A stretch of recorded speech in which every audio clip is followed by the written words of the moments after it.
Hey, vibe with Uncle Bino, let's go. Now happy hour things, you know. Hang out with you, babe. It's our vibe tonight. Hey, laugh and learn, we shining bright. Oh yeah, you be stories, life lessons tight. Hey, on the Uncle Beno show, everything feels right. From the streets to the world, we talk real talk. Vibes on the beat make the whole place rock. Happy hour flow with smiles non-stop. Sip and chill with you, be the energy on top. You be stories dropping them every day. Wisdom for life, the African way. From the grind to the glory, hear what we say. Tune in now, don't delay. Hang out with you, be it's a vibe tonight. Hey, laugh and learn, we shining bright. Oh yeah, you be stories, life lessons tight.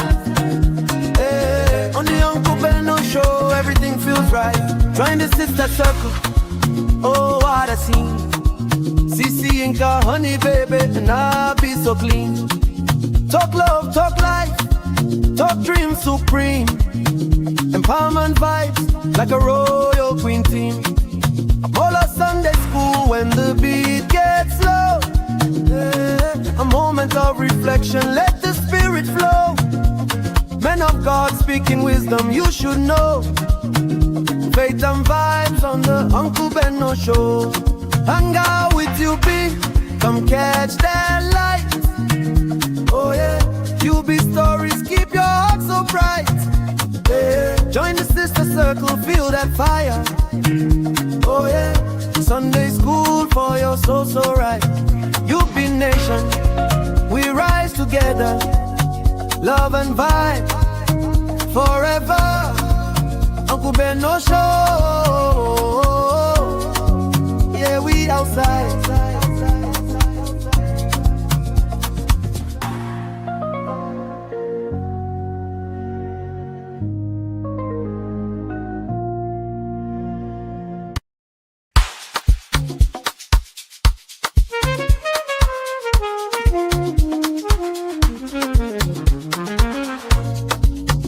Yeah, yeah, yeah. You be in the building. Hey, vibe with Uncle Bino, let's go. Now happy hour things, you know. Hang out with you, babe. It's our vibe tonight. Hey, laugh and learn, we shining bright. Oh yeah, you be stories, life lessons tight. On the Uncle Beno show, everything feels right. From the streets to the world, we talk real talk. Vibes on the beat make the whole place rock. Happy hour flow with smiles non-stop. Sip and chill with you, be the energy on top. You be stories dropping them every day. Wisdom for life, the African way. From the grind to the glory, hear what we say. Tune in now, don't delay. Hang out with you, be it's a vibe tonight. Hey, laugh and learn, we shining bright. Oh yeah, you be stories, life lessons tight. Hey, on the Uncle Beno show, everything feels right.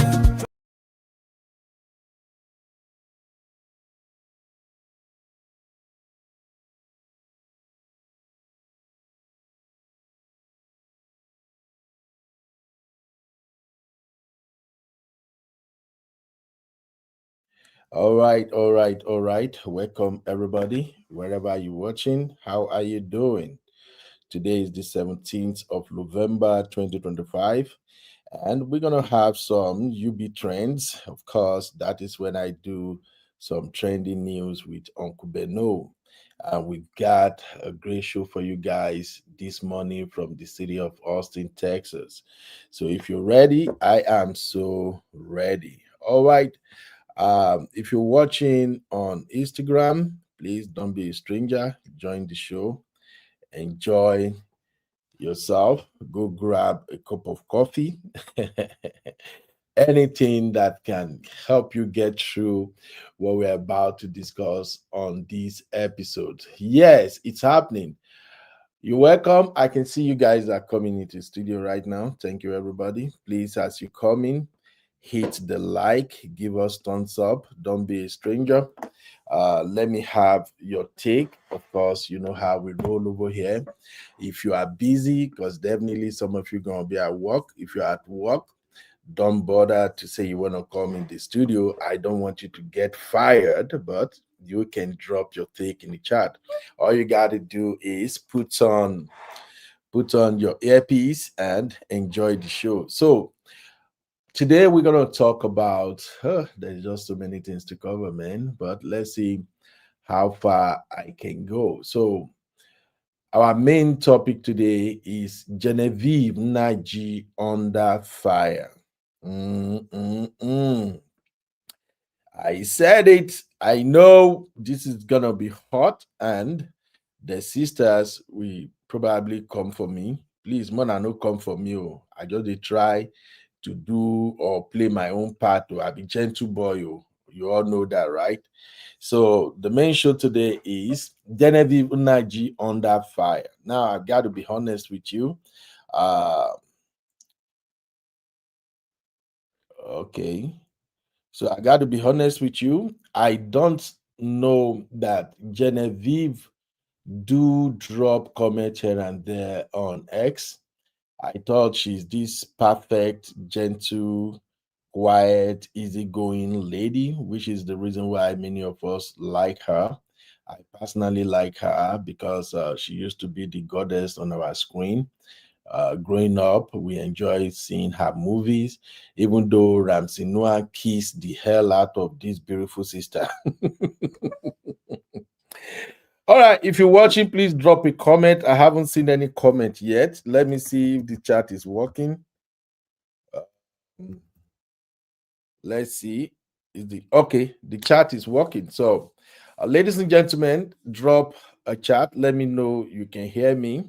All right. I'm also streaming to Instagram. I don't know why I do that, but I just feel like, let me just see if this thing they work.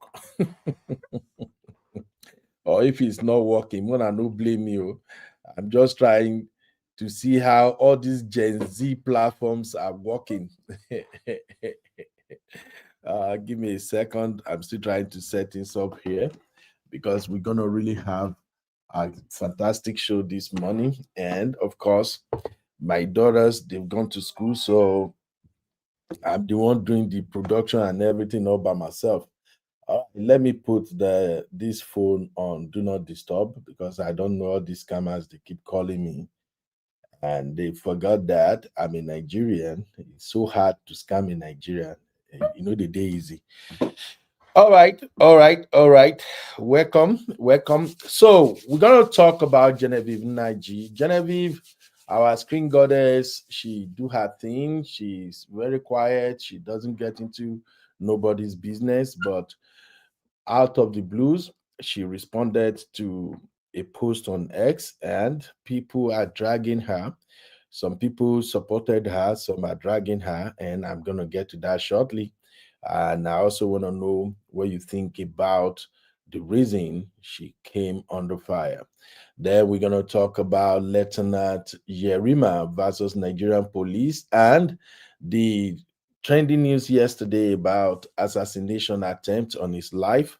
I did my own research. So even though Trendy Tosin actually drop a clip about what's going, and I saw a lot of content creator also share the news that there was an assassination attack on his life. But as usual, I have to take my time. I have to ensure that okay, the news is real. It's not just a rumor before I bring it to you guys. So I did some digging, and frankly speaking, the assassination attempt is looking like mm, a controversy.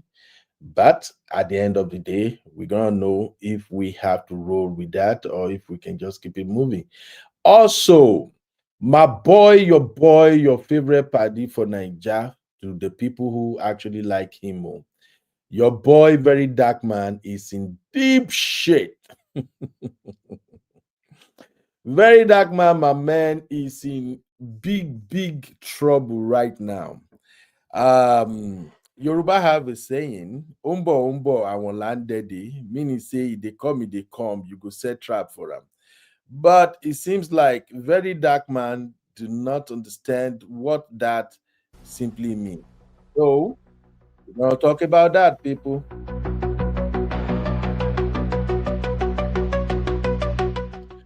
Also, the heat is getting hotter on my President Tinubu, because right now, due to the aftermath of the gbas between Minister Wike and Lieutenant Yerima, some retired military generals are mounting pressure on President Tinubu to fire Wike. Yeah, they actually gave President the ultimatum that you either fire Wike or you reassign him. Guys, let me know if you are having issue trying to comment. I don't know what's going on. I don't see any comment. Can anybody try to drop a comment? Let me see what's happening. Let me check real fam. I think there is a problem with YouTube. I don't know why they can't comment. Let me ask. Can you leave a comment on YouTube? I want to check something. Yeah, this is strange. People usually drop comments. I don't know why I'm not seeing any comments. So let me know if the problem persists so that I can quickly go fix it. I even forgot how to turn on comments. Where do I have to go to fix this one now? I completely forgot how to do this one. No. Somebody please remind me. This is so strange. I forgot how to do this. I'll go to YouTube Studio and then turn up comment. I think that's how I used to do this thing. No. Please let me know, any real farm member, if you can't leave comments, please let me know so I can fix it. Okay. Let me grab a video to start this. Oh, okay. I can see comment. Thank you. Yeah, thank you very much. Chima say we are here. I can see the comment. So that means the chat is working.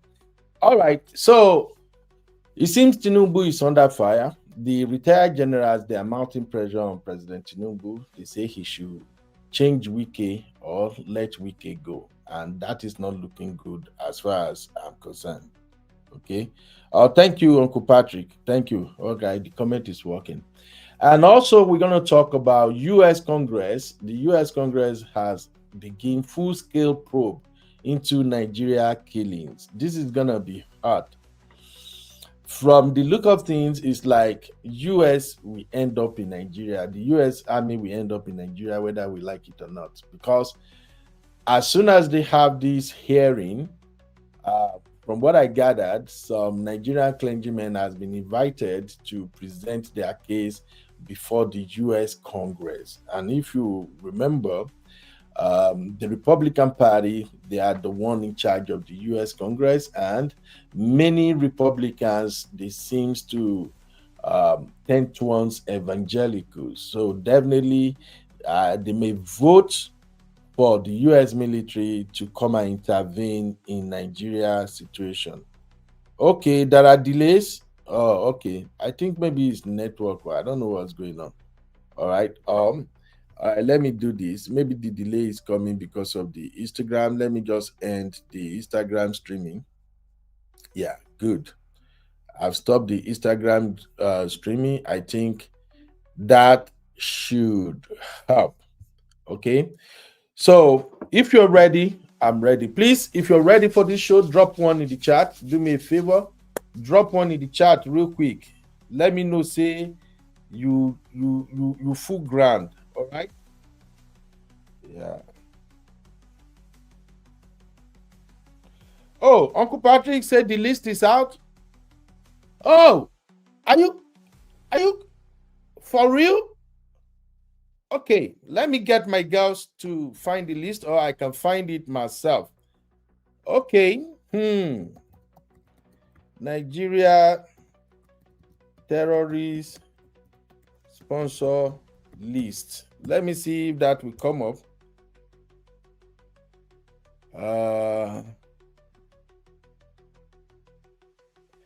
Uncle Patrick, I can't find anything yet to. Everything I see here is from the past. No list yet, sir.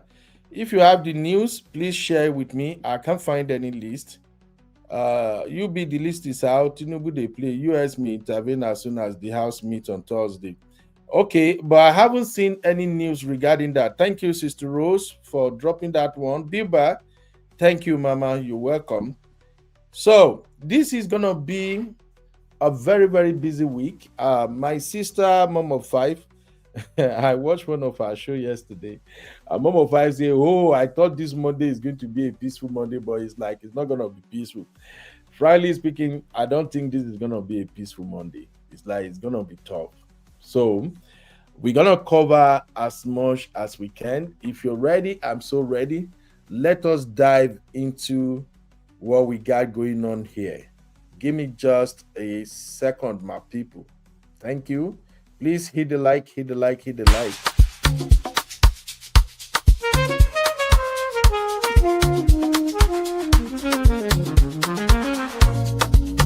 Yeah, yeah, yeah. You be in the building. Hey, vibe with Uncle Bino. Let's go. Now happy hour things, you know. Hang out with you, babe. It's a vibe tonight. Hey, laugh and learn. We're shining bright. Oh yeah. You be stories, life lessons time. Hey, on the Uncle Beno show, everything feels right. From the streets to the world, we talk real talk. Vibes on the beat make the whole place rock. Happy hour flow with smiles non-stop. Sip and chill with you, be the energy on top. You be stories dropping them every day. Wisdom.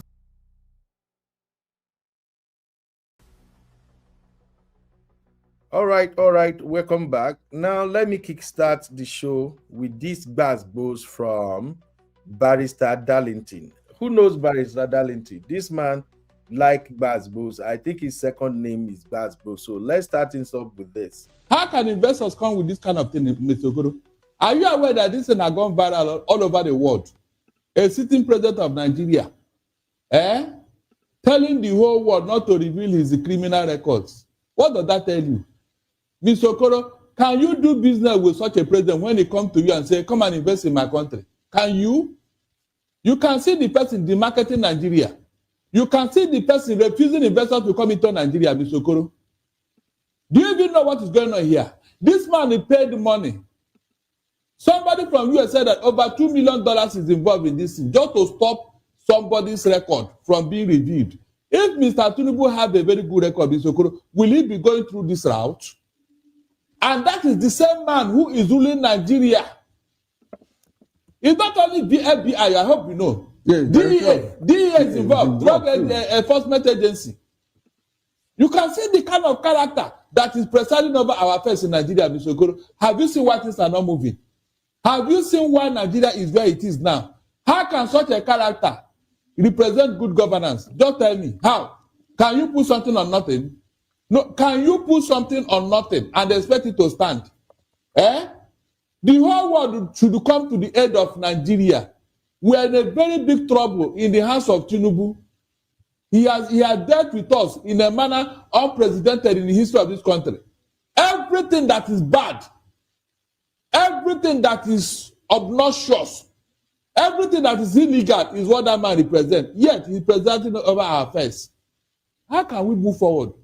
How can Nigeria survive in the hands of a man like that? Please, somebody should tell me. Is it possible? Can Nigeria ever get it right under Tinubu? Look at how much effort is wasted trying to stop that record. How many times now? Since 2023. Even before that time. It started around 2022, towards the end of 2022. This man has been fighting that the US government should not release the record. Can you just imagine? And this is somebody that Nigerians are fighting that he should come back to office. Are we doomed? Mention any other country in the whole world that has such a president has a man as their president. No, just tell me one person, in the whole wide world that has such a character as their president. And shamelessly, he's gone all over the world looking for investors. Shamelessly. How can investors come with this kind of thing, Mr. Okoro? Are you aware that this thing has gone viral all over the world? A sitting president of Nigeria, telling the whole world not to reveal his criminal records. What does that tell you? Mr. Okoro, can you do business with such a president when he comes to you and say, come and invest in my country? Can you? You can see the person demarketing Nigeria. You can see the person refusing investors to come into Nigeria, Mr. Okoro. Do you even know what is going on here? This man is paid money. Somebody from US said that over $2 million is involved in this thing just to stop somebody's record from being reviewed. If Mr. Tinubu have a very good record, Mr. Okoro, will he be going through this route? And that is the same man who is ruling Nigeria. It's not only the FBI, I hope you know. Yes, DEA is involved, Drug Enforcement Agency. You can see the kind of character that is presiding over our affairs in Nigeria, Mr. Okoro. Have you seen why things are not moving? Have you seen why Nigeria is where it is now? How can such a character represent good governance? Just tell me, how? Can you put something on nothing? No, can you put something on nothing and expect it to stand? The whole world should come to the aid of Nigeria. We are in a very big trouble in the hands of Tinubu. He has dealt with us in a manner unprecedented in the history of this country. Everything that is bad, everything that is obnoxious, everything that is illegal is what that man represents. Yet he's presiding over our affairs. How can we move forward? How can Nigeria survive in the hands of a man like that? Please, somebody should tell me. Is it possible? Can Nigeria ever get it right under Tinubu? Look at how much effort is wasting. Trying to stop that record. How many times now? Since 2023. Even before that time. It started around 2022, towards the end of 2022. This man has been fighting that the US government should not release those records. Can you just imagine? And this is somebody that Nigerians are fighting that he should come back to office. Are we doomed? Mention any other country in the whole world that has such a president has a man as their president. No, just tell me one person, one in the whole wide world that has such a character as their president. And shamelessly, he's gone all over the world looking for investors. All right. Now, first off, I have a quick question. You can drop your take in the chat or you can join me in the studio.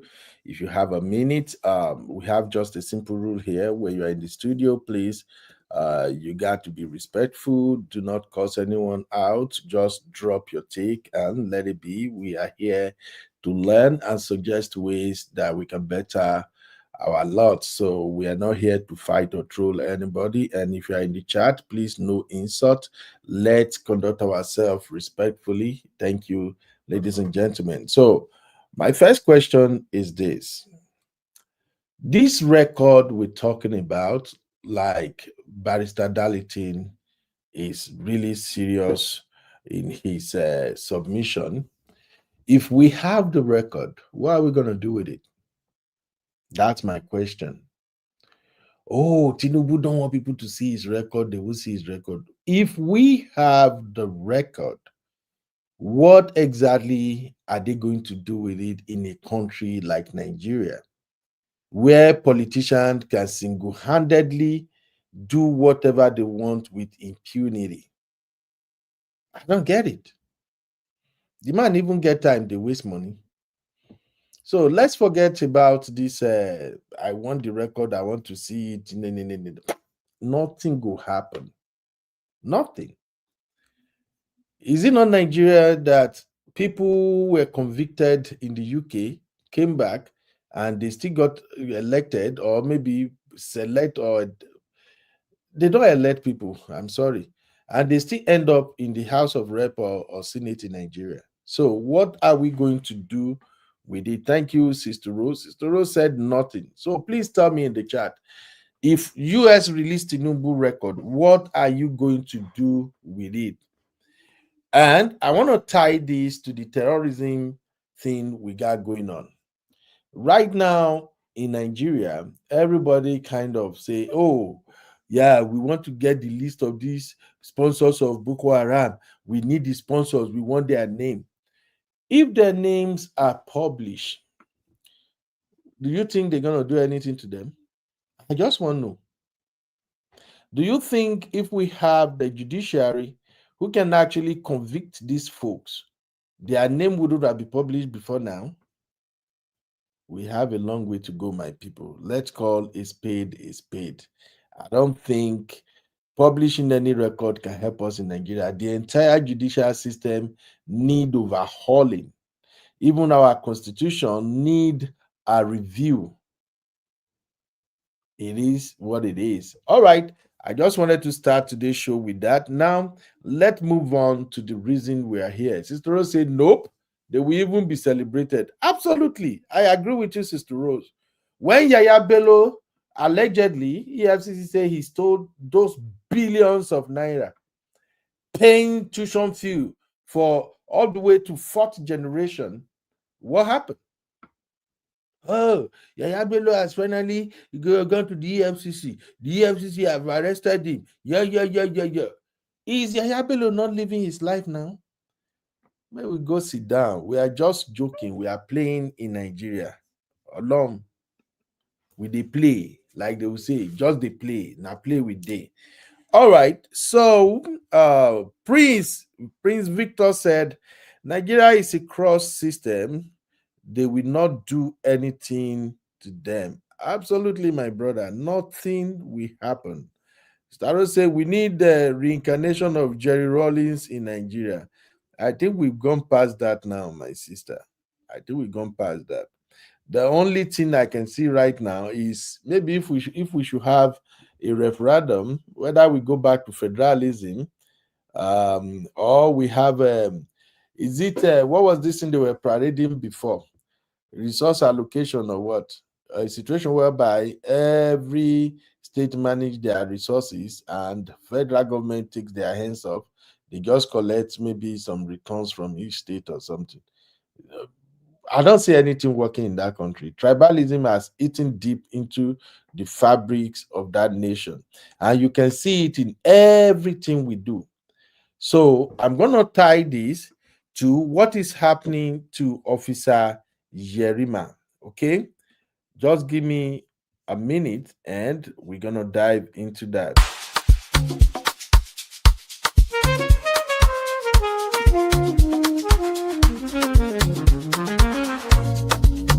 Yeah. You be in the building. Hey, vibe with Uncle Bino. Let's go.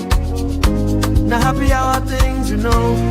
Hang out with you, babe. It's a vibe tonight.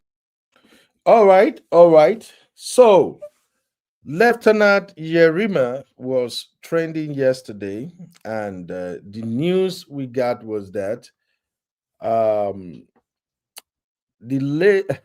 lieutenant experienced assassination attempt on his life, and that was what all the blogs were carrying yesterday, up and down. I look at that news and I'm like, okay, hold on, what is going on here? Yerima waiting they happen. The news had it that he was driving in Abuja, and then there are two black healers, and there are people, many black. The vehicles are unmarked vehicles, unidentified. They were following him, and then he made some strategic maneuver, and he was able to at least run away from the so-called assassin. So the news was trending. Oh, assassination attempt, and I was kind of surprised that people on social media, they are insinuating that maybe the attempt on his life is as a result of the altercation he got into with Minister Wike. I like to know what you think, my people, because in my candid opinion, this is just me speaking as Uncle Ben now. I don't think Wike have anything to do with that. Honestly speaking, it's not like maybe I'm supporting Wike or I'm praising Wike or anything. No, I don't think Wike got anything to do with that assassination, the alleged assassination attempt. But then, there is this parable in Yoruba language that it says, Ajekelano Omokuleni, that is, winch cried yesterday night, Pikin died today. Who killed the Pikin? I think that is the situation. People just kind of figure it out. In Nigeria, everybody play detective. So people kind of like figure it out. Yes, yes, definitely. This should be the handwork of that minister. And the minister is the one that come for him. My brother, let's just cut that crap first. This is just my opinion. First off, the minister Wiki himself, he has stepped on so many toes. We can't dispute that. But can we really say Wike stepped on toes, or Wike is actually doing his job? Because one time I heard President Tinubu acknowledging what Wike had done in the Federal Capital Territory, and those who live in the Federal Capital Territory, they also gave him a lot of credit that this man is really working, that for the first time they have a minister who is constructing roads and who is making sure that every agencies and parasitas under him in Abuja, they are actually working. So Mr. President himself, he alluded to that, Wike is hardworking. Wike is really doing his job. Now, we all know the nature of Nigeria, that in Nigeria, corruption has eaten deep into the vein of the society. In Nigeria, anything goes. It's almost as if once you are connected, you have money, you got power and influence, you can get away with anything. Many of those lands that it was alleged that the minister is grabbing in Abuja, the truth of the matter is that not all those land documents were regularized. Let's call a spade a spade. Many of the people who own properties in Abuja, they do not regularize their document. Majority of them don't even have C of O. There is this payment that they say they used to make. They call it land use. Is it land use fee or something? The vast majority of landowners in Abuja, they are not paying that fee. Now, when Wike got there, I think one time they published, there was this press release where they asked all property owners to come and show receipt of their land use fees. Many of them, some turned up, some paid, some did not pay. And because they are not paying, because in Nigeria, they just believe in all this party kind of approach to almost everything. Wike was not having it. You no pay, your land is gone. So that is where the demolition comes from. Now, some people were alleging that when Wike collected those land, he was awarding those lands to his friends. And that is why those military generals, those that have sizable number of landed properties in Abuja, they started protecting their lands. And that is how we end up with the situation whereby Wike's through his ministry of, is it land and something they call them, they marked that general's property to be demolished. And they generally just feel like, you know what? I still got some military guys, and just send that naval officer Yerima to go there and prevent anybody from invading that property. And that leads to where we are right now. So coming back to Officer Yerima being attacked and Wike calling him a fool while he's in uniform, many people are talking. One of the set of people that are talking are military veterans, and the military veterans, they are not taking this lying low. Here is the ultimatum they gave to President Tinubu, according to Today Ednot. Let me read the caption attached to it so it can make sense to everybody listening right now. So, according to Today Ednot, military veterans asked President Tinubu to sack FTC minister. Retired members of the armed forces of Nigeria under the aegis of the coalition of concerned military veterans called on President Bola Tinubu to sack or redeploy the Minister of the Federal Capital Territory, Nyesom Wike, over his recent face-off with a naval officer in Abuja. The coalition stated this in Kaduna at a press conference comprises retired generals and other senior military officers drawn from the Army, Air Force, and Navy. The standoff between FTC Minister Nyesom Wike and naval officer Yerima following the row over the ownership of a piece of land being guarded by some armed military officers led by Yerima on the instruction of a former chief of naval staff, Vice Admiral Zubaru Gambo, retired, has sparked more reactions. Wike had alleged that the ex-chief of naval staff illegally took over the land, and the viral video showed the visibly enraged minister confronting the officer. However, the coalition warned that should President Tinubu fail to act, it would mobilize and occupy the FTC ministry until Wike is removed.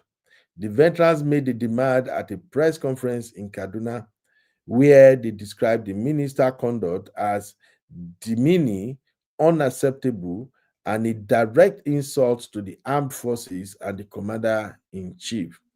Delivering the address, a member of the board of trustees of the coalition, Colonel Yusuf Ibrahim, retired, said the video in which the FTC minister referred to the naval officer as a fool was embarrassing and beneath the office Wike occupies. While contributing at the briefing, another member of the coalition, Dr. Awa Abdullahi, who introduced himself as a deputy veteran commander, oh boy, accused the minister of showing a pattern of hostility towards military personnel.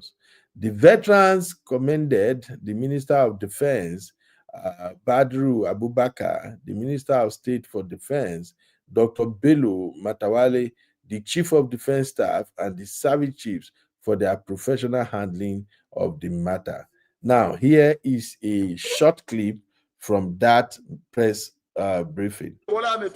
We are requesting you to remove Nyesom Wike as Minister of FCT. Even if you want to retain him as a minister, appoint him into another ministry and bring somebody else, because he's stepping on so many toes and he's doing that arrogantly and wrongly.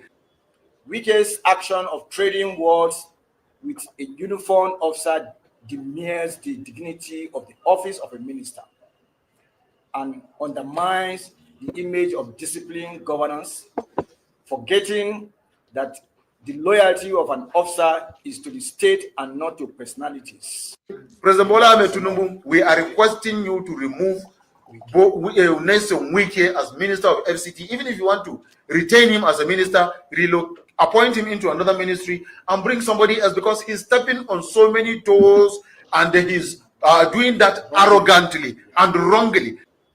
Wike's action of trading words with a uniformed officer demeans the dignity of the office of a minister and undermines the image of disciplined governance, forgetting that the loyalty of an officer is to the state and not to personalities. President Bola Tinubu, we are requesting you to remove Nyesom Wike as Minister of FCT. Even if you want to retain him as a minister, appoint him into another ministry and bring somebody else, because he's stepping on so many toes and he's doing that arrogantly and wrongly. Wike's action of trading words with a uniformed officer demeans the dignity of the office of a minister and undermines the image of disciplined governance, forgetting that the loyalty of an officer is to the state and not to personalities. All right, there you heard it. So here is my question. What do you make of this, my people? Just help me make it make sense. What do you make of this situation where retired generals, colonels, and others are reading the Riot Act to the president of Nigeria? And the funniest part is these are all northern generals, majorly. Just tell me what you think briefly, please. What do you make of these threats? This ultimatum given to President Tinubu. All right. So if we tie this to the assassination attempt on Lieutenant Yerima, are you still going to say Wike might probably allegedly behind that? Because to me, I don't even think there is anything like assassination attempt on his life. Now, I'm not trying to water down what the officer might be experiencing, because we all know Nigeria. Nigeria is a place where lawlessness sometimes prevails. I'm sorry. I hope we will do better. So just tell me what you think. I'll take some comment here real quick. Uh, Chima said it was not an assassination attempt. He was in the wrong on stop and check. Okay, thank you. Zero said they used that opportunity knowing Wike would be the likely suspect. Exactly, that's what I was thinking. Now, Wike have stepped on several toes, and of course, even the president himself is beginning to rack up a lot of enemies. And of course, you know where all that is coming from, politically speaking. So some people might wanted to, you know, try to at least, can I say, scared the young officer just to create problem in the country. So that is why I don't believe that assassination story. All right. Uh, Okay, Chima also say there was no attempt to assassination on Lieutenant Yerima. Hey, shout out to my brother Kene. How are you doing, sir? You're welcome. Kene said impunity everywhere. These ex-military are not saying what Wike did. Exactly. Exactly. They did not mention exactly what was the offense of Wike. All they just came down to is that Wike is arrogant. They just want him gone. And I think the reason they want Wike gone, I am not defending Wike at all. Even me, I can't stand him, to be frank. But I think the work Wike is doing in Abuja is disrupting the status quo. I think Wike is disrupting the status quo. So many things that those who are buying properties or land or something in Abuja, several things that they used to get away with, they can no longer do that under Wike. They don't like it. And I've told you guys before that President Tinubu is a very strategic man.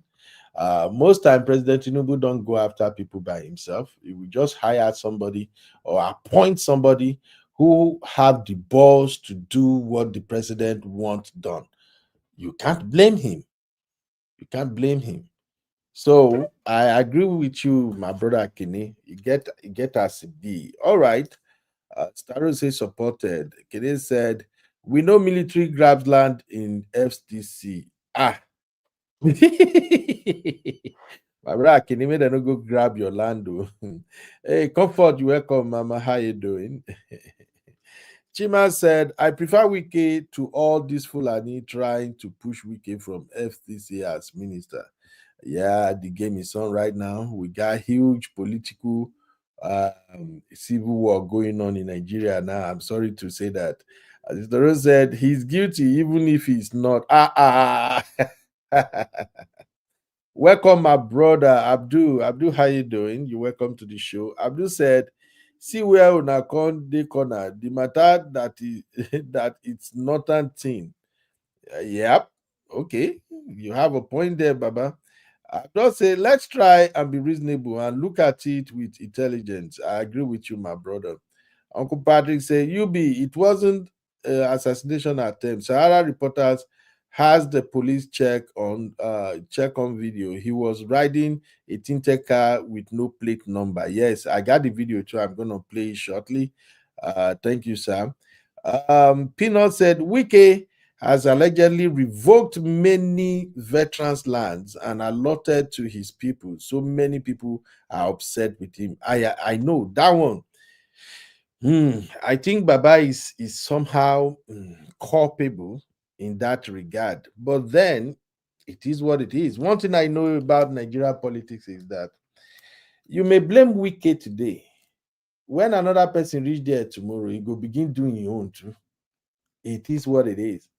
I remember when El-Rufai was the FTC minister. That is how El-Rufai too were going about push here, destroy this, do that, grant land property to some people allegedly. So if you remove Wike today, another person come tomorrow, the drama will start all over again. Seriously. And I can see that happening. You know why? Because many of the people that they are awarding or reallocating those land to right now, if you go back and investigate how they bought the land, some of them bought the land within 1 week. Some of them bought the land even before they demolished the property. So there's just so much going on. And I do believe that there are some people whose lands were being revoked or maybe grabbed, that they are still in court. And that's why I usually want our community here, before you buy property for Nigeria, open your eye. Okay? Open your eye before you buy property for, especially in Abuja. Please know what you are doing, Biko. Some of those land are being contested in the court of law. So if you pay and you go build them, and after Tinubu go, Northerners come in and they bring their own people, you may lose your land, though. I pray that won't be your portion in Jesus' name. Okay. I've not said it may be a political diversion. I agree, my brother. Pinot said, add insult to injury. He's a Southerner running the FTC, and that is a taboo to Northerners. Absolutely. You got that spot on. I will say using Wike as a tool. Of course, they are both using themselves. Wike is using the president is using Wike. Hey, Luke, what's up? Luke said another man will really come tomorrow. Exactly. It's rotation. Uncle Patrick said they wanted to kick Wike out to bring their own people. Nobody say I like Wike. Absolutely, that's what they want to do. Because if you listen to that video, they say they don't care. If the president still want Wike in his ministerial or in his cabinet, he can give him another ministry. But they want someone else to be in charge of that Federal Capital Territory. So, which means they are probably looking for somebody they can manipulate or somebody that they feel could be more reasonable than Wike. It's just my own thought anyway. And Wike know they send. We cannot descend. If you want to deal with these folks in Abuja, you need somebody who will wake up in the morning, take Hennessy, brush his teeth. I'm just kidding anyway. I would say you need to shine your eye. Exactly, my sister. And Luke said, even if I don't like Wike arrogance, I like his way. Yeah. Yeah, and Luke say President Tinubu needs Wike to win FTC. They can't win FTC this time around. I don't think they can do that.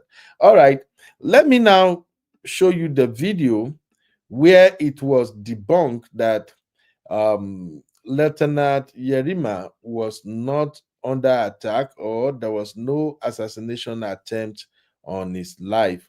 So here, I need you to watch this video. I will discuss it briefly. Take a listen. You are the one that did wrong things. Go and report. You are the one doing wrong things because you said you are an officer and we asked you to identify yourself and you could not do. The best thing you could do is to telling people that everybody has nonsense. No, I didn't even see her. I didn't see. He has started making a video upon his wrong deed. He came with a car plate number covered and we stop him. He says he's an officer. Yeah. Identify yourself and he cannot identify himself. The best thing he could do is to start insulting everybody. Do you now accept that what you did is wrong? You are the one that did wrong things. Go and report. You are the one doing wrong things because you said you are an officer and we asked you to identify yourself and you could not do. The best thing you could do is to telling people that everybody has nonsense. No, I didn't even see him. I didn't see. He has started making a video upon his wrong deed. He came with a car plate number covered, and we stop him. He says he's an officer. Identify yourself, and he cannot identify himself. The best thing he could do is to start insulting everybody. Do you now accept that what you did is wrong? You are the one that did wrong things. Go and report. You are the one doing wrong things because you said you are an officer, and we asked you to identify yourself, and you could not do. The best thing you could do is to telling people that everybody has nonsense. No, I didn't even see him. I didn't see. He has started making a video upon his wrong deed. He came with a car plate number covered, and we stop him. He says he's an officer. Identify yourself, and he cannot identify himself. The best thing he could do is to start insulting everybody. Do you now accept that what you did is wrong? You are the one that did wrong things. Go and report. You are the one doing wrong things because you said you are an officer, and we asked you to identify yourself, and you could not do. The best thing you could do is to telling people that everybody has nonsense. No, I didn't even see him. I didn't see. He has started making a video upon his wrong deed. He came with a car plate number covered, and we stop him. He says he's an officer. Identify yourself, and he cannot identify himself. I wanted you guys to see something. All right, let's have this conversation real quick. There are several nuances to what's going on here. First of all, why is the police the one recording? Sorry, my people, I look at things differently.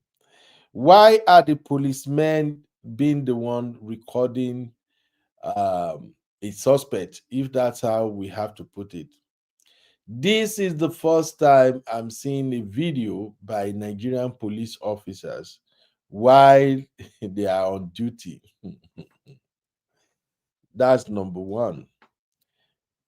Are they targeting him?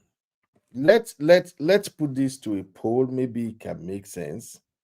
All right. Are the Nigerian police targeting Yerima? All right. If you're watching for the first time, the way we do poll here, you drop 1 for yes if you agree with the question, you drop 2 for no if you disagree, and if you think okay you are neither here or there, you drop a 3. So let's have this poll real quick. Are the Nigerian police targeting Yerima?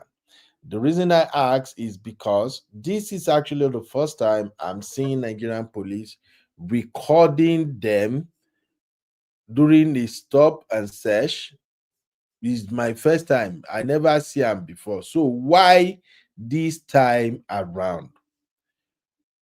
Are these guys specifically targeting him? Are they coming for him? Why the recording?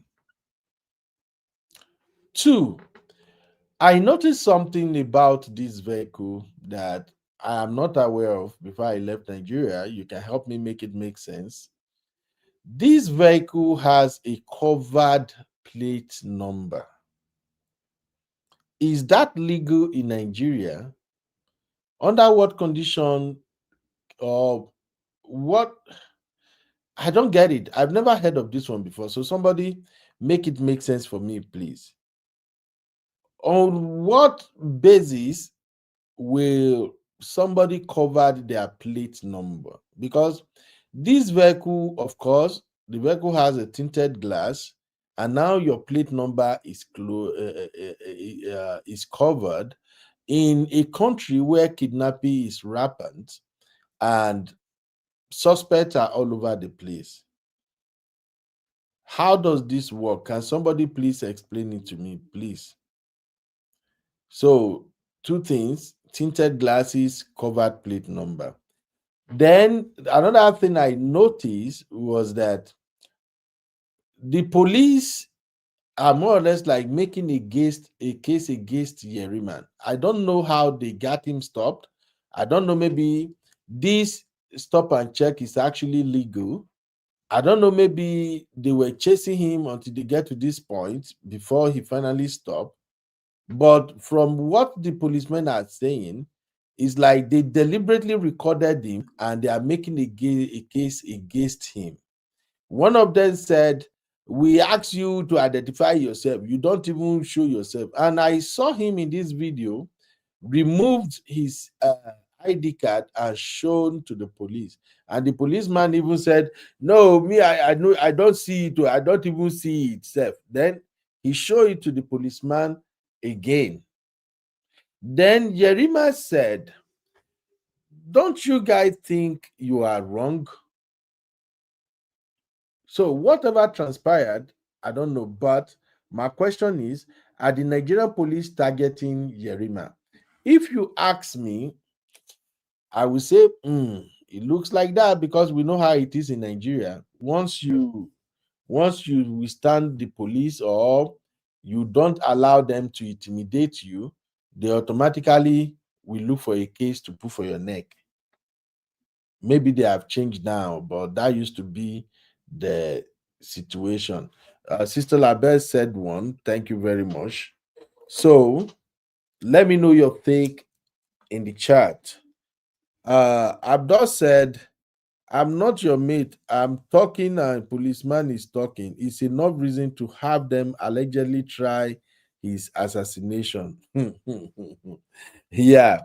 In that viral video, when one of the police ordinaries that were with Minister Wike spoke up, Yerima looked at the police and said, "Shut up. If I'm talking, I senior you in rank. If I'm talking, you are not supposed to talk."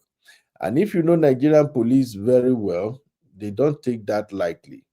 So I believe they're gonna look for something in order to pay back, to say, "Okay, you messed with us, now we got you." So that's why I'm asking if you think he was being targeted. All right. Sister Rose also said one. Yes. Thank you. Pinot said, "This is not how this kind of encounter between police and army officers at checkpoint goes. And the guy has enough reason to fear for his life. They were probably trailing him." That's my thought exactly. Like, maybe they were trailing him or something. Okay. Degree say, "We don't care, leave him alone." Are you saying they should leave Wike alone? Okupati said, "Officer Yerima is becoming arrogant to trend now. That's not good for him." Well, Uncle Patrick, we don't really know what's really going on around there. From what I know with Nigerian police, if you yeye them, they will come for you somehow. We not say it's not legal, but some people get approval for security reasons. Ah, so people can actually cover their plate number. Oh, this is so new. I never heard this one before. Luke said, "This guy don already dey the watch list of Wike and his allies. Any small effort, e go trend." Hmm. Wahala dey. Rose said, "Military is higher than police." Well, I think it all depends on their mandate. Mr. Labe say police change care, maybe for the worse. All right, let me know what you think in the chat. In the meantime, the Nigerian police has debunked the rumor of assassination attempt on Officer Yerima. Let me give you the news as published in the Punch. So the Punch says, "No assassination attempt on naval officer in face-off with Wike police," and this is 17th November. Today's news. So according to the Punch, the Federal Capital Territory Police Command has dismissed reports that a Nigerian naval officer, Lieutenant Ahmed Yerima, survived an assassination attempt in Abuja, describing the claims as false and unverified. The denial comes after news outlet Punch, not inclusive, and social media posts circulated that Yerima was trailed by unidentified men dressed in black, traveling in two unmarked Hilux vans without number plates in Abuja. According to the report, the pursuit began around 6:30 p.m. at the Nipco filling station along the Kuba Expressway and continued to Gadonasco Way. Yerima reportedly evaded as nation through strategic. I've heard enough of that anyway. The report ignited speculation linking the alleged incident to the officer's recent confrontation with FTC Minister Nyesom Wike over a disputed land allocation in Abuja. In a statement issued on Sunday night, the command spokesperson, uh, SP Josephine Ade, described the claim as entirely false, noting that no such incident was reported or recorded anywhere within the FCT. The attention of the FCT police command has been drawn to publications circulating on social media alleging an attempt assassination on Lieutenant Ahmed Yerima. Now, the police do not tell us exactly how they came up with this conclusion. That is another thing with Nigerian police. Always make it blank statements. The command wishes to categorically state that no such incident has been reported or recorded anywhere within the Federal Capital Territory. The public is advised to disregard this false information and desist from spreading unverified claims capable of causing unnecessary panic. The statement reads, the PPRO urge members of the public to remain vigilant and report any suspicious activity to the nearest police division. Okay, all right. The question still remains, how did you guys verify that there was no attempt on his life? That is the question. Now, if we want to explore some conspiracy theory about what's going on, some people may actually attempted to take his life just as a way of getting to Wike, because if anything should happen to this officer, it can actually lead to bigger problems in Nigeria. So we got to be careful. That's my point. As all these generals and everybody want Wike gone, they might be looking for an opportunity to do something and then just pin it on Wike. That's just like my suspicion. You are welcome. Let me know your thoughts in the comment. Kolakpo, welcome. How you doing? Vicky Andrew, you welcome. How you doing? Okay, Abdul say Yerima is a naval officer, but why not use an army officer? Well, my brother, the person who owned the land is also a naval officer, a retired naval officer. So I guess they use their own people. All right, let us move on. I still have more topics to cover. It's getting interesting. Thank you for the poll, people. Thank you very much. Yeah, we are getting to the juicy story shortly, and I am here for all of that.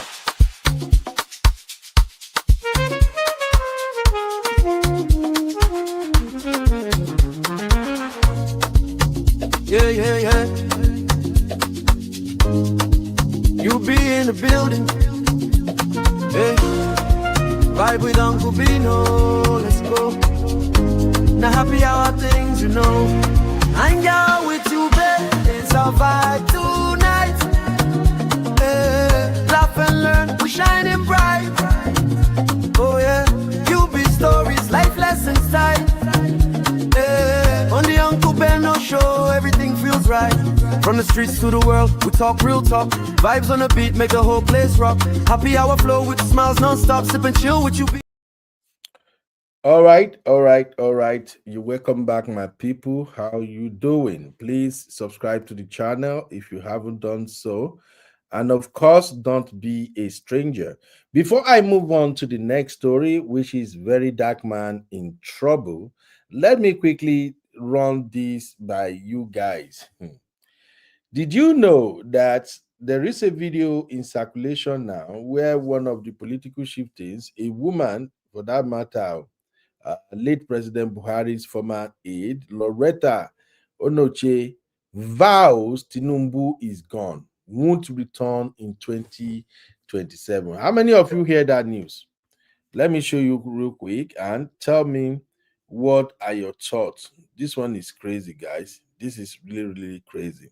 So this beautiful auntie here, I don't know who or what circumstances they got going on, but she made this bold statement that Tinubu is gone, gone, gone. Welcome, Misty. You see, Misty always showed up when it's about to become a juicy topic. So listen to this lady, please. To return in 2027.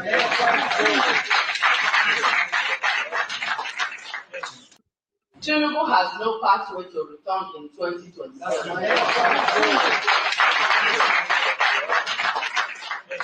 We are not saying maybe or maybe. No. He's gone. He's gone. Tinubu is gone. Because we are the democratic, we understand what democracy is. He was elected, chosen by the people, including me standing here, and shamefully too, and regrettably too. We will walk gently. We are not going to be running around kitty or fighting or doing whatever they are doing. We are not going to go with them. We will all behave like Yerima. Yes, ma'am.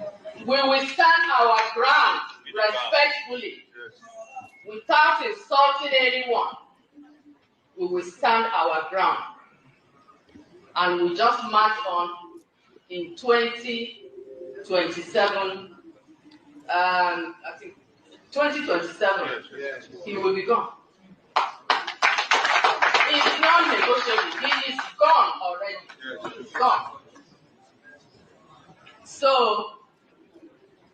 on behalf of our beloved party, and on behalf of everyone that is holding the ground in this nation, you call it grassroots, we call it holding the ground. It's a language we all need to know. President Buhari taught us you hold the ground, hold where you are. So, on behalf of all of us, and I believe all these ones, everyone here joins in that this inauguration. We inaugurate this magazine. Where is the magazine? Okay. Okay. So do I need to go there? All right. Sister Rose, you are looking for trouble. I see Sister Rose said, don't listen to that woman. Okay, so this is trending right now. This woman said Tinubu has no pathway to return in 2027. And I look at that statement like, Auntie, what are you talking about? I don't even see any credible candidate challenging Tinubu for 2027. The only credible candidate that can actually challenge Tinubu and give him a run for his money is Mr. Peter Obi. And the Labour Party is gone. The Labour Party has been dismantled, blown to oblivion.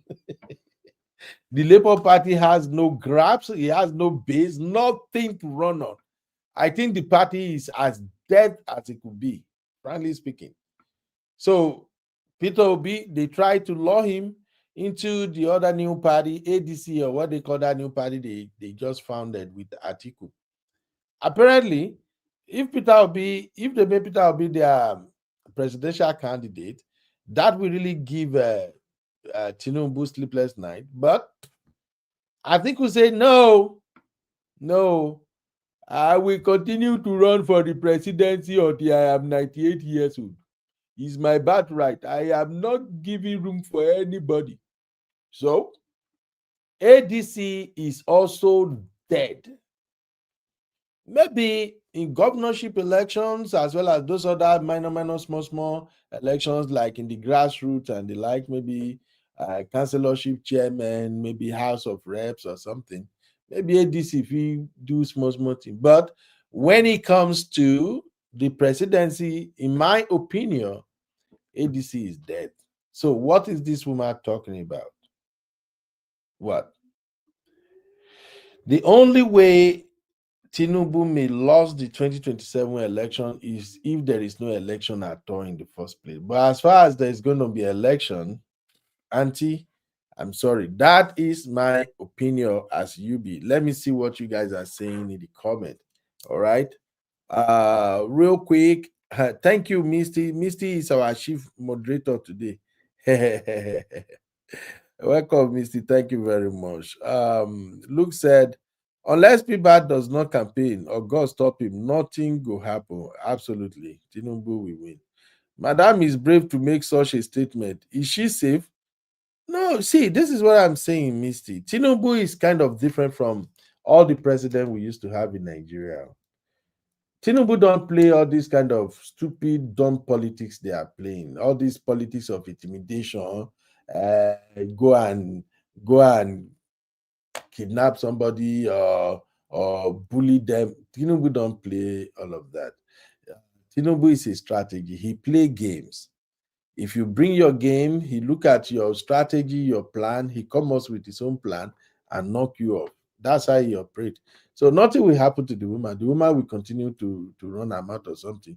Probably she is expecting somebody maybe from APC camp to come and drop some millions of naira in her bank account. Allegedly, I'm just saying.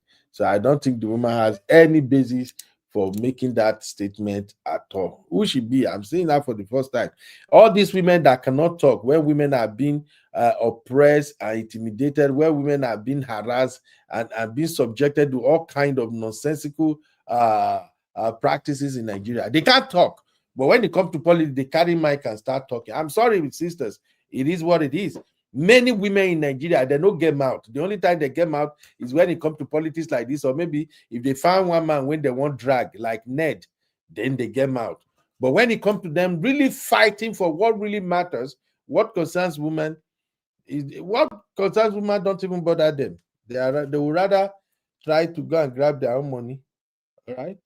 Let's go. Okay, she's just a toothless dog. Corruption, I agree with you, Gucci. You have a good point.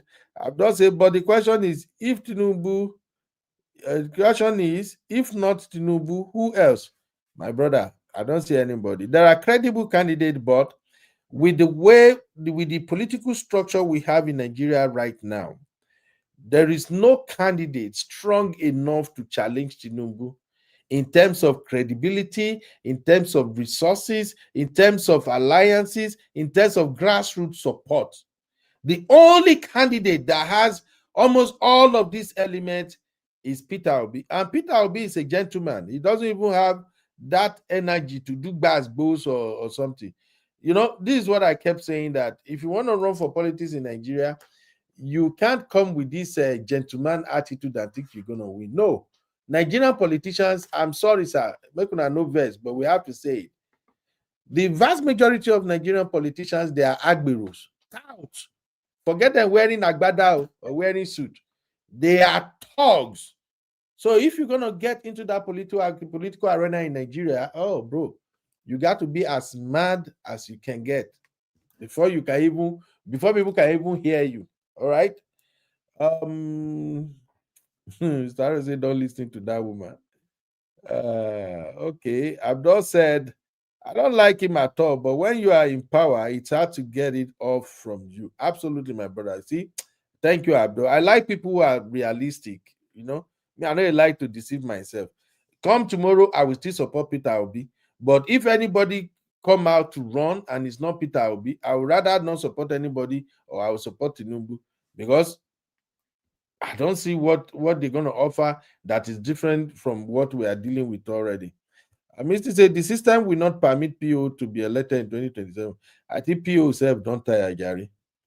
Say take her seriously at your own peril. She's likely a mole to me. Even sisterhood is not supporting this sister. Thank you, Sister Labe. Hey, Abby in the building. Luke said, P.O. gentle abeg. Now the only person where Nigeria depend on, but he no be talk. That's the problem. P.O. don't have what it takes to to challenge somebody like Tinubu, and not with all this massive defection we are having now in the Nigerian political space, with all these governors defecting to APC, senators, rep. No. And even though that comes with its own risk, but so far so good. When it comes to presidency, we might end up with a situation that we look like a replica of what they had in the Tanzania. All right. Okay, that's all I can take on this. Tinubu will not become president. BS. Let's move on to the next one.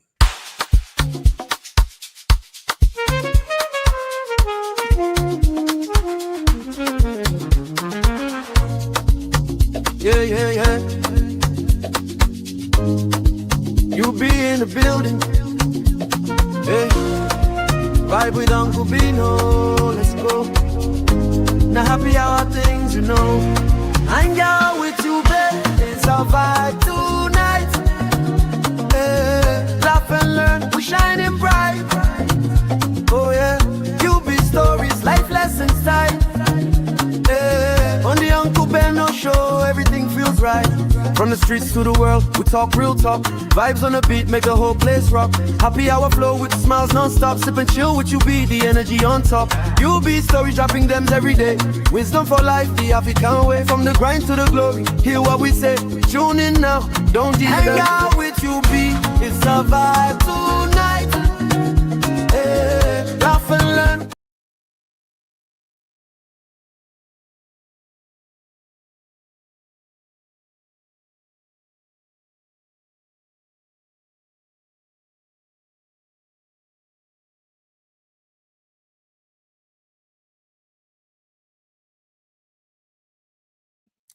Sorry, ladies and gentlemen. Let's talk about VDM in trouble. Very dark man. Very the dark man. Thank you, Abby. Very dark man. You all got the news already. I think there is no much to paint. I don't have to like paint a picture or tell you long story. So what happened? Very dark man and his nemesis, Mr. Jollof, they ended up in the same flight. I don't know where they are going, but I think that is a local flight. Very dark man and Mr. Jollof, they end up in the same flight. From the video I saw and from the accounts people put out there, Very Dark Man was wrong. Now, for Team Very Dark Man that may be listening to this, I know how you feel. Okay, I know you're gonna be like, "Oh, why is Okube talking like this?" Yeah, Very Dark Man. Yeah. Let me tell you, I'm a fan of Very Dark Man. For people who have listened to our channel for a very long time, they know I support Very Dark Man when he do good thing, and when he do bad thing, I call it out. On this particular scuffle between Very Dark Man and Jollof, Very Dark Man is so damn wrong. Why? Very Dark Man saw Jollof in the same flight. I think Very Dark Man was in, is he seat number 6 or what? And Jollof is in maybe seat number 4. Jollof is on seat number 7 or something. And Very Dark Man left his seat and moved over closer to Mr. Jollof and said, "You say whenever you see me, you are going to slap me. Now slap me." I think you say you go slap. You know, it was so close to Jollof. I don't know where Jollof is from, but I think Jollof is from Delta region or something, either from Delta or Igbo or something. But this is one thing I know and that I can tell you as a Nigeria guy myself. We hate intimidation and we hate people being in our space. Coupled with the fact that we also hate bully. We know they send. You can talk, we can exchange word, but as soon as you get too close to a Nigeria guy, Maybe, just maybe, Lagosians, maybe Lagos boys. They may not hit you, but if you begin rake, oh yeah, where any, yeah, babe, eh? What boy, sumo mi, ma gba wo, ma ju e blow, ma fuel up accord. Lagos boys, they can do that without touching you. But you, okay, Bini, yes, yeah, my Edo people making a come close. Edo people can do the same thing. Edo people and Lagos, they get almost the same character. Edo people do can say this one, oh, you dey near me, I go wele you, I go sakpa you. They can do that. Frankly speaking, they can do that. But you see, boys from Delta, boys from the East, and boys from Ondo, I beg you, even if they are wrong, don't get in their personal space. It doesn't matter whether you are a giant, they will swing at you. And I'm telling you, for those of you who might get there in the future, it's the same advice I give to people, couples in relationship. I tell women all the time. If you are married from this region and you and your husband are having an argument or something and is becoming heated, do not get into their personal space, because some women beat me. If you marry Delta, you marry Igbo man, you marry a man from Ondo, which people they behave like that again? Una fit put them in the chat, but I know of these people very well. East men, Delta men, Ihobo, Ijo, Ondo men, no get in their personal space. If they one man land, they go slap you, they go beat you. So bring that back to what happened between VDM and Mr. Jollof. So VDM stood up and he was telling Mr. Jollof, oh, you say when you see me, you go slap me. I need you to slap me. Oh. Mr. Jollof was still remaining on his seat. Then VDM move over, closer to him. He said, then Mr. Jollof released VDM one. Then VDM was ooh, then Mr. Jollof, he not even mind say VDM big. He grabbed VDM one time. He don't push VDM, before people begin separate them. All I had was VDM. Then when they were holding VDM, I think that gave Jollof some chance to swing one, just land like two, papa. You know, now boys fight. So I'm not here to talk about who win, who lost. Now so real men fight they be. You know, that is why when you want to fight as a man, you want to try to land as many punches as you can before they go separate to now. You know, you know, jabs, uppercut, everything. Land them as fast as you can. Our fight no be like women fight. Now women go fight when they go grab each other hair. You know, that's how they fight anyway. They go grab each other hair. Then they go say, man, no, you do that. So to the brothers out there, listen. When you want to scare up with your fellow man, don't look at the size or anything. Try to land as many as possible. You know, case closed. Because what Very Dark Man did, as soon as they came out of that flight, he quickly carried camera and look at it. He says, see, he bite me. I just gonna say, Very Dark Man, bro, just such it. That is not how men fight. He bite you, but we shouldn't be he bite you. Talk about how many punches you landed. Men say talk how many way in land. Now so it be in a guy thing. Now that is by the way. Let's come to the main issue here. Very Dark Man on this one was so wrong. Wrong. Anybody that cannot call it out, you are just being biased. That is it. Very Dark Man triggered the situation. And that is why it's so disappointing for me that somebody like Very Dark Man, when we had the situation where Kwam was trying to do Superman to stop a plane, Very Dark Man called it out. When we have that situation when the airline, is it Ibom Air, when they rough handled that young lady in the flight, Very Dark Man also turned his ring light and called it out. You know how he analyzed. And that is why I tell people that some of the people that give you advice on this social media space is because you have not really seen them when the same situation is confronting them. I know, say I feel sound harsh right now, but you know me, I'm Uncle Beno. This is just the way I see it. It's my own reality. I'm sharing my link. Anybody who have the time to call me, you can call me. If you can't, just drop your take in the chat. Okay. So Very Dark Man is wrong. Let's call it what it is. So we're gonna have a poll. I'm gonna play the video for you to see, and then we will have this poll. On this particular one, Very Dark Man is wrong. Now, on the other hand, I blame Jollof. Yes, I blame Mr. Jollof. Please hear me out. Why do I blame Mr. Jollof? I'm simply going by my American mentality now. What is obtainable here in America is what I'm going with. Okay, please pardon me. In America, you don't swing first. Look, you may have to mute, please. All right. In America, you don't swing first.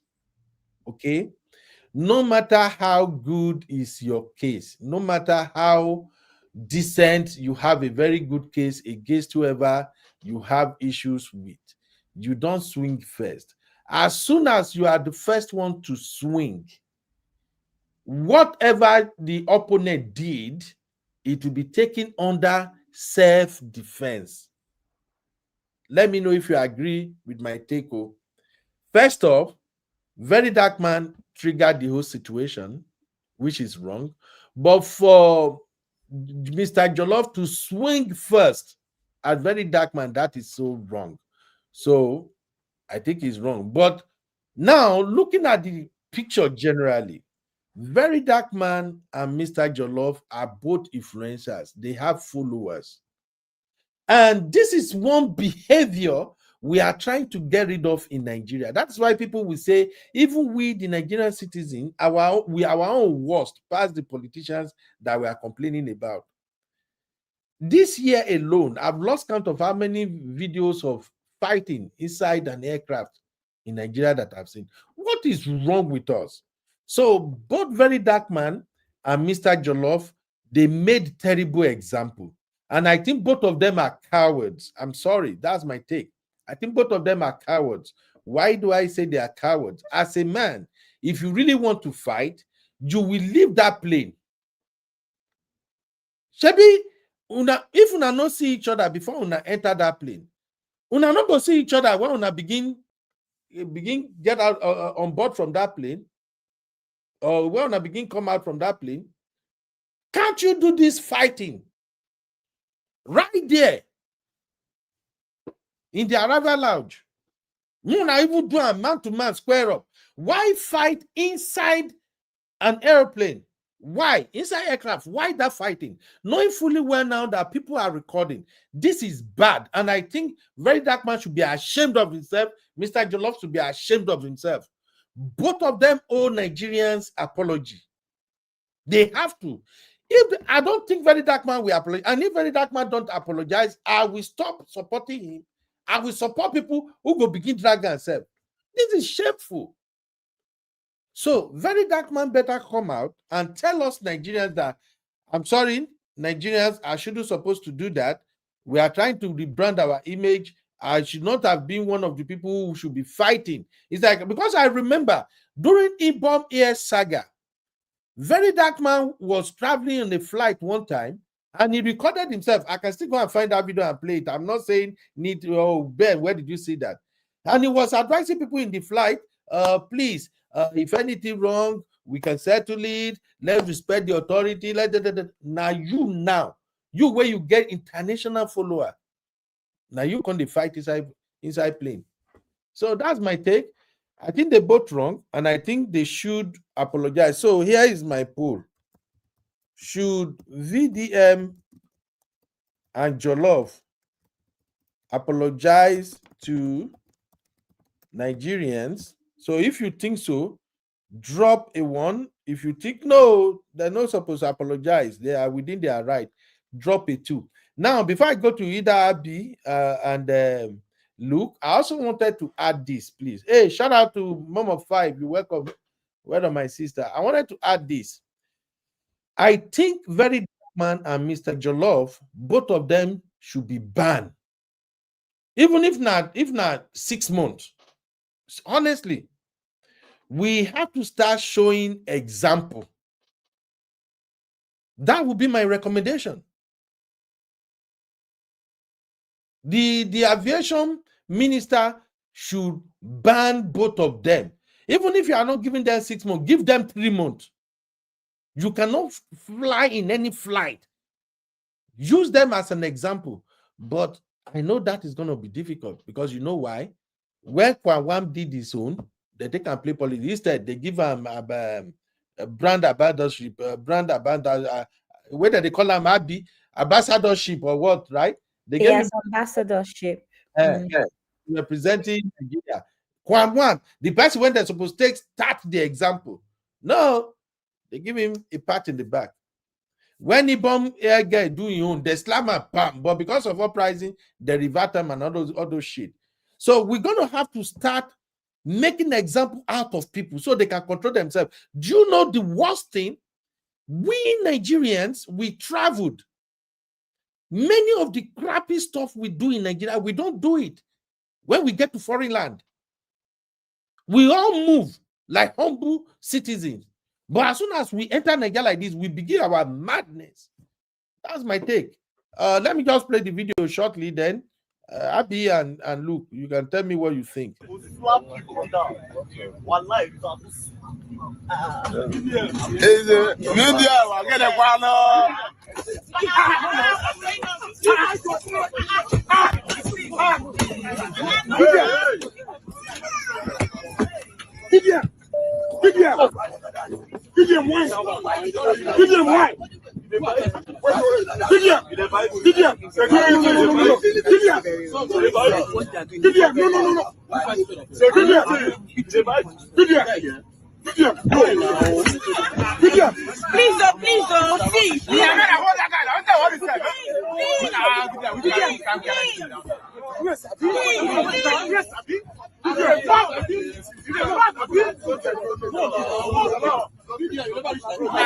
don't understand you.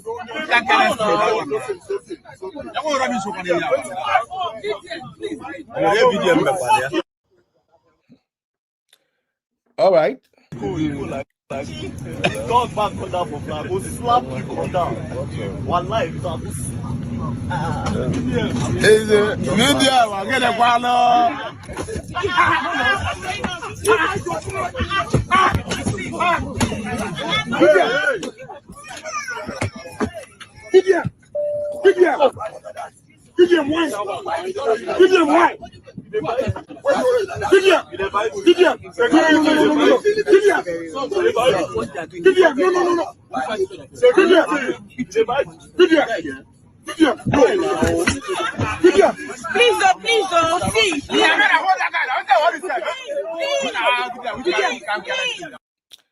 Abby, your take. Yes, Uncle Ben.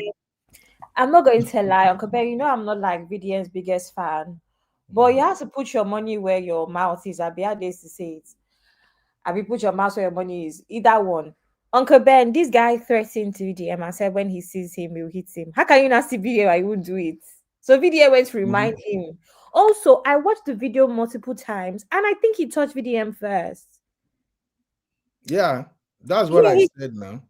Oh no, you said VDM went to his seat, blah blah blah. But he touched. No. VDM went to his seat.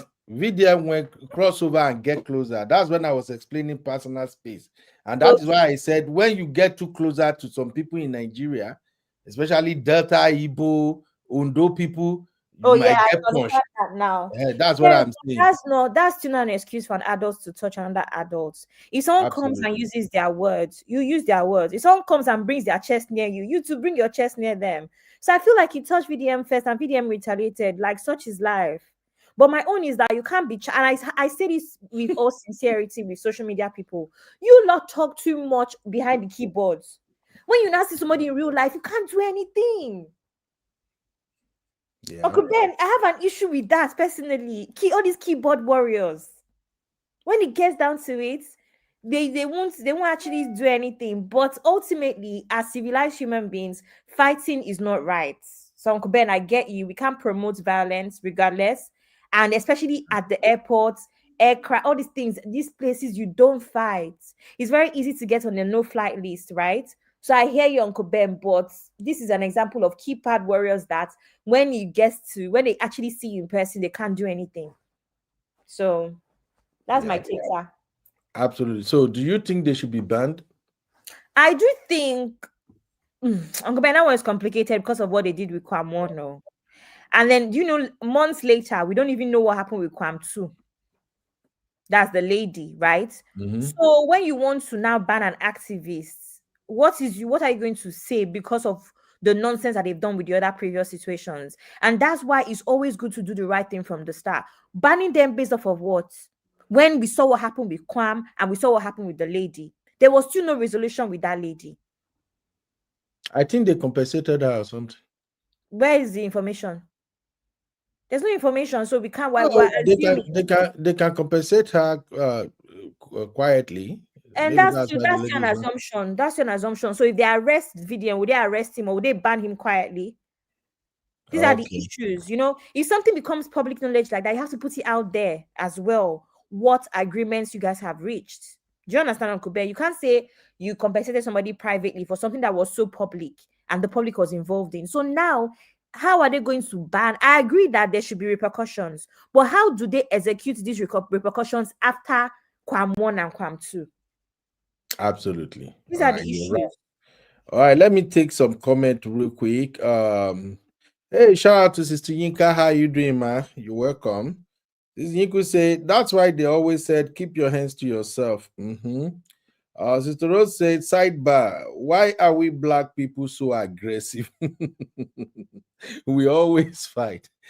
Because we were not taught to be to be stupid and dumb, Sister Rose. And sometimes the easiest way for us to express our anger or our rejection of whatever crazy treatment they meted for us is by showing some level, some aggression to some level, or to some extent rather. Thank you. Oh, Sister Rose, I beg. Okay. Bad Gideon, I don't know, Bad Gideon, however you pronounce the name, please forgive me. You said your pronunciation is very bad. Check it out. E.g., hand, is it hand? Oh, sorry, my brother. I don't know, say you sabi that America asset well. Okay, I go call her like Nigeria. Oh, handy. Don't put your hand on somebody. Anyway, shout out to you. You're welcome. As Taro said, I like VDM, but he's uncut. Oh, how many people vote one? Okay, Uncle Patrick said one. Sister Lavelle said one. Thank you very much. Luke said one. Look, it's like on a network for Nigeria get as it be these days. All right. Sister Lavelle said correct. They should be banned. Yeah, I think so. Let them use them as an example. So after their own ban, any other person that tried it, the person go collect. Uncle Ben, I disagree with you. They should make VDM ambassador. After all, VDM has more numbers than Kwamon these days. They should make him ambassador. Because that's what they try to. They try to make it seem like, oh, Kwam is a celebrity. Let's make him ambassador. VDM, I'm sure if we go and check analytics on social media, VDM is more popular. They should make VDM ambassador for aviation. Yeah. Anyway, we heard that after the altercation, VDM and Mr. Jollof, they landed in the police Delta State police station. So that's the video there where both of them they shalaye, but I don't think anything will come out of that anyway. Sister Yinku said they need to start using these people as examples to stop this nonsense, but we know that wasn't happening. Yeah, absolutely. Policy consultant said, you are not familiar with American accent. His pronunciation is okay. Oh, thank you, my brother or sister. We Nigerians, we know everything than people that live in it. And my brother, the person will comment, I won't make I thought say handy, and I agree. Don't put your hand on anybody. But unfortunately, here in America, we say, can you keep your hands to yourself? keep your hands to yourself. So whichever with me, that's why I don't bother myself with accent or all this grammar. Not be my first language. If you know here within that they talk, just listen where you go here. Case closed. I move on. All right. Mama Five said he's a malu integrity. Mama Five, don't come for my boy right now, please. Don't. I be tell Mama Five, may no come for my boy. The thing is that Momo 5 and I are always on the same side where VDM is concerned. But I just have a general idea with social media keypad warriors, because really Uncle Oh Ben, my you god. always say, we even had a chat about this Uncle Ben, where we say they will not, when they don't have the, what's the word? I don't want to use the wrong word. They don't have the confidence to even speak to you if they met you in real life. So there's no Absolutely. possible to them responding to them. How can you meet VDM and you're come on? Absolutely. Hey, Sisi, what's up, mommy? How you doing? Welcome, Musese. This is someone recover. You know, I won't tell you this particular story, Sisi, no verse. It has to do with my boy.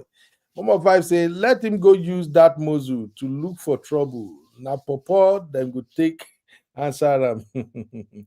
Make una no throw my boy, but I leave my boy for me, I beg. Augustus say that one a small thing. That guy talk too much. I know. And Tosin say he brought his pettiness on social media to real life. Yeah. We are looking at Very Dark Man and Mr. Jollof situation. If you just come in. All right. Uncle Patrick said a baby was even crying at the background. It's shameful scene. Absolutely, sir. It's so crazy. Mr. Rose said, with those big Moses. Augustine said, Jollof feel say Jollof feel say him na something for Niger, make he go sleep. VDM na king. Yeah, but VDM did not move like a king. That's the problem. Luke, what's up? What's your take on this matter?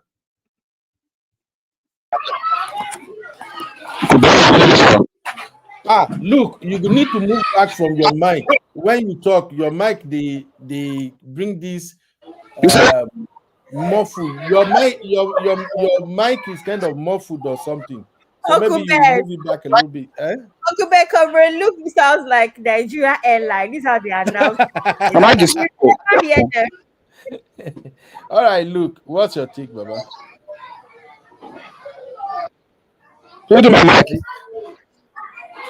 Look, your mic is not good at all. We can't hear you. Child.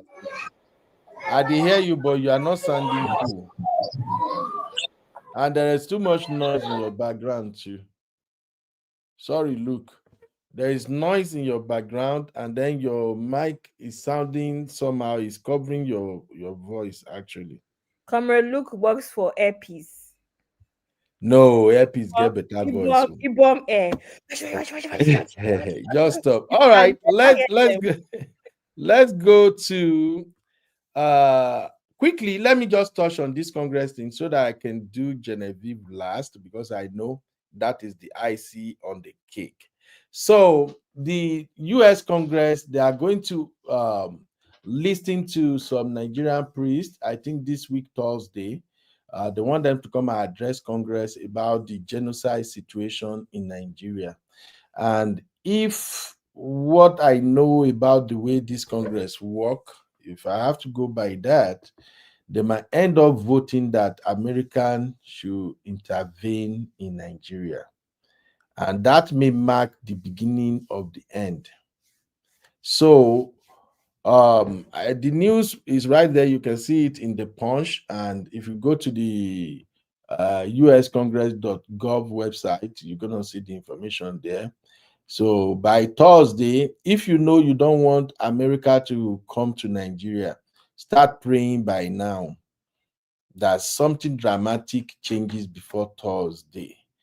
Because if by Thursday, the people that are going to make that presentation at the Congress, at the Capitol Hill, if those folks comes with enough proof of massive killing of Christians, that could just seal the fate of Nigeria. And it's scary. Because as soon as they vote that the US military should go to Nigeria to chase out these Islamic terrorists. I know say many Nigerians like to deceive themselves. Me, I know I like to deceive myself. As soon as they vote that the military should go to Nigeria to intervene, that's it. All of now with they speak grammar, when they argue, you are just playing. Una they whine. The US will come, they will do whatever they want to do, and none of you can do jack. I'm so sorry. It's painful to me. In fact, I'll put Nigeria in prayer. I'll pray that the vote will not pass through. If it pass through, we might just be ready to say bye-bye to what we used to know as Nigeria.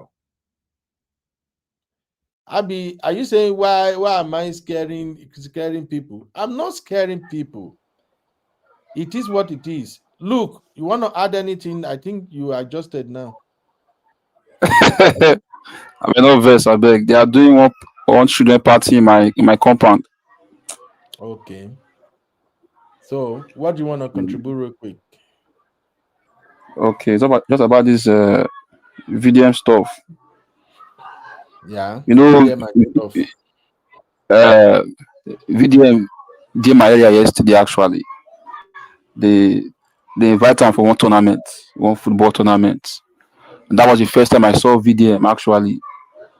When this, Eriga came to, and when Eriga came, people were coming. But when VDM entered the show, I was shocked. Even with Papa, my mother, they holla VDM, small picking.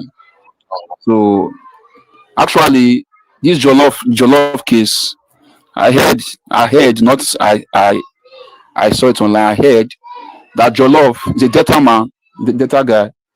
He told VDM that anytime VDM come to Delta State, you go see what they go do. So when I saw that video, I just know that now what normal person go would do self. Say Gama see you, you already do me something before. You already raise my morale. If I tell your state, you go call boys, they go do me some kind of things. So when I saw that video, I was like, so VDM still put that kind of thing for mind. What they did actually was very, very bad. Two of them in the plane was very, very, very, very bad. It was very, very bad. Both of them fighting in the plane. I for life, me they don't like portable style. Me they call for boxing competition. They are two to go and box. Who win? There was no strong pass. So VDM saw this guy and said, Jollof, I did your state since years to do. You don't have to do anything. No, the thing just start fight. Blow. So to me, as you said before, two of them they did wrong, and we demand an apology from both of them. I know say VDM will come do kind of posts again, say you could try connect people, say don't apologize, but that's his way. But the right thing to do is just to apologize to everybody. They did wrong. Thank you, sir. Yeah, thank you, my brother. All right, thank you. Let's talk about this US evasion briefly. I beg, we just have to I just want to feel the pulse of our people.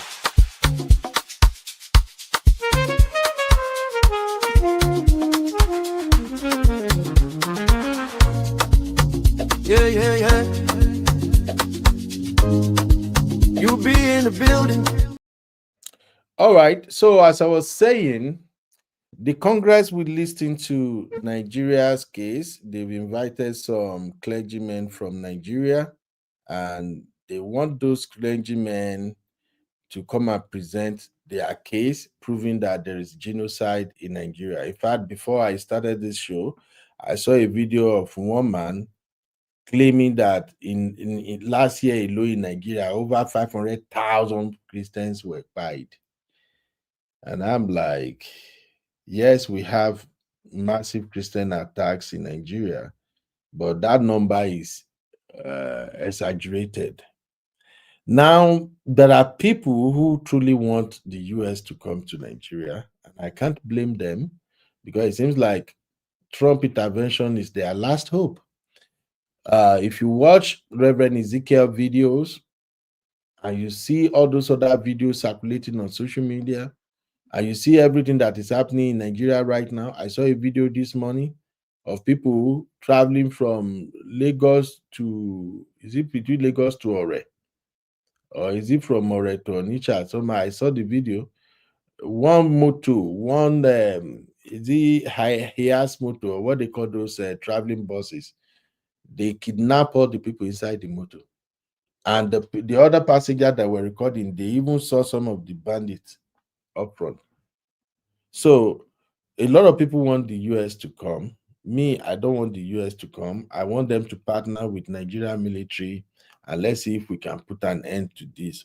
But what perhaps seems to have sealed the fate of Nigeria now is what Okupatrick just mentioned here, because I saw the two and I'm like, oh God, it's on now. The new Pope has also mentioned the case of insecurity in Nigeria. It's sad. That's what Uncle Patrick said, and that's true. The Pope have also said that Christians are being pied in Nigeria. And you know, the words of the Pope is powerful. And a lot of people in US, they are Catholic too. I think the Catholic community in US are massive too. And now in the Capitol Hill, the Republicans, they control the House, both arms of the House. So if these clerics present their case, we might have America coming to Nigeria. Welcome, my sister Michelle, which is what I don't pray and I don't hope for. Now, my last take on that one is this. Who won't hear, make it hear. Who no one hear, now you sabi. One thing I was taught growing up is that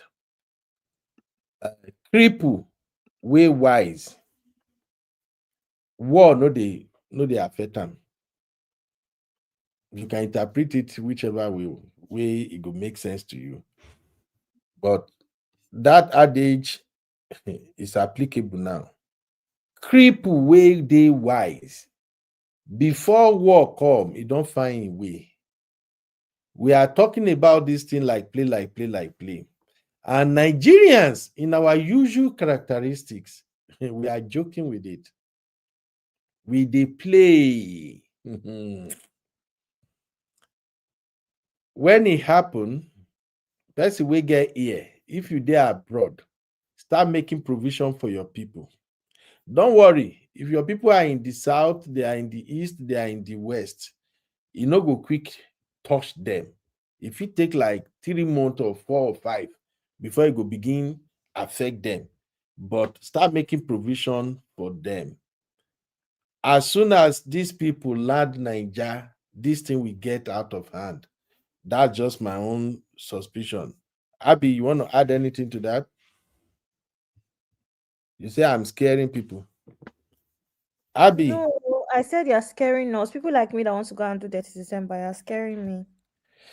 I'm gonna go do dirty December. Uncle Me, Ben, I I feel like I feel like you're wishing for something that it might not be possible. With saying we got the collaboration. Unfortunately, when it comes to military, honestly, I don't know much about the American military, but I think at least I watch enough films to have a rough idea of how organized they are and how they don't play. Do you know the overhaul that has to happen for an American military to collaborate with Nigerian military? It's a joke because they've done they that just don't have before, I the guess. training. Uncle Ben, and how successful was it, right? So I don't know. I think that I don't know. I think that that might be you just wishing for something that might not work, but ultimately, I don't know what the right thing is, but I just hope that whatever steps that's taken is what is right for Nigeria. It's one of those America ones will where come. at a crossroads, but I think I that it's more realistic expecting a collaboration. I think the Yes, Americans are coming. I think the I don't. Americans are coming. I've seen a couple of Nigerian armies, Nigerians who are in the American military. I've seen some of their Mm, videos. Americans are coming. Mark my word. Americans are coming. And it's going to be mm, messy. honestly, it's going to be messy. I pray God will intervene. I don't want it to happen that way, but it might end up that way. My advice is simple. If you are in the east, you are in the south, you are in the west, and you are thinking, oh, it's only the north, it's only the north, I want you to think twice. As soon as this raid starts in the north, your food chain will be affected first. Yeah, a lot of our food comes from the north. Okay? Your food chain will be affected first.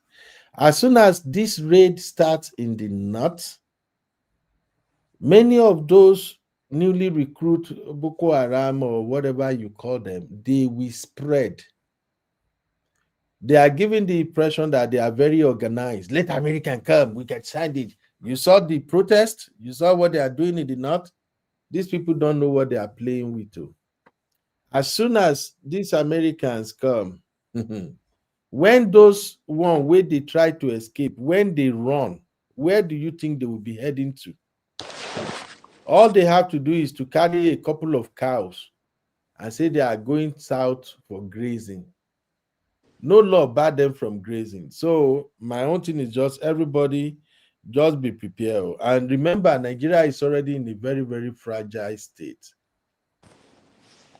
It's in a very, very fragile state. If you listen to what those pro Boko Haram people in the north are saying, they are already accusing the Christians in the south of bringing America into their business.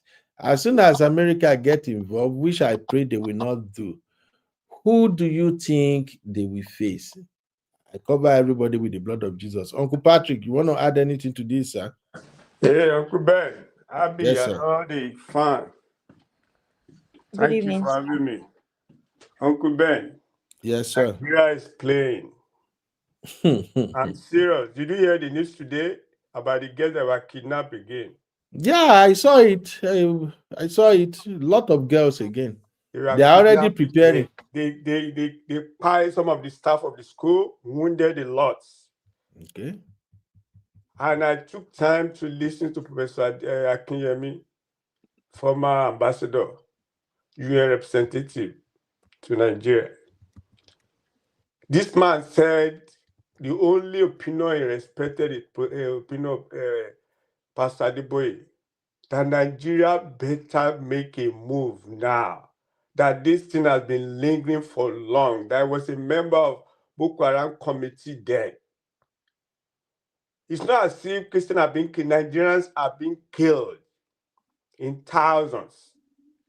And the government is not doing anything about it. If they think it's play, it is not play. Uncle Ben, my WhatsApp is full. I sent you the video. The list is out. Yeah. Segumi have run out. What's it called? Former governor of Kaduna State, he left already. He's among the list. This panel, they blow up everything. All the bureau de change they are using. Can you believe the Boko Haram, they have money for the widow of the people that were killed?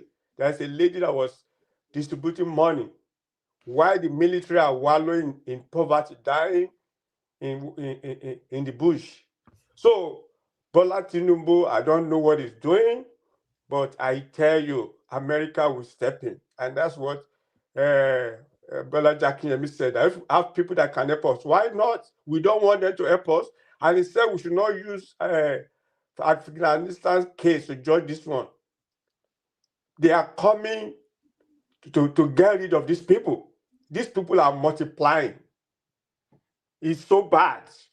If they can do this last week again, Uncle Ben, people cannot travel. What kind of country is that? Can you believe that is happening in Nigeria? Can you believe that? We are talking about Congo and all those things. These people are just spreading. It's not a joke. Let America come and get rid of people. We have 4 panels that sat. And I saw the list. Go and check that. I sent it to your phone directly. Go and watch that video. Go and watch that video, Uncle Ben. So Nigeria is playing. I don't know what Tinubu is doing.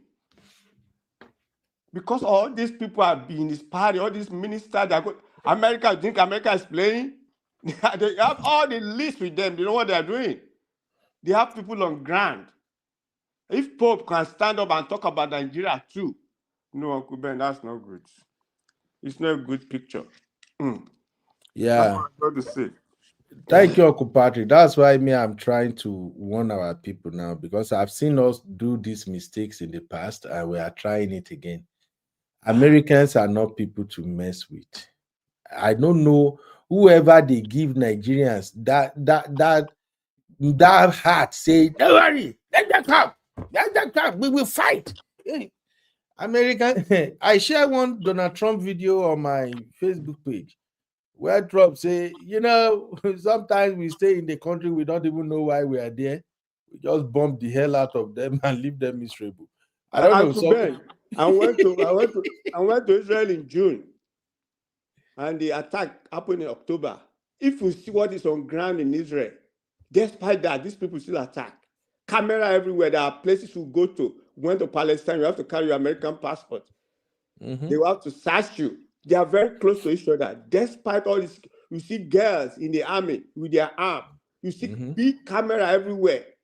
Israel is not that big. I went to Tel Aviv, I went to Palestine. What are we talking about? Nigeria doesn't even, they are playing. People are joking with America. And I feel so sorry for our people. Look, don't be saying we they overhype America or something. Yeah, we're not overhyping America. I've seen what happened in places that America go to intervene. And usually America comes with good heart. They actually wanted to help. But as soon as the people start fighting back and all those dead heroes' coffin are being sent back home, una don't buy market be that. I don't want to talk for how they will take understand that. As soon as the American soldier land, that's why I'm even saying, may they even use kinetics, may they not put boot on ground. I know what I'm saying. As soon as go. I have to go. Thank you. Thank you, sir.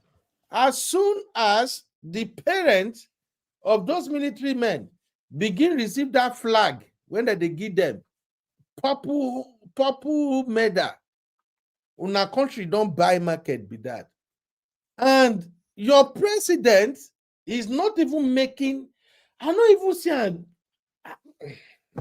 let it go. Because I don't understand. What are you people playing with? When they take fire, they play. Hey. Ooh. And with all those news out there on social media, Boko Haram intercepted military troop, they all alive everybody. Boko Haram, they kidnapped 2 army. Boko Haram attack this thing. You think America know they follow? Okay, I be like say una want see real life movie war film now. Una want see, una want witness real life war film. It's better your president beg America more than tell America say please, we are going to sort this thing out ourselves. After Thursday, if Congress venture votes that President Trump should carry on,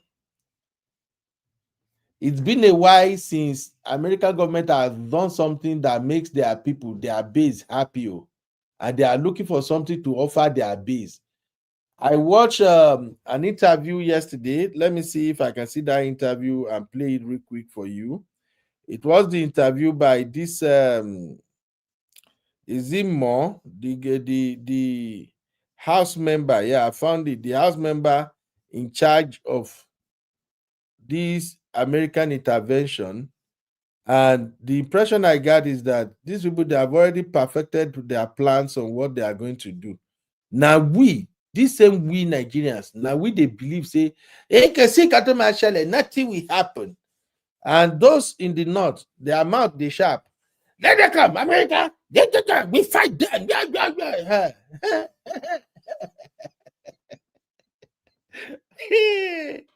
I'm laughing in Japanese. I just tell you now one Yoruba parable here. Yoruba parable they talk say any Shango ba tojú ẹ̀ wọlẹ̀ kò ní bá wọ bọ́ba kò so. If you dey when Abi, how do you say that in Abi no cook my Yoruba self? Person where the God of thunder enter ground for his eye, you no go follow people abuse and lie. Now in the American military thing, no. Am I okay? Everybody, okay. Listen to this. President Trump continues to ramp up calls for Nigeria to do more to protect Christians in that country. Let's take a closer look at the roots of religious tension there. The country is split into 3 sections, the north largely Muslim and at least partially governed by Sharia law. The middle belt, which is mixed, and the heavily Christian south. Much of the violence against Christians that we've been hearing about takes place in the northeast region of the country at the hands of jihadist groups like Boko Haram, as well as Fulani militias in the central belt and elsewhere. According to the International Society for Civil Liberties and the Rule of Law, more than 7,000 Christians have been killed in Nigeria this year alone, some 125,000 in the last 16 years. Look, these numbers are staggering. The numbers are scary.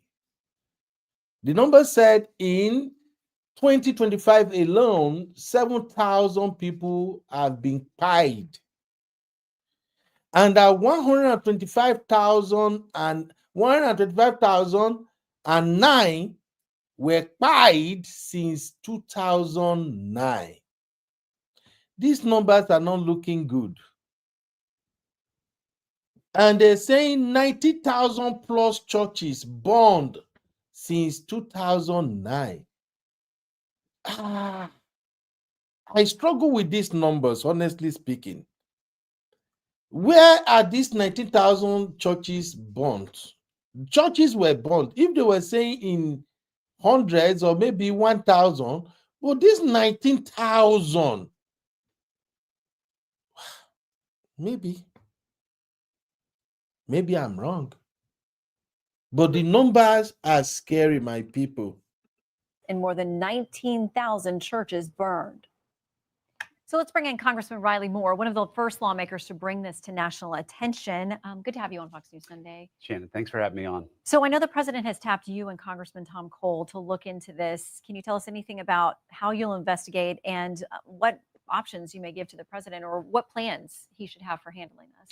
Yes, we've already started that investigation, and it's the House Appropriations Committee, and we're working with the other relevant stakeholders in Congress, including the House Foreign Affairs Committee, also working with leadership and their staff as well, to present findings to the president here as soon as we can. And once we have some real ground truth from our perspective, obviously we've been working with the State Department, the NSC as well, and the White House staff, and we're in constant coordination and communication on this issue, but we're going to get to the bottom of this. And obviously the map that you just showed really highlights the tragedy that's going on there, how horrific this is, these killings of these Christians, our brothers and sisters in Christ. But we, and as President Trump has stated, we're going to stop this. Well, he's talked about potentially boots on the ground there, going in guns a-blazing. But I want to read something from Nigeria's president. He says the characterization of Nigeria as religiously intolerant doesn't reflect our national reality. Religious freedom and tolerance have been a core tenet of our collective identity and shall always remain so.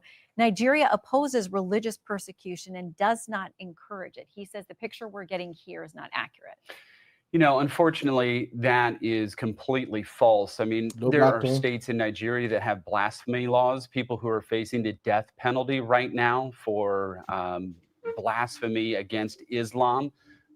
There's a person currently right now who's held in prison for defending himself from attack from a Muslim militant from the Fulani tribe. He defended himself, and he's facing the death penalty. So no, there's serious persecution happening in Nigeria. I know the president, Tinubu, is in a difficult position in trying to protect his interests there in that country, but they are complicit in this to one degree or another with statements like this. So the New York Times says it's not just Christians. They say attacks on Muslims in the country often receive far less attention within Nigeria and globally, even though they have also been killed by the tens of thousands, with groups like Boko Haram preying on Muslim communities. So is it fair to say that there are other religious minorities, depending on which section of the country, and you're a minority in that particular section of the country, that they are at threat as well? Look, there are Muslims that are being killed here, but the deaths that we have been able to garner from the facts on the ground, it's 5 to 1. 5 to 1 Christians versus other minorities, other religious affiliations in that country. Now, there are Shia Muslims there. These terrorists are Sunnis, Salafists who are doing these attacks. So, of course, the Shias are going to also be targeted in this, but it is 5 to 1 Christians who are being killed in Nigeria. What can the U.S. do quickly? What should we do? Do we have a role in something that seems to be an internal dispute in a different sovereign country? I think we absolutely do. Look, we're a Christian nation and a nation that believes in values and virtues of standing up for people who are being persecuted. That designation the president just did, a country of particular concern, unlocks 15 different levers that the president can use against that country, sanctions being one of them, withholding development dollars, restricting financing from international institutions. So there's a lot that could be done there, but the president has put all options on the table, including military kinetic action. Okay, please keep us updated. We appreciate it as you get to the details on Wahala is coming. Wahala is coming. When it comes to what the American president and the Republican parties will do, I usually recommend people listening to Fox News. Fox News is the avenue they mostly use to tell their followers the direction they are going. The body language is there already. Because America is my country, I can't say some things, but this is what I can tell people in my fatherland. Make sure you are keeping some cash hidden or somewhere. Make sure you have raw cash at home. Many of you guys, except for the older people, many of you young folks, especially millennials, even people my age downward, you did not experience the Civil War. So you don't really know what life looks like. And many of you now, you only read and listened to news about what happened in countries where America went to intervene. You have not really felt it. My word is prepare. A word they said is enough for the wise. America are not coming to take your resources. They are not coming to take over or something. But somehow, I don't see this. I rest my case. Abby, if you don't have anything to add, make I do Nnaji come up for you. I don't have anything to do, which is well. Okay, please pray for our fatherland, okay? We still love our fatherland. And when you go for dirty December, please don't go and do that dirty beyond Abuja. Make sure that dirty December, now Abuja be the last. I only go to Lagos anyway, but as it is, everybody has ganged up against me. You, Auntie Yinka, my dad, everybody said I'm not allowed to go. So what can I do now? Abby asked me I did like this. I am not dirtying anything. No. If this American invasion, if this American intervention happen, it's gonna be difficult for some people to enter America. So make everybody use their brain. I know some people when they tell them, they make sense to them. Agidi, they plenty. If the thing no go the way they plan, if this thing turned out to become a full-blown confrontation between the Boko Haram and whatever people we got going and American soldiers, some people feel enter, may they not come back. They go come back, but if it take a while, they will tighten security, they will tighten everything. Okay. Let's just see. Patrick too say I should not go. So how can I go? Oh my God. If there is no, okay, this is what I would do. if by Thursday Congress votes, whatever the outcome of the vote is, that will determine if I would say go or not go. Although you are in the UK not to get wahala. Now America, now they won't go intervene. So now they wahala fit dey, but And but I can be in Nigeria when they're intervening now. okay. Oh.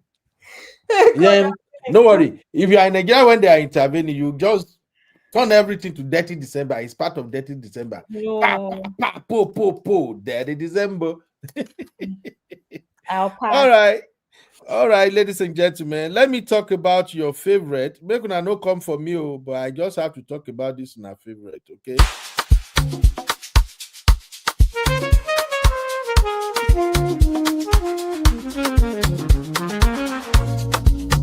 Yeah, yeah, yeah. You be in the building. Hey, vibe with Uncle Bino. Let's go. Now happy hour things, you know.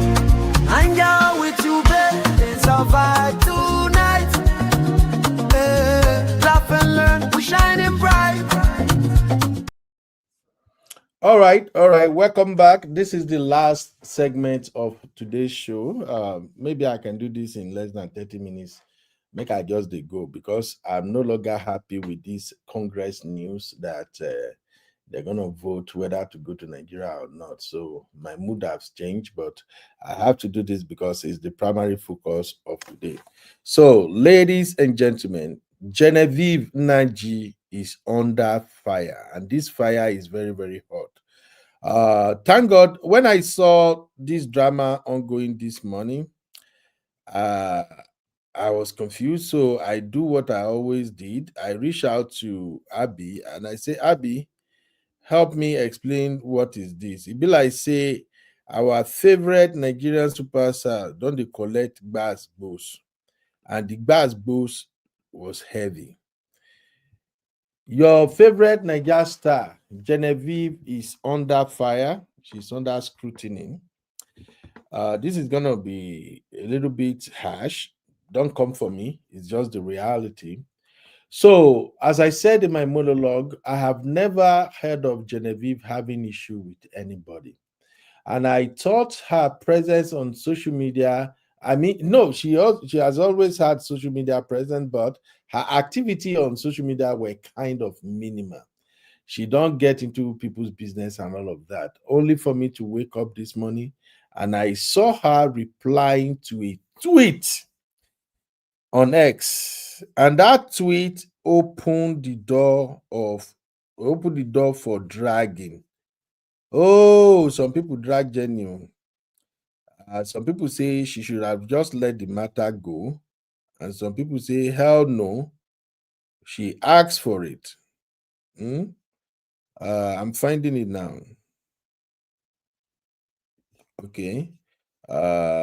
I see it already, but I wanted to open the original post. Why am I seeing wiki here now? Ladies, what are you guys doing? I think I saw this post this morning. Now don't share plenty things. Now the post don't run away. Anyway, I can always find it on X. So what happened was that one guy made a tweet and says, this is why Igbo men should not marry Igbo women. I think that's what the crazy guy said. That Igbo men should stop marrying Igbo women.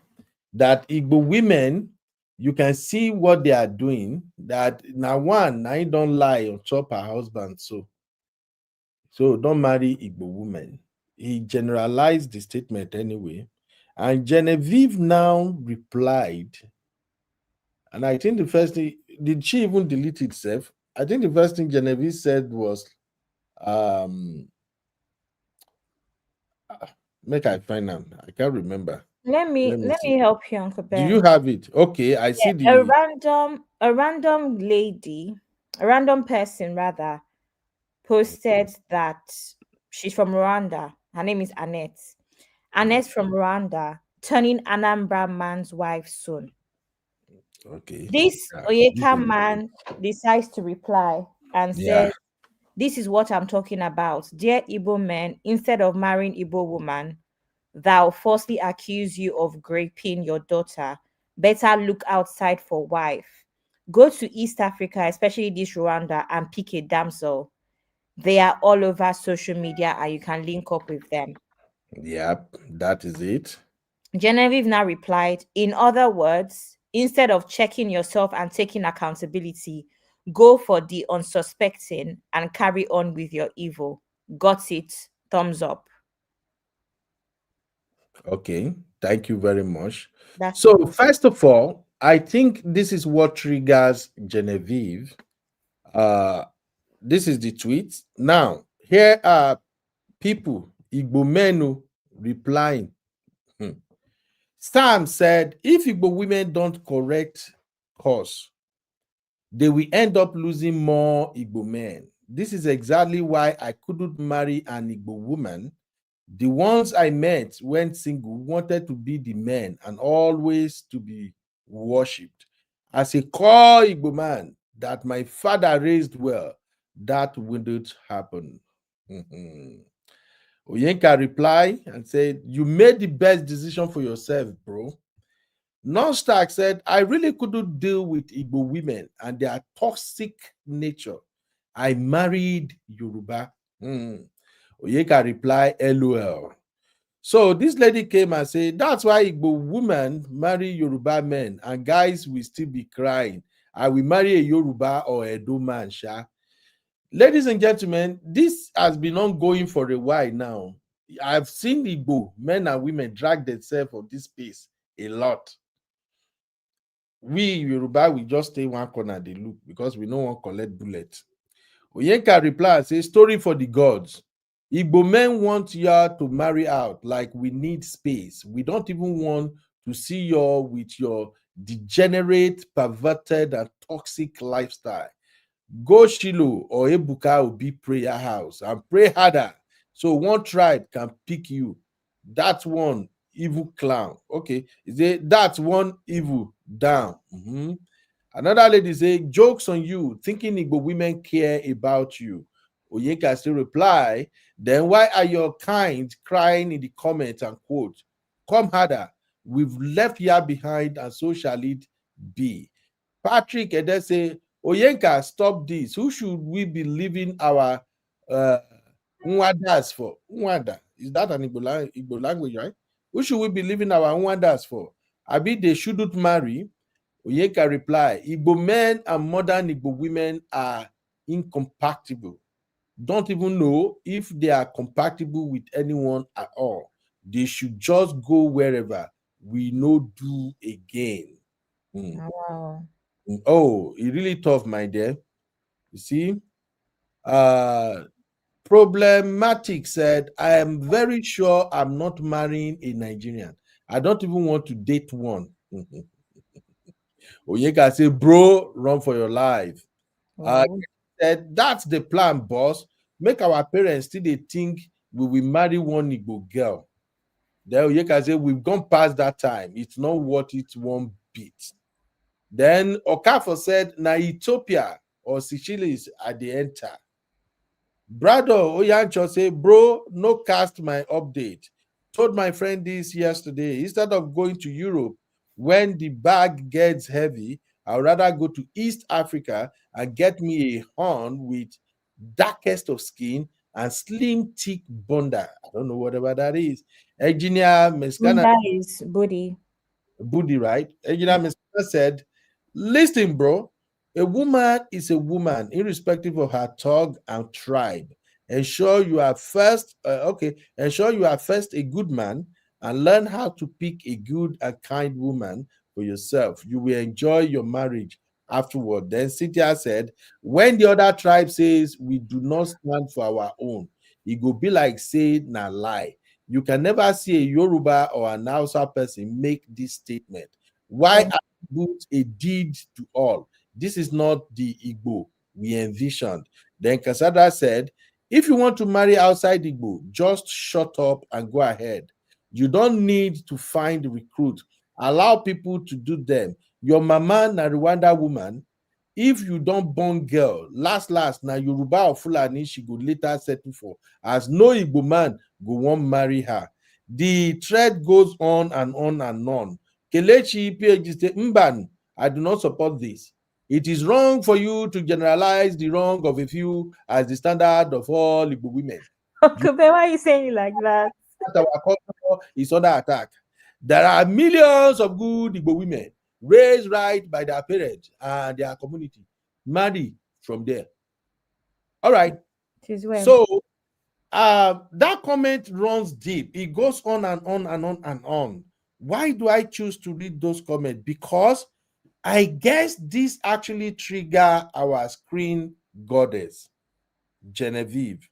So Genevieve now showed up, and is this retweet or what do you call this, or quote?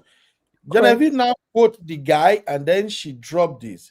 She said, in other words, instead of checking yourself and taking accountability, go for the unsuspecting and carry on with your evil. Got it? Is it? Can you read that, please? Maybe I'm not getting our English right. In other words, instead of checking yourself and taking accountability, go for the unsuspecting and carry on with your evil. Got it? All right. And that tweet has got 4.3 million views. Now, let's now look at the reply. Banter King said, Queen Mother, you just gave this account a boost with your reply. The guy should be grateful you engage him. Always love you. Aquaman said, many of you are misunderstanding this tweet.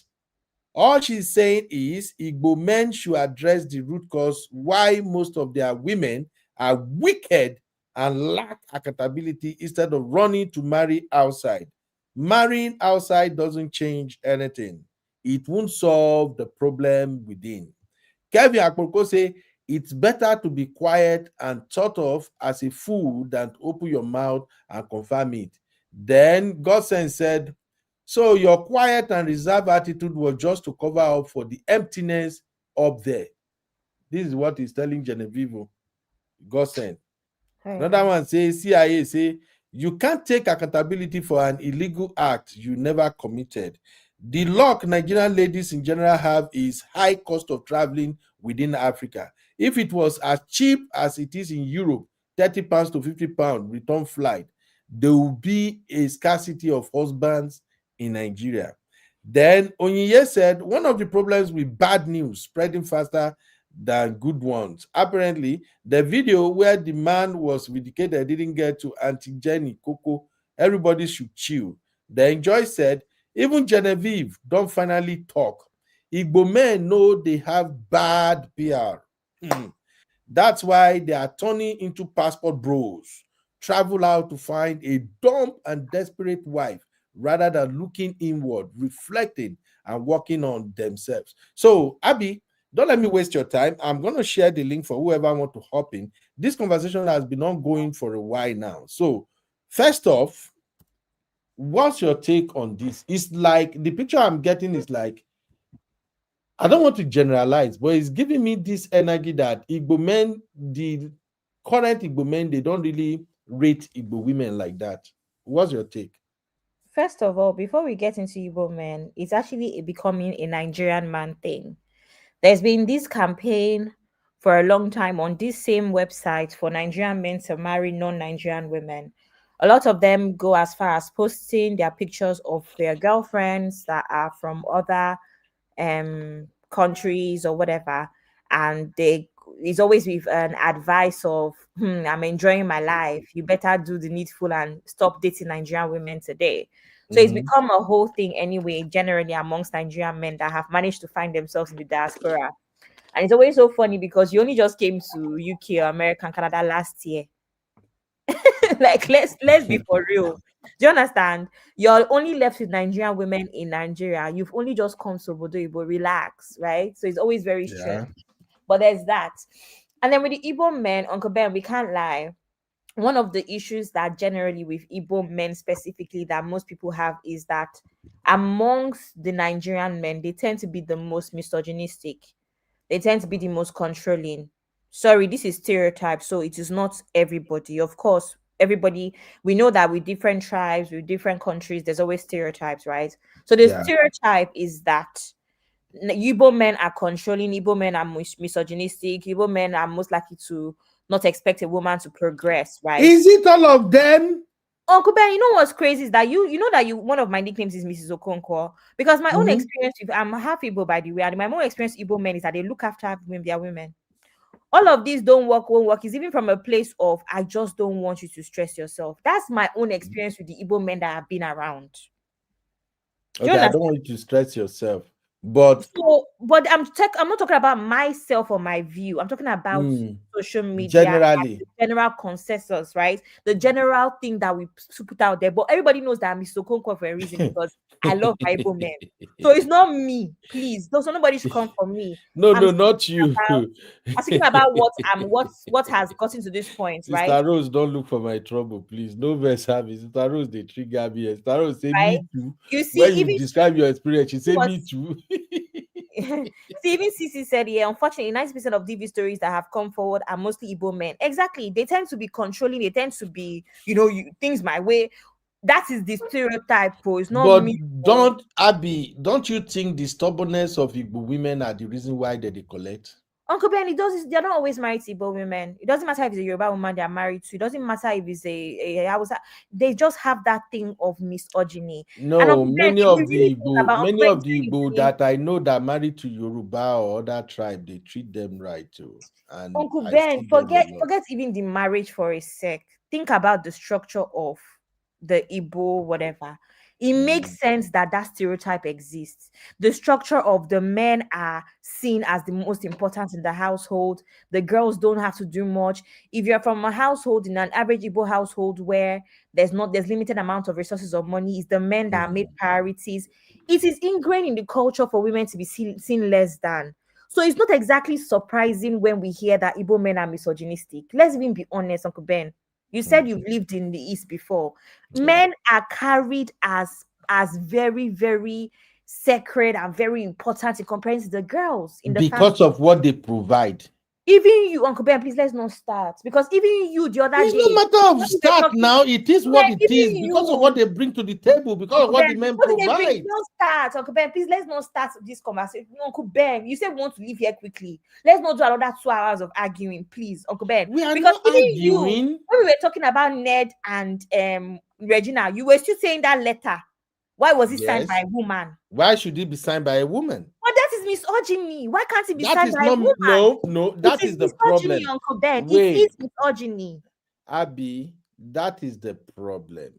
It is not because women are equals. No, just because I demanded or observed that the culture has not been respected in that letter. Because it was signed by a woman, that means it's disrespectful. Are women smelly? It's not supposed to be like everybody has their rules. Why is it not supposed to be like that? Because women are not seen as equals. Abby, let me ask you this. If you're married and let's say you don't have domestic staff and your husband choose to say, you know what, I'm gonna be the one to go to the market and buy food stuff and everything, just as if you really don't know how to buy stuff, how would you feel? I won't feel anyhow. If that's his departments that he's good at, then that is it. Uncle Ben, are you really asking that question? See, Uncle Ben, this is 2025. If a man is better at shopping for the household, let him shop. If I'm better at what's it called, cleaning the house, let me clean. If no worry, let's go. Let him cook. Let's come to what we are saying here, Abby. Uncle Ben, I can't believe you asked me that question as if you thought you really thought that question would land well with me. No, it's not like maybe it will land well with you. I know you will fight. You will say something else. Marriage is about strength, Uncle Ben. It's not. I just don't want to. 2025, we no longer have gender roles. There are women that are working and their husbands are not working. Abby, that is the problem. Because that's their Please, strength. let me quickly make the correction now. Thank God you are half Igbo, because people may not know why this conversation blown out of proportion on Twitter. You just made the statement now. You say this is 2025. There are no more gender roles. That is a very, very wrong statement to make. If you are saying there are no more gender roles, will you go and change the tire of your vehicle when your husband is at home? Uncle Ben. Will you do the landscaping when your husband is at home? Uncle Ben, you are taking it too far because with my husband breastfeed. I'm not taking Uncle it too Ben, far. No, you're taking it too far because will my husband breastfeed? Then why? That it just requires. Then why are you saying there are no gender roles? There are gender roles. See, the bottom line is this. If I'm in this living room now, I want to lift the couch. Why would I lift the couch if my husband is around? Because that is heavy. But you said there are no gender roles. No, you said there are no gender roles, right? God. No gender roles. That's what you're saying. And it's not fair. Don't worry. Let's come back to Genevieve that we're talking about. One thing about Genevieve, this is part of my own reservation and why I think this triggers her. Like somebody said, "Oh, thank you, Anthony." Or Chukudi, thank God. Now your brother be this. Chukudi said Nigerian women don't pour water like the Uganda women or Kenya ladies. Now another level. This guy they go so Uganda. What is wrong with Nigerian people with Uganda and Rwanda women? What is wrong with you people? Chukudi. Hey. Chukudi, why? Uncle Ben, let me tell you my issue with this marrying out of Nigeria and all. I've rarely ever seen it for actual good reasons. That's the problem. Every time Nigerian men talking about marrying outside of Nigeria, it is rarely for good reasons. The ones on the internet, it is never a case of I've connected with this person from whatever country and I love them. It's always in an attempt to either they think they can control them more because they don't talk back. It's always something that actually seems more negative to the woman than not. Abby. Always. There's never been anything positive to the actual woman that is not from Nigeria. Okay, so make I defend my brotherhood. The reason my Igbo brothers they are saying, you know what, I'm done with this, my Igbo sisters, is because you guys are always doing too much. This feminism thing, now Igbo women. Now some Igbo women now then carry this feminist thing and then put her for head pass. Uncle Ben, let's why? Call it spade a spade. Uncle Ben, why? It's not why, it's what people are saying. You remember one time? No, I'm asking you why is it Igbo women that are known as mostly feminists? Because actually you're not wrong. All of the popular feminists on social media are Igbo. Why? Thank God. No, why? Because you guys simply want to unseat the men in their God-given role. Uncle Ben, why? Not all of you. Uncle those Ben, with why? that Uncle Ben, I don't character like and attitude. Question. Uncle Ben, why is it that it's mostly Igbo women that are in the forefront of feminism? Because they are the one who don't want to respect the culture. No, Uncle they Ben, don't want to respect culture and tradition. Uncle Ben, you're not understanding over sabi. Uncle Ben, no, you're not understanding my question. What is the root cause of Igbo women being in the forefront of this? What is the root cause? Okay, Abby. Right now, you have changed this question like 10 times. No, I've not changed it. I don't want to answer. I'm not understanding the question. You wanted me to say it's because of the way the men are treating them. That is why they are. I don't want you to feminist. say. Is that what you want me to say? No, Uncle Ben, I want you to say the truth. The reason why there's more Igbo feminists at the forefront of feminism is because a lot of them have grown up in misogynistic homes. What is misogynistic about their culture and practice? Uncle Ben, really? You said you went. You said that you went. You did your service in the East. You don't think Igbo men carry themselves? Thank you. They've been for so long. They've had no other choice but to Abby, hold on. See, I am not defending terrible Igbo men. I am not defending Igbo men that treat their wife like shit. No. What I'm defending here is, as an African man, as a Nigerian man, there are some things that constitute respect to us as a man. And as soon as what constitutes respect to us is being challenged by the woman we married, the woman the family collected up wine, down wine, buy this, buy that, everything. The woman we spent millions to get married to. As soon as the woman got into the house and began to contest what we regarded as respect, as our ego booster, as soon as you are challenging that authority with us, all games are off. And that is it is applicable to most Nigerian men. I'm not saying about Igbo now. Now, if you say there are some terrible men, some terrible Igbo men that doesn't treat their wives right, I will say 100% they play it. And it doesn't, that is not limited to Igbo alone. It cut across all genders. But what I'm saying is, if we have now gotten to a point whereby Igbo men are coming out, especially this young one, you know, I told you, from age 40 downward now, are they fear waiting they come out of their mouth. And it's not unique to one particular tribe across Igbos. And it's not unique to people in maybe one country or one state or one city. It's almost like what you hear across everywhere. They are all having the same experiences, the same feelings now. So that is why I think it is worrisome. And it is because of these families on social media that are always yapping. Now, almost all girls, now even girls in Nigeria, those will be say they can't even buy the hair when they put for their head. They think come I can man. Uncle Ben, so basically you're saying that it is a problem that women have evolved and don't want to take nonsense from men anymore. Because this is what has caused this problem. See, when you say women have evolved, because I understand toxic feminism. And I understand when women take things too far. Because even the question you just asked me, if my husband wants to go to the market, Uncle Ben, what kind of question is that? If my husband is better at going to the market, let him go to the market. Okay. It doesn't take away from anything. What do you mean? What do you mean? What do you, Abby, hold on. What do you mean if your husband is better at going to market, let him go to the market? That is the insult we are talking about. That right there is one of the things you are supposed to correct. No, let me tell you. Look, listen. Let me tell you. It's okay. A man can go to the store, buy food stuff for the house and all that. There's nothing wrong with it. If he wants to do that, or maybe he just brushed, he did it. But where it becomes a problem is when it becomes something of joy to you.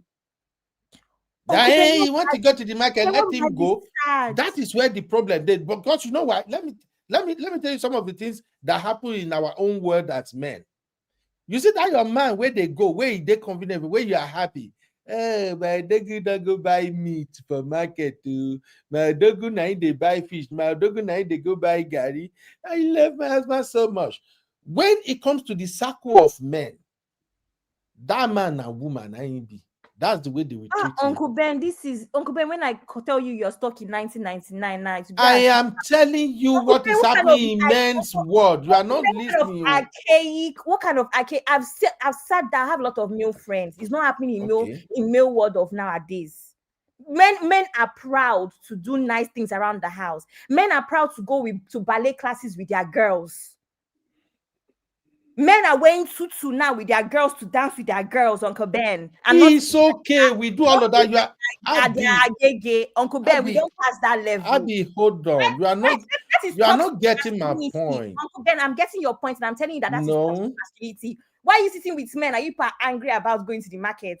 Abby, we are not coming up. No, Abby, we are not angry. I'm just explaining to you why a lot of and then you take the man who is helpful to his family as a woman. That's toxic masculinity, because what is there to go to the store?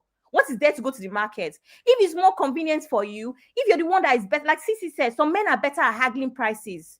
Maybe your mother was a market woman or had stores in the market. It could be many things that shape us to be. Even this tire thing you're talking about, there are women that know how to change tire because their father insisted on those kind of skills. I have a father that insists on those kind of skills. So there's skills that a lot of women don't have that I have. You know why I like you new generation of women.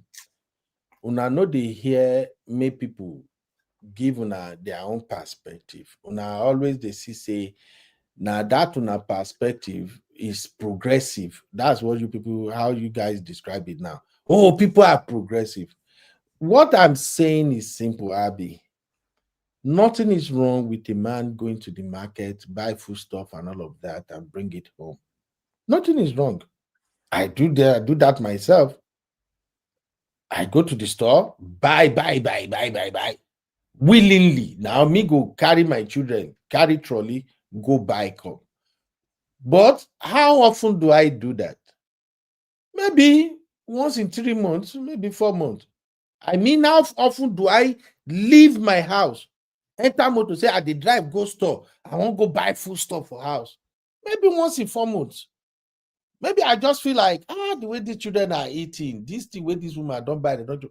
Let me just go restock it. But here's the thing. My wife no dare feel tell me, say, babe, will you go to the store tomorrow? I'm gonna need oil. I think we need some rice. Oh, I trust who I marry. She not go even dare even sample her for my ear. That's the point I'm making. So if your husband is going to do grocery for you, buy food stuff, buy oil, buy fufu, buy gari, everything come house, and it's becoming frequent, and you are being comfortable with it, what I'm telling you is it is wrong. Don't allow it. Appreciate the fact that he wants to do it, but don't allow it. That's what I'm telling you. Not you, Abby, just many other ladies out there that have that mindset. If you are married to an African man, no, not African self. If you are married to an Igbo man or a Yoruba man that have an issue with that, you don't make it an issue against him. He is just not comfortable with it. I cannot. So we have peace. Uncle Ben, I cannot believe we're having this conversation. Yes, we are having the conversation because that is the reason. In a world where a lot of men, the things that a lot of men do, women can do. And a lot of things that women do, men can never do. No matter how hard they try. Example, men can never get pregnant and push out a baby. No matter what they do. Baby in you. No, Uncle Ben, like you won't, since you won't go. A lot of women can provide. A lot of women can cook. A lot of women can clean. A lot of women can change their tires. And quite frankly, a lot of women can provide for themselves where if you don't change the tire, we will take the car back to whoever the brand is and they will change it. So these comparisons are not fair when you know that there's so many things that women do that men can never do. Nobody is saying that. At the end of the day, Uncle Ben, we talk on this channel all the time. And the whole idea is communication. Yeah. Some people, their households work the way that they work because it just works. It doesn't mean that the man is less of a man or the woman is a silly woman. Sometimes it works that way. So using examples like this thing, my dear, is not fair. Uncle Ben, toxic masculinity, and that is misogyny. That's all I'm saying. My dear, you can call it how you want to call it. Many women out there, they can find all terminology or phrases to qualify it. It doesn't shake us. It doesn't mean anything to us. That's the point. That is why these men actually still do not see women as equals. And that is problematic. You say what? Problematic. Even the best of men still do not see women as equals. And Uncle Ben, you don't think equals in what regard? You don't think that this conversation we're having right now is problematic? Abby, we are just having just calm down. At least I'm happy it's just you. You have always been my baby. I can talk to you. Thank God your sisters are not coming in. But Abby, angles are very much problematic because to you, Abby, it's not Abby, to me. My angle is problematic to you and people who don't see what I'm saying. No, it's not. This is what I'm saying. Abby, wait now. Uncle Ben, no, 1 second. I actually muted for you to speak. Uncle Ben, it is not to me. It is to the world at large. All right. Don't make it a me issue. Any woman that agrees with I don't care about men because that's what men do. This conversation, I'm actually reading comments and I don't care about the men. That's what men do. But any woman that even agrees with your take right now is actually the kind of women that we call pick-me's. It is problematic. Good, Abby. To the world at large because women have not come this far for you to make all these comparisons. They are very unnecessary. If in your household, it works for you to do the grocery shopping or whatever, do it. The days that it works for your wife to do it, do it. It doesn't make you less than a man. Even if you're the one doing it 80% of the time. I don't hear you, Abby. say make I talk my own now because I know say you ready to fight now. Here is my thing. If any woman that do not recognize that a man is a man, and there are some certain things that shouldn't be encouraged, even from your husband, even though your husband want to do it because he loves you, because he really see, oh, equity, nothing. There are certain things you shouldn't allow your husband to do. I don't know if the sisters that are listening now, if they understand what I'm saying. There are some things you shouldn't allow your husband to do, even though your husband really don't care. If he does that, it makes him less of a man. In man kingdom, in man's word. That's the point.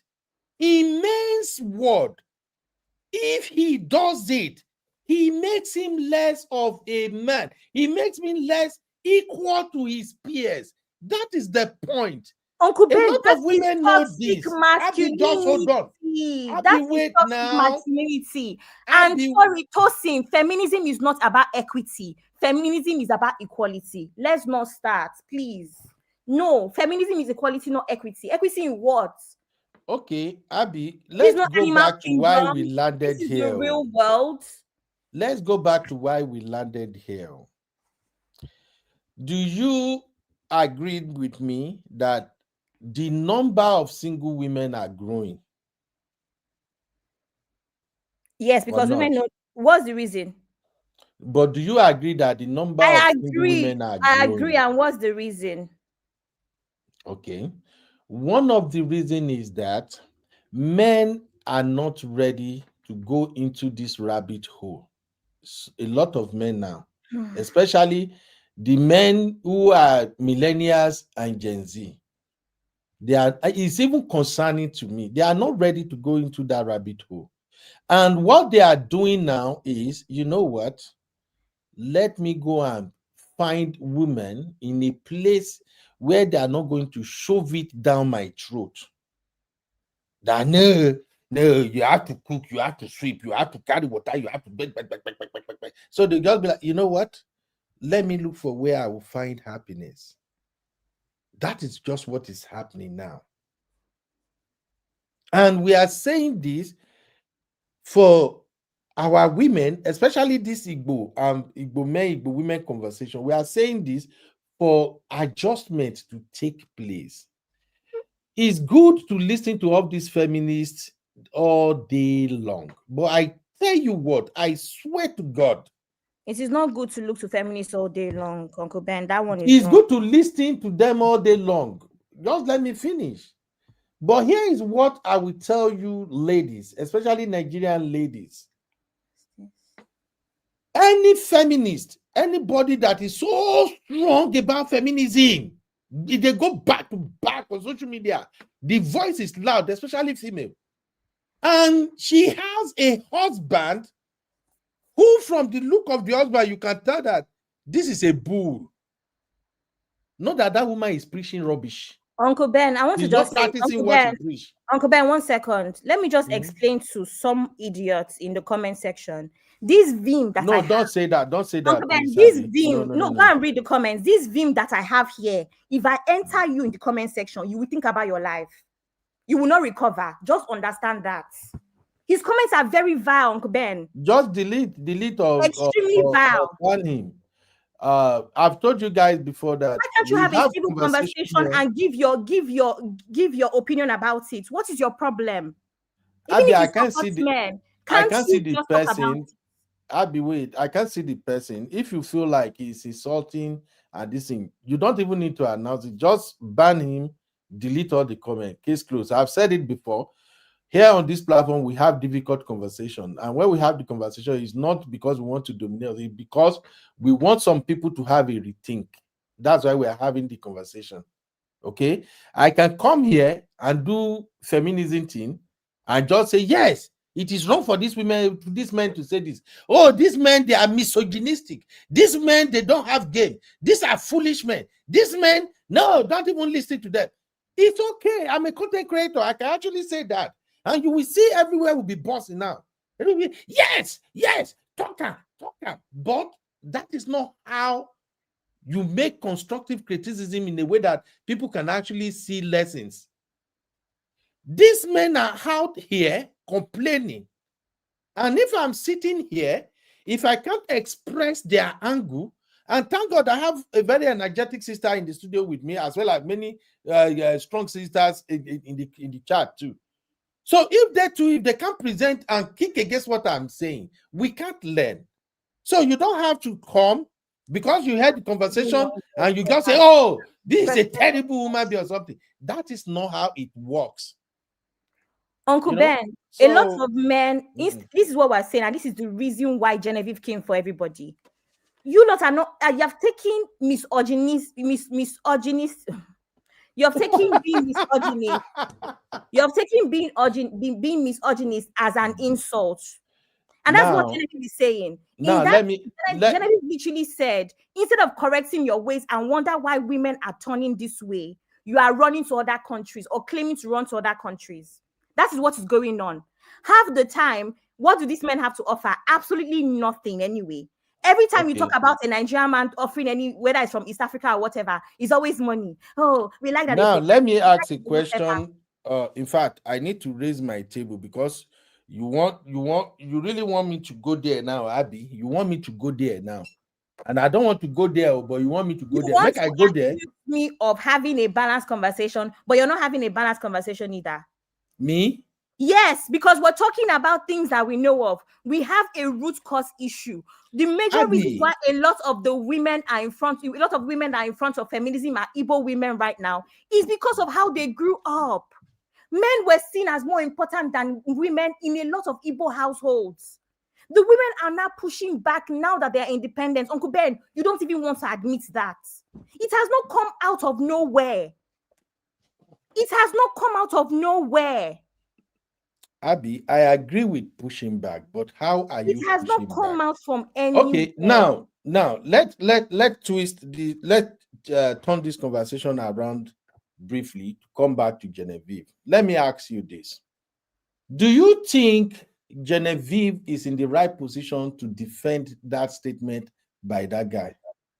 Yes, of course she is. Why wouldn't she? What makes you think she's in the right position to defend it? She's an older woman that has lived life. Is she married? Uncle Ben, no. Is she no. We have to go there. Is she married to an Igbo man so that she can use her own experience with Igbo man to tell that guy you are wrong? I agree with Genevieve about the generalization. That guy is stupid. Uncle Ben, yes, Uncle Ben. But don't tell me she's in the right spot. Do you know somebody who would have replied that guy, and I will be beating her drum? Chimamanda Adichie, that's how they call her. If Chimamanda had been the one who replied that guy, I would be beating her drum. Not Genevieve. Genevieve is a terrible example. Uncle Ben, this conversation is not going well. Okay, how do you want it to go? Uncle Ben, do you know what you're doing? What am I doing, man?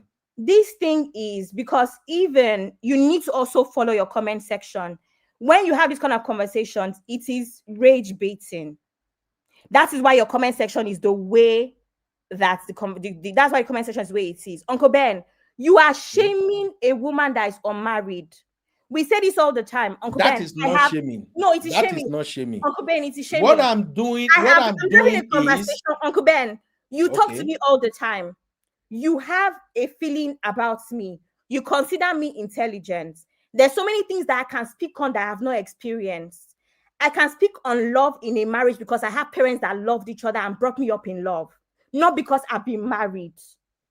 That's why I have had points about things that I know nothing about. I can speak about, do you know, even my friends that have children, I can speak about parenting because I often babysit my nephews. It doesn't mean I'm a parent, Uncle Ben. Genevieve is over 40 years old. No, Uncle it doesn't matter. Genevieve is don't even go there. Don't go there. I won't buy that. She's a great woman, excellent woman. I respect her. But when it comes to this thing we're talking about now, no. Somebody put in the comment earlier, And the person said, what triggered her today? I saw it, a lot of comments like that under that X this thing. What triggered her? Can you tell me what triggered her? I've always known Genevieve to be, she do her thing. Even when people drag her, she doesn't send them or anything. So what triggered her? How come now that Ezra is trending and all the Igbo feminists around Ezra, they are the one collecting the gbas, and this guy now made this post, and then she came out and pick it up. Where is my Abby? Abby, you don't run. You don't leave me. I don't even hear Abby again. Uncle Ben, I don't know what else you want me to say. You are insisting. I don't know what you want me to say. You don't want to listen to me. You are saying that because a woman is not married, she's not qualified to talk about what the man said got that. What that man said had nothing to even do with marriage. He had a lot more to do with putting down. The man said, Ben, "Don't marry Igbo woman." Uncle Ben, said, I waited for you. Let me explain. That tweet had nothing to do with marriage. He had a lot more to do with a category of women, of which Genevieve falls under that category. She's an Igbo woman. She can speak for younger Igbo girls. Now you have turned it to marriage. Why? Because the conversation is about marriage. Uncle Ben, the conversation is not about marriage. Go and read that tweet again. Abby, don't be this one with me and you they look for here. Make I share and make everybody see. Because you won't do lawyer now. You want to push me to a corner. It's not about marriage now. What do you mean it's not about marriage, Abby? Did she talk about marriage? She spoke about the category of women. Abby, look at this. This is the message. It's back on the screen. Oyenka said, this is what I'm talking about. Dear Igbo men, instead of marrying Igbo woman that will falsely accuse you of raping your daughter, better look outside for a wife. So, Uncle Ben, so you have comprehended that statement, and it is not about the category of women. It's not about putting Nigerian women down. It's about marriage, Uncle Ben. Please, let's be honest for 10 seconds. Let's just be honest for 10 seconds. You have looked at these statements now, and the only thing you saw is marriage, not putting down a category of women which Genevieve falls under. Uncle Ben, let's break it down. You lost me. I don't know what you want me to say now because I don't get it. I read the thread. I'm responding to the thread. Uncle Ben, you just don't want to be on the right side today. You have not lost anywhere. I lost what you're saying now. That's why I put this about. Dear Igbo men, instead of marrying Igbo women. That's what this man said, right? That will falsely accuse you of raping your daughter. Better look outside for wife. Uncle Ben, you are saying this is about marriage, not about an attack on Igbo women? No. I'm not saying it's not. Uncle Ben, do you understand how X? Do you understand how X works? Do you understand how Banda boys work? Abby, we covered this at the beginning, and I said this guy is way wrong for generalizing Igbo women. You heard but me you are now that, saying right? that Genevieve is not qualified. On what basis is she not qualified? She's talking about her own. Genevieve is from Mbise. Genevieve is an Mbese woman. On what previous is she not in the right position to speak about Igbo women?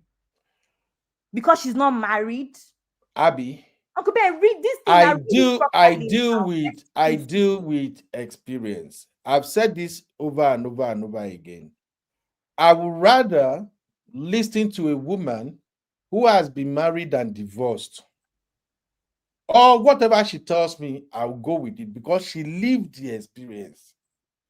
I don't roll with somebody who have not lived the experience, but using the experiences of others. In a marriage, you do not live with the husband and wife. You are now using this as a basis to judge a man or a woman. I don't agree with that. But when somebody have lived it, or this person has been in this long relationship, well known to everybody around them, and they see that, oh shit, this is not for me. This type of man, I collect shaggy. I'm listening. But Okay, Abby, who is Genevieve's boyfriend? There's no way. Not Uncle be Ben, her now. Uncle Tell Ben, me now. Uncle Ben, you're going to make me log off. Uncle Ben, why are you doing what you are doing now? What am I doing now? To do with anything? What has a man been in her life got to do with anything? Uncle Ben. She's a woman, Uncle Ben. 1 second. She's an Igbo woman first before she's anybody's wife. Uncle Ben, you are a man first before you are a husband. You have to be a man before you are a husband and a father. Why are you reducing these things to marriage and man and a relationship? Abby, I am being realistic with my You are not argument. being realistic. This has nothing to do with marriage. If you answer my question now, we go down. I cannot answer your question because it's not relevant. Who is Genevieve's boyfriend? I'm not answering your question. Even the one she has dated before. I don't know. I'm not her boyfriend? I'm not a family member. I don't know have that information. Do you know who she has dated before? She's a popular figure. Uncle Ben, we don't have that information, but she has a child. Okay. That is the reason why I said I am not cool with the way she jumped into that conversation. Uncle Ben. He has a good point. And I'm telling you now, if somebody like Chimamanda was the one that took that guy on, case closed, deal done. Okay, Uncle Ben. Because it seems like there is something else behind it. You are not even talking about where she took the conversation to. This guy says, dear Igbo men, instead of marrying Igbo woman that will falsely accuse you of raping your daughter, better look outside for wife. Your sister comes and said, in other words, instead of checking yourself and taking accountability. Look at that now. Why are we doing this now, Abby? Why are we doing this? Okay, analyze our statement. Does that statement address the concern of that man? The Igbo man that was falsely accused of raping his daughter. Uncle Ben. No, just wait. Uncle Ben, I can't tell if you're being serious or if you're trolling. I cannot tell. I see. Okay, how am I trolling? Help me. I cannot tell if you're trolling me or if you're actually being, if you are being serious right now, Uncle Ben. I cannot tell. Blood of Zachariah. Uncle Ben. Okay, go ahead. The man that made a statement, which solution did he offer? This man quoted a random woman from Rwanda that was celebrating that she's about to marry an Igbo man. Instead of telling her congratulations, instead of celebrating her happiness, he came and used this as an opportunity to put down another group of women. Okay, so which solution did he, Uncle Ben, let me finish, please. Which solution, please, did he come up with now to address the solution? But it's now Genevieve that you want to bring solution. But it's the same Genevieve that you said is not qualified because she's not married. So an unqualified woman now should come and give you solution. But you cannot collect her solution because she's not qualified, right? Right? Have you made your point? I have made my point. Start with the men first, Uncle Ben. This is what we're saying. Let her fight for the women that she wants to fight for since she's not married and unqualified. Let the men fight for the men. Don't do that. He did not provide solutions. He put a group of women down. Genevieve is part of that group of women. In fact, an auntie in that group of women, and she has a right to speak for that group of women. But no, you want to put it down to marriage. Okay, so if we have to go by that logic, this gentleman has no right to speak on behalf of the men who had been lied against, the men who had been wrongly accused of this. Look at the magnitude of the offense now.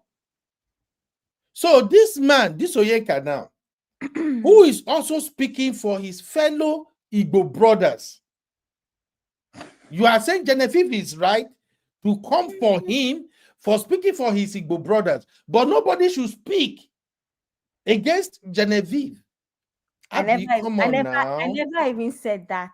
No, but that's what you're saying. Uncle Ben, that's not what I said. You are the one that said that Genevieve did not offer what's it called, solutions. Yes, now that is They are the not ones the that said- solution to the problem. But the Did you man, what is did you this? see her follow-up comment? You see Some Genevieve follow-up women comment, right? down. Uncle Ben, I can't believe what we are going through right now. What are you going through? I'm going through, Uncle Ben, I'm going through a lot in your hands right now. Abby, don't go through a lot. Drink some ice. I'm not drinking any ice, Uncle Ben. Ice cannot cause this problem because, Uncle Ben, are you trolling me? No, we are having a conversation. Uncle Ben, you just said Genevieve is not qualified. Because I asked you a simple question now. Who is her boyfriend? You know him. Uncle Ben, who she don't marry before? You know him. What Uncle experience Ben, is she basing her attack on that poor man on? You can't say. Uncle So Ben, what makes her in a perfect position to come for that man? Uncle Emeka, no. Okay, so Regina, can she comment on this? Regina Daniels. Excellent. Uncle Ben, Regina Daniels. Uncle Ben, are trolling me, bye. No. I'm not trolling you. There is a reason Regina can comment. Uncle Ben, Regina lived the experience. You see how the guy is fighting tooth and nail now. I saw her recent post where she said she is ready to go on that ground with Ned. If Ned no backup, she lived the experience. If somebody like Regina go here, you are just missing my point. The point I'm just making, Abby, is that we have a bigger problem on our hands. Igbo men are saying we don't want our Igbo sisters. That is not a problem as far as we are concerned. Uncle Ben, I tell you all the time that we have a bigger problem with the younger boys. I tell you about Red Hill movement and all. But with the things that you have said today, you have added to that issue. Uncle Ben, and that's what I'm trying to explain to you. You cannot decide that a woman is qualified because of marriage. Number one, Uncle Ben, that is a very problematic statement. Number two, you cannot want to address these men without being honest about the root cause. I told you, I admitted. What is the root cause? In your own estimate, the root cause is men. That's where you are going. These misogynist men. No, Uncle Ben, today we had a chat and I told you that they have something called feminist covering on social media. And 3 of them, right? One of them is what? Kiki Modi. If you don't realize, Kiki Modi is an Igbo name. The second one that is what? Uloma. Uloma is an Igbo name. It's only Ozzy that is from Edo State, thankfully, but that she's not even that far off, right? And then most of them, for every 10 feminists, 8 of them are Igbo. Uncle Ben, I asked you an honest question. Why do you think so? And I answer you, you not take my answer. What do you want me to do? Your answer. You want me to answer you exactly what you want. I answer you. I wanted you to be honest about the answer. Everybody knows the reason. Abby, what do you mean honest about the answer? I told you. Because you said that you went to school. You went to school in Enugu, so you should know the answer. I gave you the answer. You rejected it. Daddy, I'm fine. Uncle Ben, you did not give the right answer. You see what you don't cost now. You have disturbed my father. My father has come to school and look for me. Uncle Ben. Oh my God. In fact, Daddy, let's arrest Uncle Ben. Uncle Ben has tried. Daddy, please don't listen to Abby. Abby is stressing me out here. Don't listen to her at all. Uncle Ben. Abby, you don't take my answer. Your answer is not accurate. Now we know how. Okay, what answer were you expecting me to give? It's not what I'm expecting. It's the truth, Uncle Ben. I told you, Igbo women have grown up in misogynistic situations. The root of Igbo culture is actually misogyny. You even said it in that Regina letter that a woman should never have signed it. There's a reason why you said that, because of the misogyny in our culture. Stop saying misogyny. That is the problem. You're the one that is taking misogyny. This terminology that you people are throwing around is what is creating the issue. It's like me saying, Uncle Ben, it's like me saying that feminist, being called a feminist is an insult. It's not an insult now. It's not an insult. Why are you triggered by being called misogynist? Are you misogynistic? It depends on how you see it. I just told you right now, say, as me, I did like this. So no woman, they never born the woman. Where you go wake up in my house, you them say, hey, babe, go and do grocery. I need some gari, I need some rice, I need some. And I'm telling you, I never see the woman where go tell me that one. Ma, go. They never born her. So call me whatever you want to call me. Okay. Please help me understand, Uncle. So that makes me a Zion. misogynistic man, Abby. I'm not a misogynistic man, right? Uncle Ben, Because I do not cow to a woman to send Uncle me Ben, go market, go buy fish. Ben, No, you know I suppose go, just wait. I suppose go that market, buy the fish, buy the gari, buy everything, buy all you come back, cook, finish, make she defy her name. If I revoke, oh, I'm misogynistic. Thank God, man. my Is that what you want to here. do? Uncle Ben, the way we are going now, I'm going to go live after this show to also react on you because you are a media personality. And I can react on you as a media personality, Uncle Ben. I put it to you that you are misogynistic. Which the other one? Call me chauvinistic. Add one more. Which one? I put it to you that you are misogynistic, Uncle Ben. I'm a lot of points that you have made, a lot of points you have made today have not landed well, Uncle Ben. They have been extremely misogynistic. I said this in the backstage before I come live. I say anytime where conversations surround Genevieve, person know they get to the bottom of it. So I agree whatever you said. But my point is this. If Igbo men are complaining, I even share some of my own personal struggle with even my friend with you guys once. I not just began to YouTube. If men are complaining, and they are beginning to find love, life, and peace of mind in women from other African countries and other nations, that is a referendum on your gender from that area. That's my point. I'm simply saying something is wrong. I'm not saying this Igbo men, no, they are great. Oh, no. I'm simply saying something is wrong. You say, oh, wait, Abby, please wait. Abby, just wait now.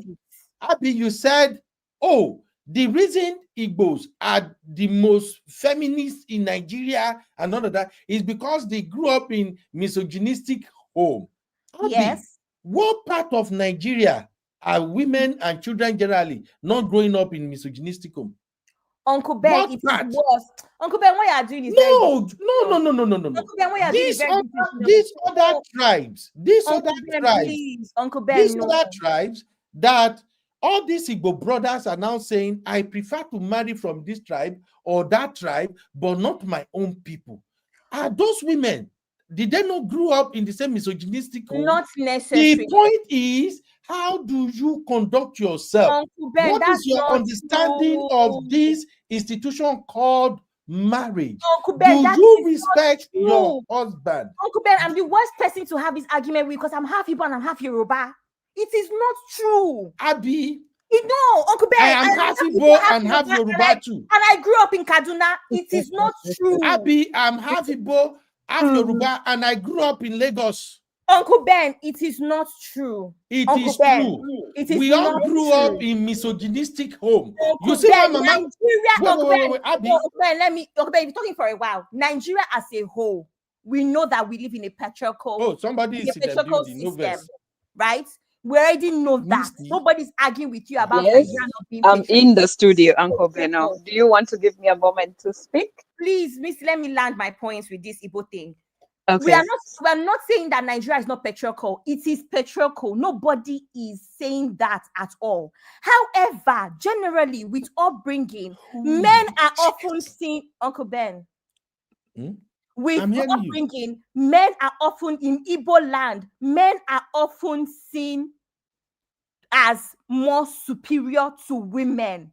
It doesn't mean that as a whole across Nigeria, it is not a problem, but it is worse in certain tribes. And one of the tribes that is worse with control, with men being superior. Oh, you have a brother and a sister. The man is more important than his sister. Everybody knows this. You don't even have to be Nigerian to know it. Sisi even put it in the comments. You don't have to be Nigerian to know this. It is more prominent in the Igbo tribe. Okay. All right. Thank you. Misty is here. Misty, before you go on, please, ladies and gentlemen, let me give my sister Marriott her flowers. That is why I can't do without her. I love her so much. This is the question I asked that I do want to buy me for. I'm clapping for Marriott. Marriott already gave me the answer that I wanted now. So we can move on. Marriott said, Genevieve has been engaged to an Igbo man. That's all. It means she now has a first-hand experience to speak. That's all I ask, Abby. But you want to chew me. Uncle Ben, please. Over Because to you, Misty. I was the one that said it, you would have Let said Misty that go on. not Misty, marriage. please. You are trying to find soft landing now because Marriott came in. Please, that's No. not. Okay, ma, quiet for Misty. Because Misty, over to you, please. If I said it would not be relevant because you will say engagement is not marriage. Uncle Ben. I'm waiting for Misty. Well, I just don't want to speak over Abby. Hi, everybody in the studio. Hi, Uncle Beno, Sister Lee, and I think Uncle Dayo. Uncle Dayo is not here. Uncle Dayo ran away today. This one, a hot conversation. This is Everybody just avoid you this one. and Abby. It's just me and this Gen Z that you people gave me. She's there for life for you. The same Igbo culture that if you don't have a male child, you are not valued. Uncle Ben is saying that I was actually going to speak on that. Ben. So Uncle Beno, you have to understand the meaning of being misogynist is basically when it's like disliking or having strong prejudices towards women, and it could be contempt or hatred or things like that towards women. And generally in Africa, women are highly prejudiced when it comes to our culture. We acknowledge that. But in some cultures, and just like Abby mentioned, the Igbo culture, it's more pronounced than other cultures in Africa, where, for instance, a boy child is held in high esteem than a girl child, right? So I don't know whether you get the difference of what I'm saying right now. So it doesn't, you cannot just generalize it and say we all experienced misogyny and that should not be an issue. We all experienced it, yes, because of our culture and traditions, but in some societies, it's more prominent. It stands out than others. So it's seen. So nobody is saying don't marry from another culture or from another tribe or outside Nigeria or whatever. It's okay for you to say that, but you cannot put down everybody just because you're saying you can only speak to the matter of misogyny through marriage. If you're married, then you have a valid reason to speak. Some people have had they've had their experiences by witnessing maybe their aunties or their brothers or sisters going through the same thing. So marriage is not exactly the perfect criteria for you to use or to say that that is the only thing that can validate somebody's argument.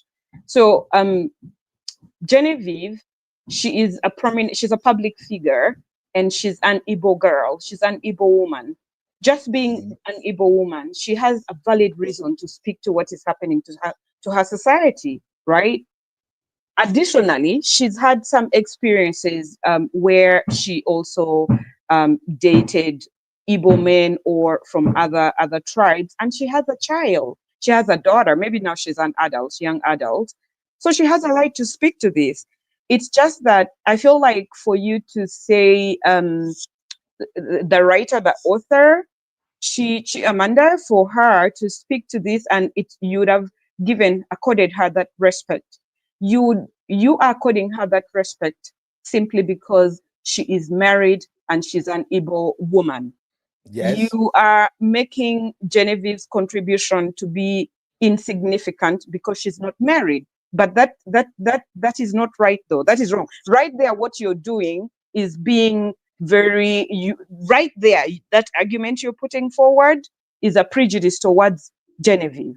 She has a right to speak just as much as the author, the writer. You cannot dismiss her contribution. Agreed, she has the right to speak. It is when people want to use her point of view as the right response to what the guy said. So why would you say it's the wrong response? Why would you say it's a wrong response? It means you're still invalidating her contribution, whatever she No, says. no. I am not invalidating her contribution. Yes, Misty. you are, by what you just said right now. For you to say she has a right to response, but what she says is not the yardstick of the proper response that we should take into consideration. Okay. You are disregarding her opinion. Yes, her opinion doesn't really matter to me. To you, and you have a right to that, but but that is to you, and you go to prove our point that prejudice against women is still being practiced highly. This is not prejudice sadly, against women. and Just because Misty, come on, don't do this now, Misty. No, I'm not doing anything. I'm just proving what you said, and it's totally very wrong, and it's very disappointing actually, because you come from a culture. You come from a culture, and you've seen all these things happen, misogyny being practiced back home. You've seen it, and then you have lived a life in an exposed environment. So you ought to know the differences better and to appreciate it better.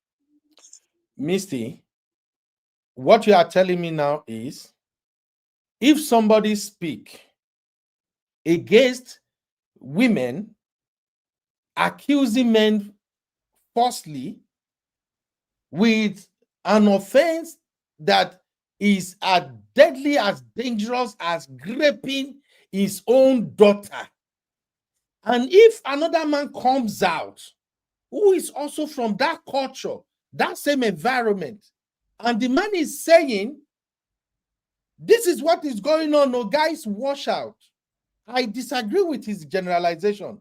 But if he's saying it, you are telling me that you should take the word of the woman that counter his argument over what he's saying. I don't know if you get what I'm saying now. If a crime has been committed, I cannot pretend and say it hasn't happened. Because you know what I mean? a crime was not committed. Did you see the message I read? I can still bring it back. Misty, okay, maybe bring you it miss back. it.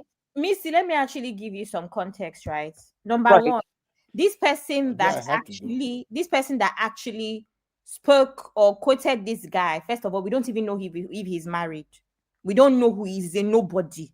Because we don't know him. He has not put his picture up. His name is just there as Godwin or whatever name he used. Number one. But because he's a man, right? Because he's a man, he's qualified to give other men advice. Number two, what Uncle Ben does not understand is that there's something called internalized misogyny.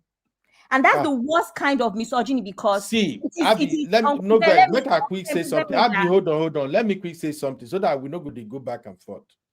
If you choose any other word to describe whatever is going on without that misogynist, we will be on a good foot. I can't, because because ladies have now mastered this craziness of anytime there is a pushback from men, call it misogyny.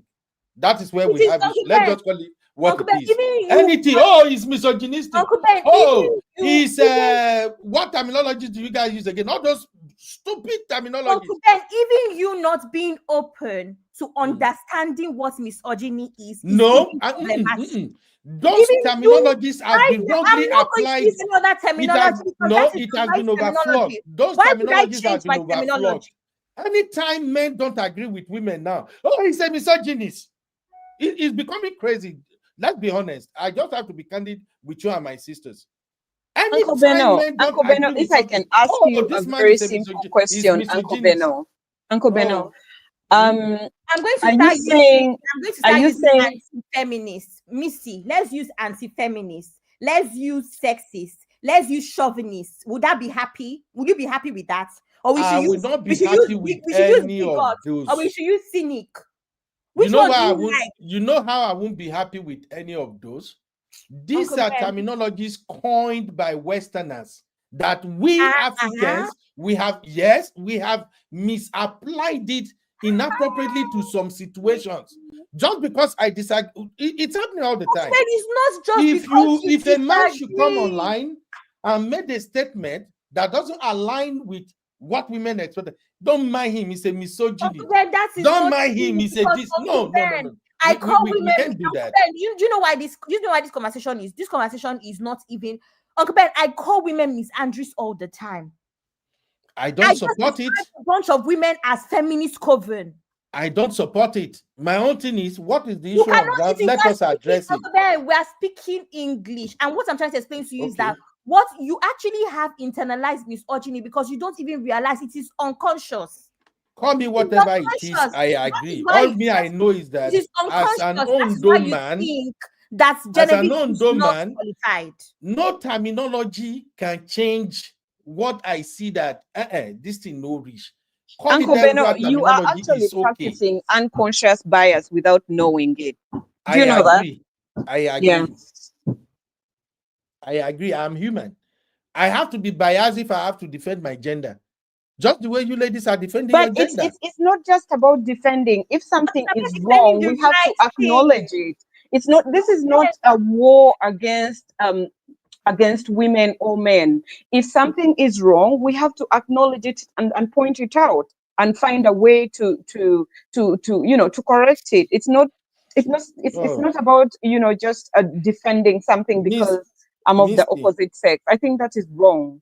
Let me quickly walk you through how we got here. Maybe you miss it, and any other person that has just joined, because it would just be like, say, oh, Uncle Ben is just going crazy today. No, this guy made this post on social media.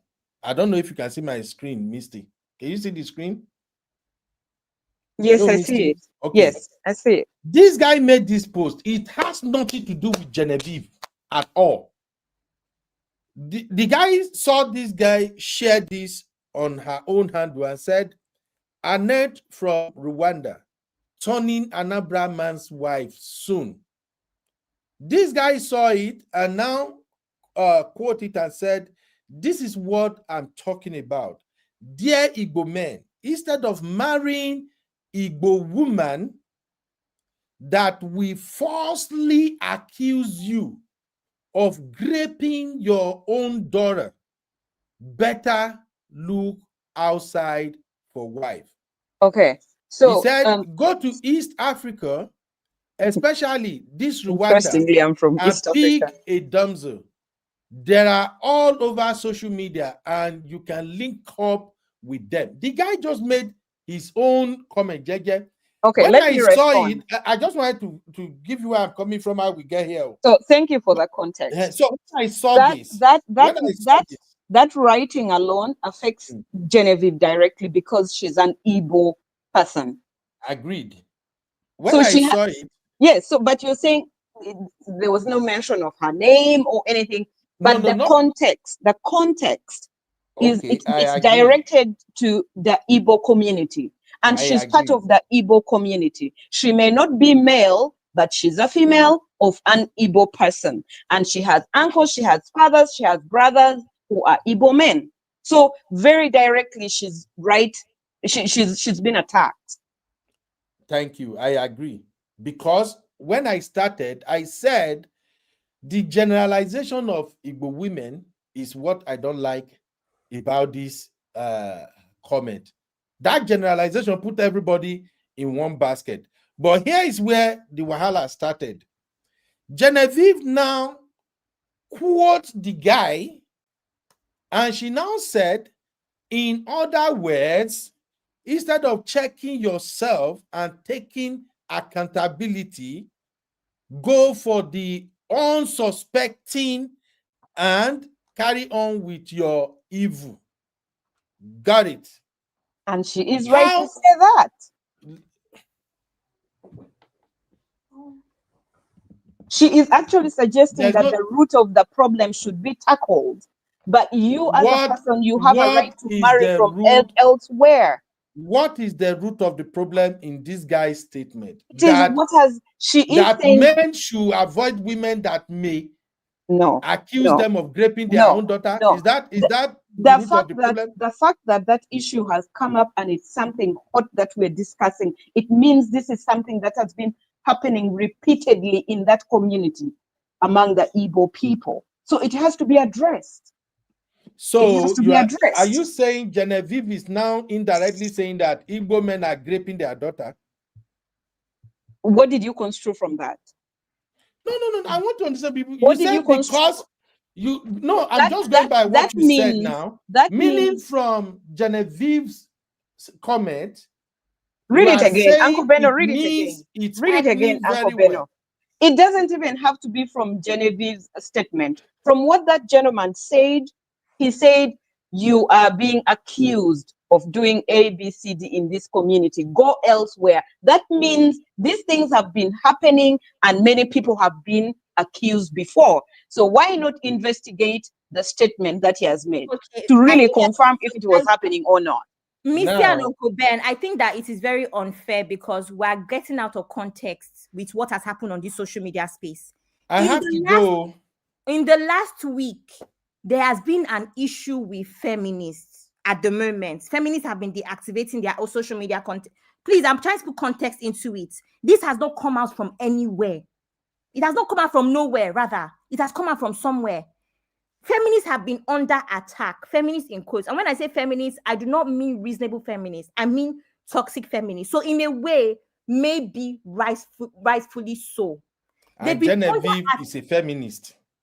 Let me, Uncle Is Ben, she not? let me land. Everybody should be feminist. It's not a bad thing.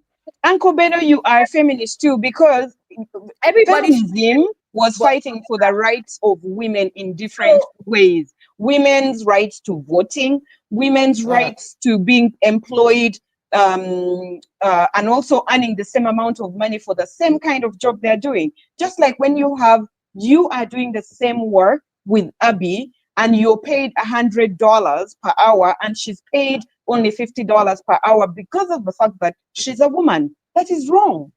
So that was the basis of feminism. Here's the thing. Let me explain the context. Feminists have been under fire for about a week and a half at the moment, right? So a lot of these men have started to come up with different statements. Uncle Ben, this is the one that you saw because Genevieve is involved, but there's been many other statements, right? Personally, in the last 5 years, I don't know, I'm only saying 5 years because I feel like most people, their memory can take them as far as 5 years. I've never seen that an Igbo woman came out to accuse her husband of raping their daughters, besides this one case. So you also have to ask yourself why this man used that as a case study. Because that is what will fetch him the kind of engagement that he needs. No, just putting things to context, because we're taking things out of context as if we do not know what happens on X. That is why he has used that as his tweet to now fetch engagement. That is what has happened here. She has now replied, but you're taking her reply to the exact tweet. Meanwhile, this is an ongoing conversation on X about feminism, about misogyny. It is ongoing. It did not start yesterday. It did not start last week. Uncle Ben, when we started this show, I explained to you that a lot of Nigerian men, a lot of Igbo men have been talking about getting married outside of the country. Nothing to do with violence, nothing to do with rape, more to do with our attitude. We like money too much. This, that. That is the reason. It is an ongoing conversation, Uncle Ben. It has nothing to do with anything. So when you have that context now, can you see that Genevieve can chime in? She can't chime in. She's chiming on the wrong After post. everything I said, now you still think she cannot chime in? She's chiming on the wrong post. If I have to go by what you were saying, what I heard you say is this. They have this ongoing conversation on X. Men are giving all kind of reasons why they want to avoid Igbo women and marry elsewhere. Is that not what you are saying? Uncle Ben, Abby? I think Wait, now you know they like to answer when they ask. That's the thing. Uncle Ben, if you want to misconstrue what I said, you now want me to answer. How do you want me to answer when you have already misconstrued? Wait now, Abby. You see, this is a very good learning point for all of us. When, as a man now, I'm telling you that everything you explain, this is what I heard. And I'm trying to explain it back to you just to see if what you say is what I heard. You know, let me land them. That is why people, they get bad blows. I just told you what you are saying right now is that. But Uncle Beno, the way you are trying to explain it back to her is not correct because of the way she said it. Like you explaining to her is putting your own it's like you are totally misconstruing what she had said. But you want me to have a direct answer for you, but that's not what I said. I can't answer your question when that's not what I said. Say what you say again. Make I tell you what I hear. This guy was baiting women. This is an ongoing Oyenka, right? Yes, this is an ongoing conversation. Only him or many other guys on many other guys. This is the one that the why you say this guy was baiting, A lot It of be them like are only beating him. So women at many the of them are moment. doing it, right? So at Thank the you. moment Go on the ahead. internet, because of the Ezra issue, feminists are under fire because Ezra is part of their community. Feminists are under fire on X. Go and look. Go and type Nigerian feminists on X. You will see it. So this man knows what he's doing. And like I said, Uncle Ben, can you tell me any other instances where any other Igbo woman has accused their husband of raping their children? No, it's happened once. It just happened now. That's what this man wants to use as an instance. And like I said, generally, this feminism talk, this Igbo man, Igbo woman, Nigerian men not wanting to marry Nigerian women anymore, has been ongoing for years at this point. This year has been very heavy. It's been very, very heavy. So it's an ongoing conversation. So as far as I know, Genevieve is not even chiming in on this particular issue. She's chiming on the general conversation. That is why you read the replies as well. The replies had nothing to do with raping children. I'm vindicated. It had nothing to do with anything. So when Abby.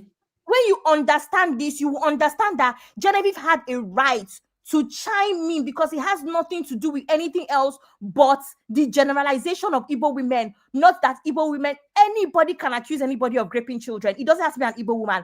That man used it on purpose.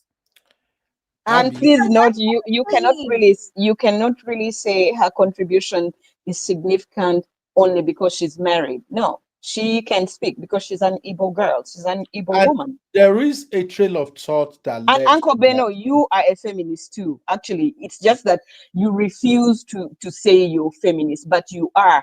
The way you treat the way you treat Blessings, the way you treat Isaac, the way you treat those kids, you're always trying to give them equal opportunities in everything they do. So you're feminist. I'm not the one that remove her. No, I no talk say I don't go remove.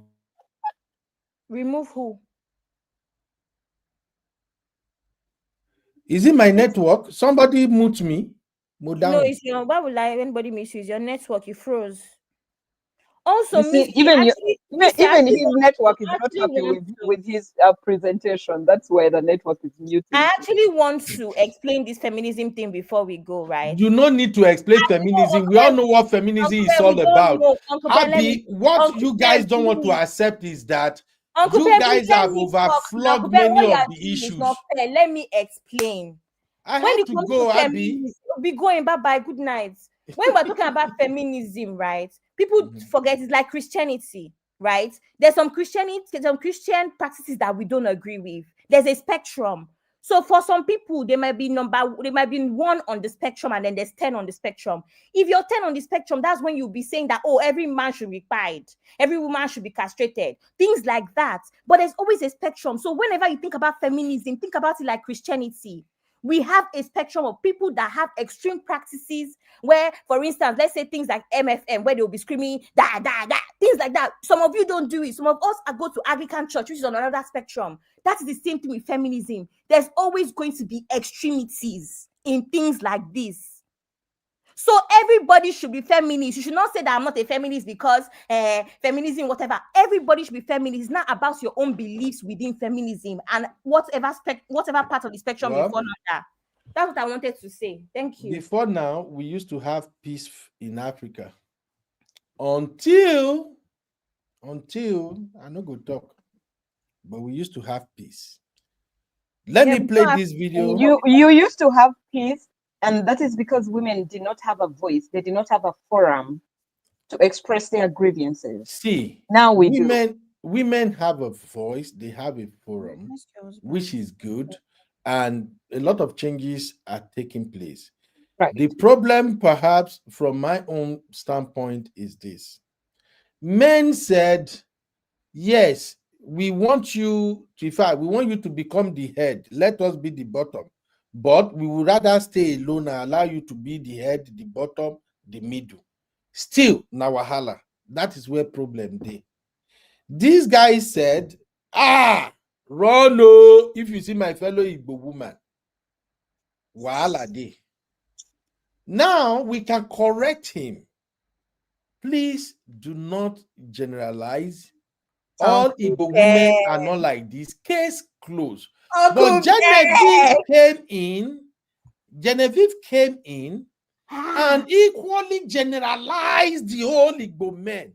And no, she didn't. They won't let me We can explaining. correct who on the social media, Uncle Bear? All the correction we try to correct you now. Which one have you collected? You were saying No, she has no They don't right to speak correct. to They this don't because she's correct not banga married. boys. Uncle no, Beno, I said, Uncle Beno, you Abby, came You full don't circle. correct banga boys. You give them energy. Abby That's how and I, X, that is how uh, X works. You don't correct on X. You give Misty, them energy.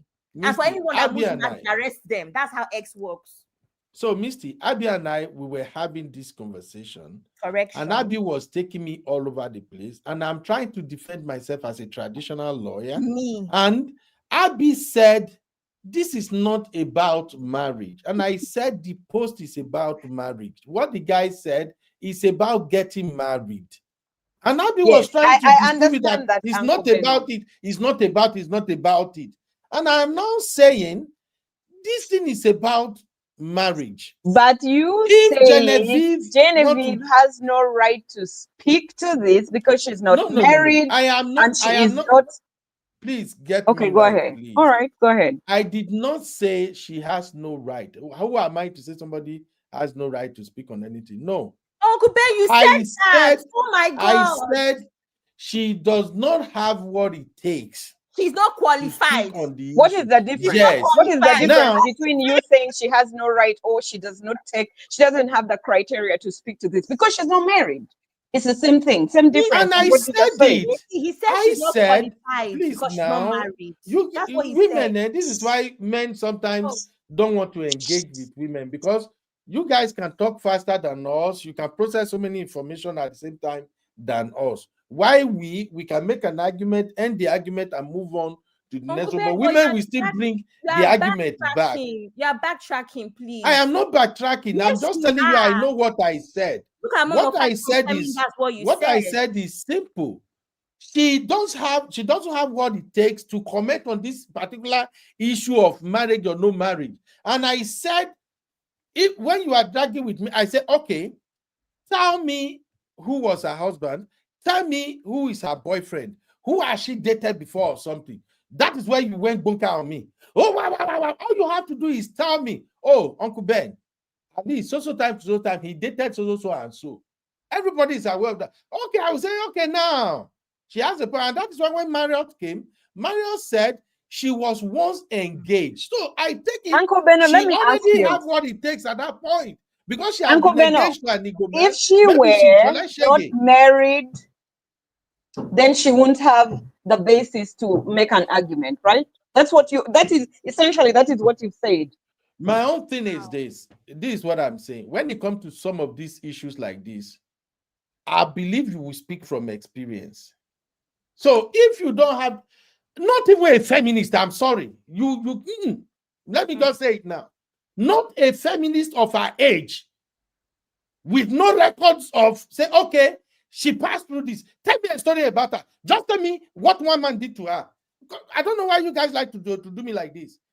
Tell Uncle me, Ben. Abby Misty, just tell me, oh, so time, she dated this man treated her like this. And so you will only accept her contribution as being significant because she either got married or dated an Igbo man before. But I'm telling you, she comes from the Igbo community. She has seen possibly these things happen among her people. She doesn't have to be married to have that experience.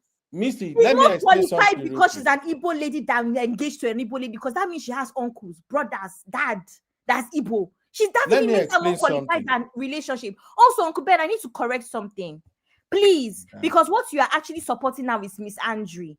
A woman being. I said call it all of it. Miss Andre is no longer misogynistic. Explain what I'm saying. No, Miss Andre is when a woman hates men. That is Miss Andre. It's not feminism. Okay, Uncle now Ben, I hate women. A woman, Uncle Ben, a woman. No, Uncle Ben, listen. Miss Andre is when a woman hates men, not men. Follow me. That is Miss Andre. You just said we've not talked about any bad experiences she had on men. The reason why a woman should be feminist has nothing to do with her experiences with men. You are asking for a Miss Andre, and that is wrong. If a woman has had bad experiences with men, it has nothing to do with anything. That is not what should form you being feminist. That is why you have misandries. Because if a man does you dirty, you now say you're a feminist or because of men. That is misandry. You are no longer fighting for equal rights. You're no longer fighting to be seen and heard. You're now fighting because you do not like men because of a bad experience you had. So, Uncle Ben, I don't even agree with that, even as a feminist. That is the wrong take. I agree. So I don't care if Genevieve has been done dirty by men. That is not relevant in this conversation because that would make her a misandrist, and we don't have that information. It's not relevant. I agree. But what makes it relevant to me is this. I have seen women that once they hit certain age and they made up their mind about how they want to live their life, any conversation that provide any opportunity to attack men, they are all over it. Tell me I'm wrong with that.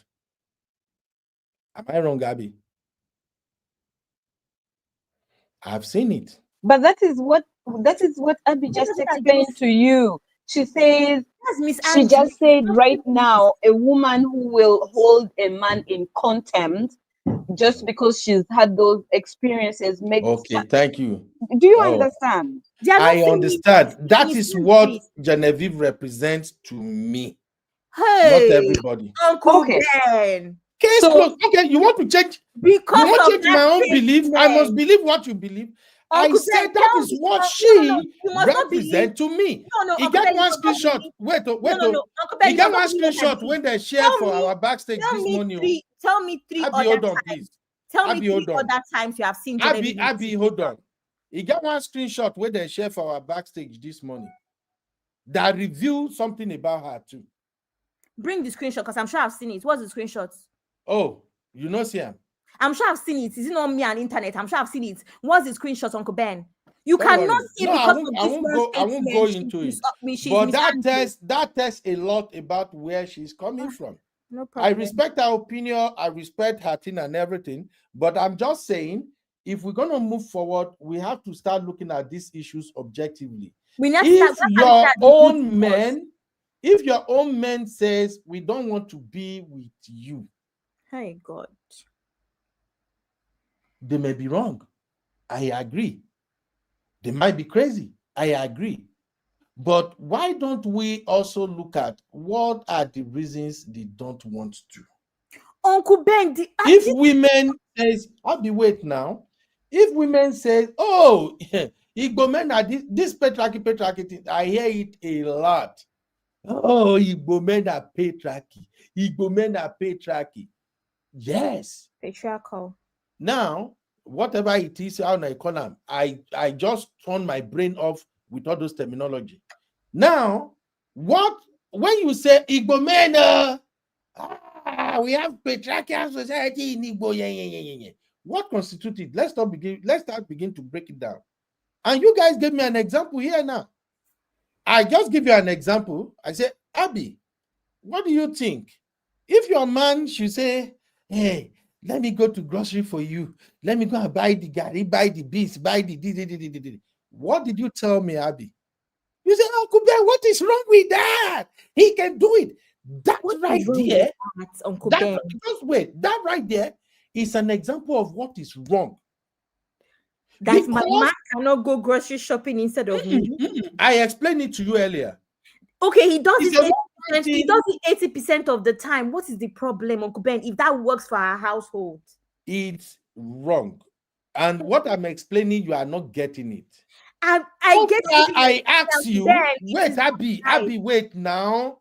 So far, I ask you. I give you that scenario, and your first response is not to say, Uncle Ben, why should he be the one going to the market, buy gari, buy this one, buy this one? Okay, Ben, what is wrong? Anyway, if you want to do it, I get it, but that's not something he should be doing. No, your response was, yes, what is wrong with that? He can do it. That right there is the problem we have. You know why? Many women that hang on to this same belief, let me even remove this guy for a minute. Many women on this internet space that hang on to this same belief that the man can even wash her pants. The man can even sweep. They are the one that when their son get married, and the same thing they are pushing down now. They go to their son's house and see that their son's wife has turned the guy to dust. The guy don't even mumu. I shared something with you guys here one time. I saw a lot of young boys now that are getting married now. Many of them, when you see their wife, they be like mumu, and I'll shake my head. Right here in America, Uncle Beno, I think what you see them and their wife, they just okay. Uncle Beno, Some of Uncle them, it's Beno, almost as if they have to take permission from their wife before they talk. They will go to their parent house. Even when they sit down, their wife sit down, they sit down with their parent. They want to talk. They will look at their wife. It's disgusting. And then their mother will now start partying. You will now see the mom. You can tell the mother will be comfortable. And that's the point I'm saying. What is wrong is wrong. Just like it's like you being at home now. All of a sudden, your daughter comes in. She begins drag her blockers. Daughter, she begin wear trousers. Drag her blockers. Dad, mom. And you as a parent feel like, oh, just leave her. If you talk, they will say you are misogynistic. So Uncle Beno, I'm making. Uncle Beno, that you just defined right there. That is not the standard that everybody uses in their homes or all over the world. What you're saying is wrong, may be wrong by you. So what you just defined right now, for most of us who came from Africa and now we live in the diaspora, we have to adapt to certain standards of living, where in our homes we have men performing some domestic chores other than their women. So it's an arrangement that works for many of us in our households, simply because maybe if you work shifts or whatever works for you, then it's what works for you. If your husband comes home before you and they've gone to the kitchen to prepare a meal for the kids, or they're doing homework and it works perfectly for them, then it works. If the wife comes in earlier and she goes to right away prepare a meal, do homework with the kids, it works for them. You cannot say that is wrong just because the man is taking on roles in the kitchen or domestic chores. And for many couples I've seen, many African couples I've seen who have done that, I see that it works perfectly for them, because there's that you are not simply coming home and sitting to watch TV because you're a man and waiting for your wife to come 3-4 hours later to start picking the kids from maybe daycare, coming to cook a meal. These are different. So, I'm sorry, Misty. You may not get the context of what I'm describing here. Abi and my Nigerian sisters, especially from Igbo side, they know it. Okay, let me let you talk. We know what. No, go ahead, Misty. I'm hearing you, but I'm just feeling that you are looking at it from the general Western perspective. I'm looking at it from what ought to be in our own community, how it is, how boys grown up, and what the women knew that it shouldn't be. But now you want to shove it down their neck. But you just asked Abby that if a man goes to the grocery store and he buys groceries, there is that a wrong thing or not? And Abby said that is not something wrong, and then you are just saying that right there is wrong. I don't see any problem with my husband going to the grocery store to buy. Let me explain. I understand Uncle Ben. No, I understand what Uncle Ben is saying. However, the issue with Uncle Ben's statement is that it is archaic, and I'm saying it as it's archaic. You wanna continue? No, it's true. It's archaic because now we no longer live in Nigeria. Most of us at this point, by the time I have grandchildren, there will be nobody left in Nigeria. We are now part of a society that things just don't work as smoothly. The same way a lot of times there's too many women that are even earning more than their husbands, and it is not a problem. But back in the day in Nigeria, even earning more than your husband is an issue. The problem don't let us go there. I don't like it when people. No. I don't like it when people preach all this long sermon on something that is so simple. What I Uncle Ben, asked, it is not so even simple Misty did because not you're get. It's so picking and simple. choosing. It is No, not it's so simple. But simple, Uncle and you Beno, don't want what to you hear my are, my point, so I Picking and agree. choosing. In this part of the world, there are husbands that stay home and do childcare instead It's because it works okay. better. Uncle Beno, Yes, what you're it's describing okay. and my understanding, it to me it sounds like if the man is always shaking, he's always running to do this. It sounds like that is an abusive relationship to me. That's what it sounds like. Let me give you the backdrop. I know maybe you were in and out, you may not get where we're coming from. Yes, I was in and out. So yeah, you could give So me you may the not get perfect it. picture. Mhm. Misty, I don't know your culture very well, but I'm explaining this from Nigerian culture that I understand, especially with Igbo and Yoruba. In Igbo and Yoruba culture, it's not expected that a man will go and be doing grocery, go buy yam, go buy, except those stupid men that won't give their wife freedom to do, to handle their own role, that they want to prognosis and everything. Nobody, the way we were raised and brought up, nobody were brought up to do all that. You want to go and buy, your wife need oil, you go buy yam. Let me go. No, it's considered like you are not man enough. You are trying, maybe you don't trust your wife. That's why you want to do those BS. So I now ask Abby, as we that come from same community, I say, okay, Abby, if you are married to a man and your man, all of a sudden, he just say, oh, I'll go and buy the grocery. Let me buy this. Let me buy it. Today, he did it. Tomorrow, next week, he want to do it. He's becoming like a pattern. What would be your reaction? That's what I asked Abby. The first thing Abby said to me was, oh, it's okay, Uncle Ben. Nothing wrong with that. That is where I have issue. What I was expecting from her, this is my own opinion, was to say, why now? Why would my husband be the one going to the market all the time? You go buy, you buy or you buy this. Why will he be doing that? No, me, I would tell him, you can't be doing that. I won't even allow that. But if it is something he enjoys doing, it's okay, but I'm going to resist. That was what I was expecting, because when you tell me that, it means that you already know that in our tradition where we are coming from, these are not what men are expected to do. Whether we like it or not, whether we live in Canada, US, everywhere, there are still some expectations. That's the point I'm making. And I give an example. You know what's mad is that all this context Uncle Ben didn't even give before he asked me this question. Is afterwards he started to give the context, but no problem. I give you. You did not give me context. There's this video is there. When we finish, I'm going to go and you did not let me explain.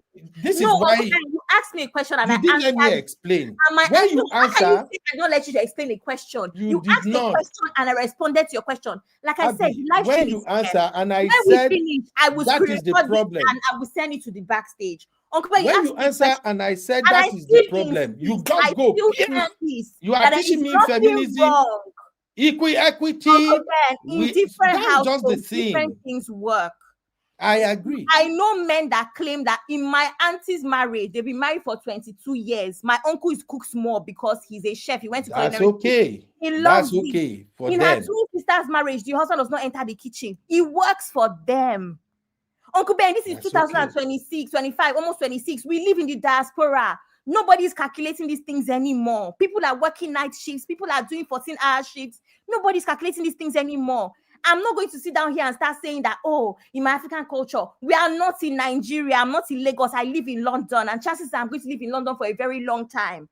That's what I was trying to explain to you, but you're taking it out of context as if to say you did not let me explain. But there's I so many think things it that triggers you do because you live in the America. moment I said it's not wrong, it's I not guess you were traditional. triggered. It's not Nigerian culture. But we live abroad. We cannot follow Nigerian culture anymore. Nobody, that is you see, that is another problem right there. It's not a problem. You just said it you now. Want me to pay bills. You want me to pay bills, but you want me to be a Nigerian wife. Choose a struggle. Abby, let me tell you something. I will say this. I will say this, and I'm saying it with my chest.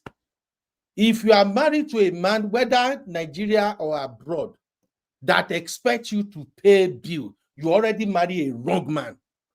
Yes, I said it. Any man that expects that, look, this is what I'm not going to do, it affects my ego, my dignity as a man, that man must be bold enough to handle his own shit. I said this all the time. My wife may be watching now. I dey sing her for her. She know where her money they go. She know when she need the money, she fit go take her back. So I'm telling you right now, it's different for everybody. What do you mean? Hey, we're gonna deal with. There's no need to marry you there. Uncle Ben, whenever you start this your pushbacks, and they are very funny because we have shows almost every day. And for different shows, we have different views. Someone that hears you today will not know that we've had previous shows, and I know you and your stance on certain things. We've spoken about women supporting their husbands. Today, now you want to. We've spoken about Uncle Ben. 1 second. We've spoken about men losing their jobs when women come in.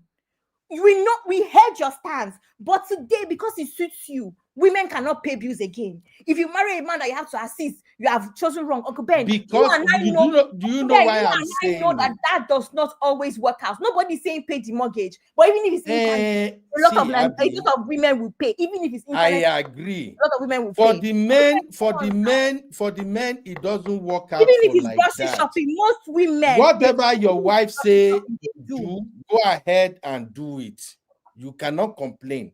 For the men who it doesn't work for like, because the argument is I pay bill. I hear it a lot too.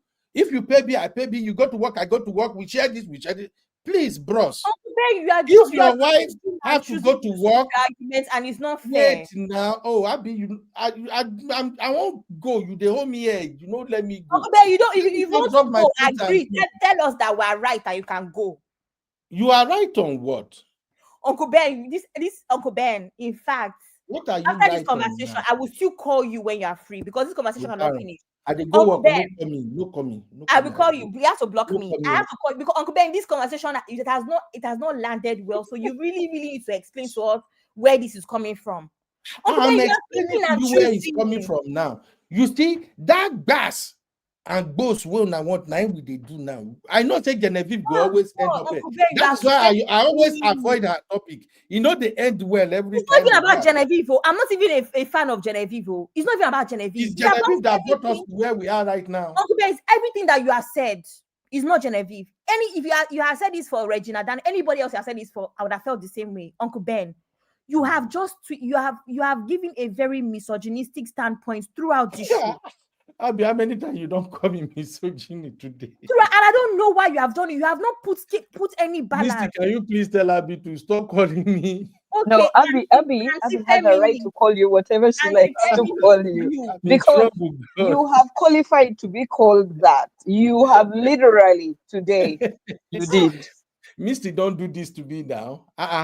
You can do some brotherhood. You know what's mad? Uncle Ben, you need to watch this live stream again and see everything that you said. Very, very triggering and offensive. But Uncle Beno, I'm actually hoping. Uncle Ben, please help me and be honest about the root cause of this feminism. You refused. And you say you went to school in Enugu. You blatantly refused. You say it's because of what I want to hear. Uncle Ben, it's not what I want to hear. It is what Igbo men are known for. Okay, let me hear. And that is what exactly Genevieve was trying to address. Igbo men are known for certain things, stereotypically. Okay. Misty, make I hear what Misty want to. I actually feel like, from hearing Uncle Beno today, I feel like he's just having fun with this argument.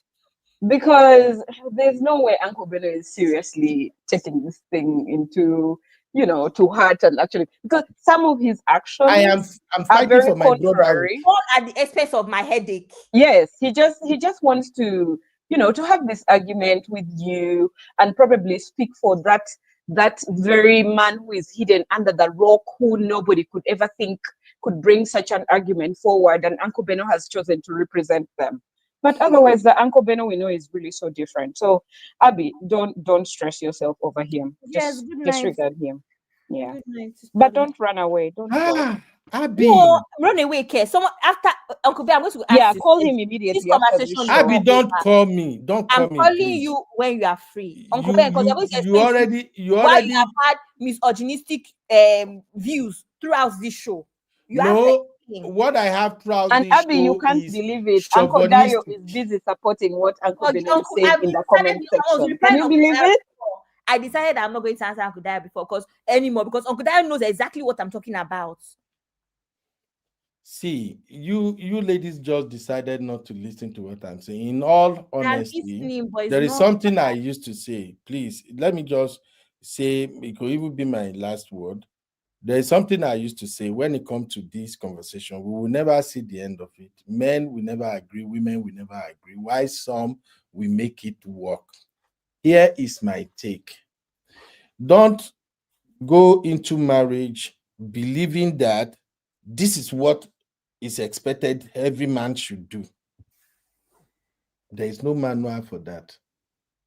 When you go into a marriage, you go into a marriage with a man. Take your time to figure out what will this man accept and what will he not accept. If you notice that, this man is not even going to let me move the way I want to move, don't marry him. Let him go forward and look for someone else. The same thing I tell men. If you go into a marriage, whatever you know, you're not going to take or tolerate. In fact, from the get-go, put it on the table. Auntie, I'm not going to take this. I'm not going to do this. So I won't even compromise here. I won't compromise there. But I can adjust here, and here. If she said, no, I can do it, bros, leave her alone, JJ. Oh, don't say, oh, I'm going to convince her with money. I'm going to show her. Please don't do it. That's just the bottom line of the point that I'm making. And if you come to this, Igbo men don't want to marry Igbo women, let me just be honest with you. Every weekend, Igbo men are marrying Igbo women. It's not as bad as they are painting it on that on a crazy X. Every weekend, Igbo men, they are getting married to Igbo women. And there are also some men that are getting married to women from other regions across the world. And they are crazy. My wife must crawl. My wife must lie down. My wife must bed. They don't apply it to those women. So I know that.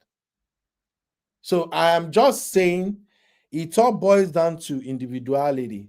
As I do like this, I have things I won't take as a result of my upbringing, my cultural values and norms.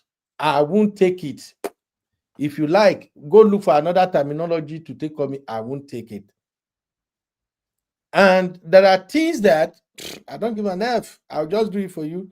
It no matter. Let's go. So it boils down to individuals. And it's not a must that people must, oh, what's wrong with that? What's wrong with that? To some people, a lot is wrong with that too. I think I made an example here one day. Say, in my home, doing laundry is not a big deal for me. I come back like this. If sometimes my children, they will drag their dirty linen basket down. Sometimes they leave it there. They just, either they play, they sleep, go. I come back from work like this. I see it. I dump it in the washer. I do it. But one time, I saw some, I dump it, Madam clothes 9 days there. I see only one undi. And I call Madam Jeje, Auntie, I won't do this laundry from now on.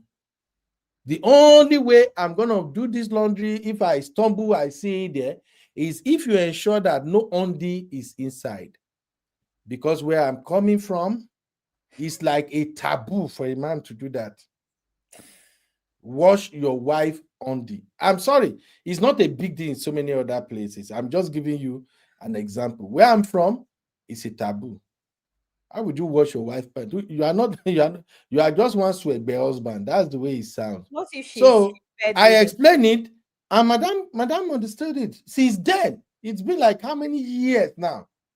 Anytime, even reach my children own now self. Sometimes Madam go pick everything. She will take her time to pick everything out. If they don't get time to do it themselves. If I come, I say, no be to turn on, put soap, you turn on machine. So I'm just giving you examples. I go to grocery store, almost no week pass where I know the entire grocery store. And my own is even different. If you be saying now Bob, now I won't go buy. As I enter, now they have the text. Auntie, hey, call time my children, tell their mama, do you guys need anything? I'm at so store. By the time I come out, the cat feed on full. I pay, I go. But now, if sometimes Madam can call me, babe, I beg, as they call you, if you enter China store, I want to cook fish soup or something. Can you get fish? I enter, I get fish, I come. But in a situation whereby you can't sit down, fold your leg, and babe, I'm tired today. I want me you go stop for me. Buy fish, buy meat, buy oil. I go first of all look you first. Are you okay? Are you sick? Anything wrong with your leg? Ain't gonna fly. So that's just what I'm explaining, Abby and Misty. I hope, my Lord, I submit my case. So Uncle Ben, you knew all this. You could say all these things since. You could say all these things since. Because you were pressing my button, you don't let me land. You were not pressing my own buttons. Uncle Ben, you started to press. No. I don't have to press your button at all. I just have to say one thing, Abby. No, Uncle Ben, you did. So you could say all these things since, but you put me in this through all this. You even set me up for drag. You put her in a state of distress. How are you going to redeem yourself, Uncle Beno? He now even allowed all those banger boys to come from X to you. This is what I'm talking about. You see, Misty, you are doing sisterhood now. I put her in a state of distress. How about me? Yes, you did. What state did she put me? You've been making Abby shout. I have never heard Abby shout like she has done today. Literally. Thank you. So we're looking for another videographer, photographer for Bora Bora. Find your level. Exactly. So I won't even come to take photo anymore. No, go to Ibadan. Go and meet Uncle Dayo. All of you should go to Ibadan. You will take the train. Uncle Ben, remember that train, Sean and Sharon and whatever their names are. You take the train from Lagos to Ibadan. You guys are wicked fellow. No, but Uncle Ben, on a very serious note, I've seen a lot of these women that they claim are wicked feminists on X. They are happily married with 5 children. They seem happily married. They will come and their husband will take them to Paris today, to Dubai tomorrow. I mean, when I say happily married, I mean according to the internet, though. Obviously, we don't know what's going on in marriage. Uncle Beno does all those things. He's here opening his mouth just so he can have conversation with you and argue with you. He does all those things. You see him running to shop, pick the kids, do homework. He even attends recitals. That's why. See, Sally, there was a time when I said during the argument, leave him alone. Ignore him. There was a time during the argument I said some dads wear tutu and go for their dad's their babies Uncle Beno is one of those who will do that. Can wear tutu and go for ballet with their daughter, but he was still arguing. Ultimately, I told you, Uncle Beno must speak for a man who is under the rock. That is my daughter.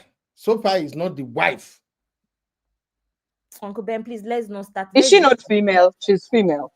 Do you know what's crazy is that I even wanted to go live this evening, but Uncle Ben has stressed me. I can't. No. You can still go live. No, Uncle Ben, I actually don't have energy anymore. I actually what happened to your Abby, what do you want to talk about live in the evening? I want to talk about Ezra. I want to talk about Ezra. Pay stack guy.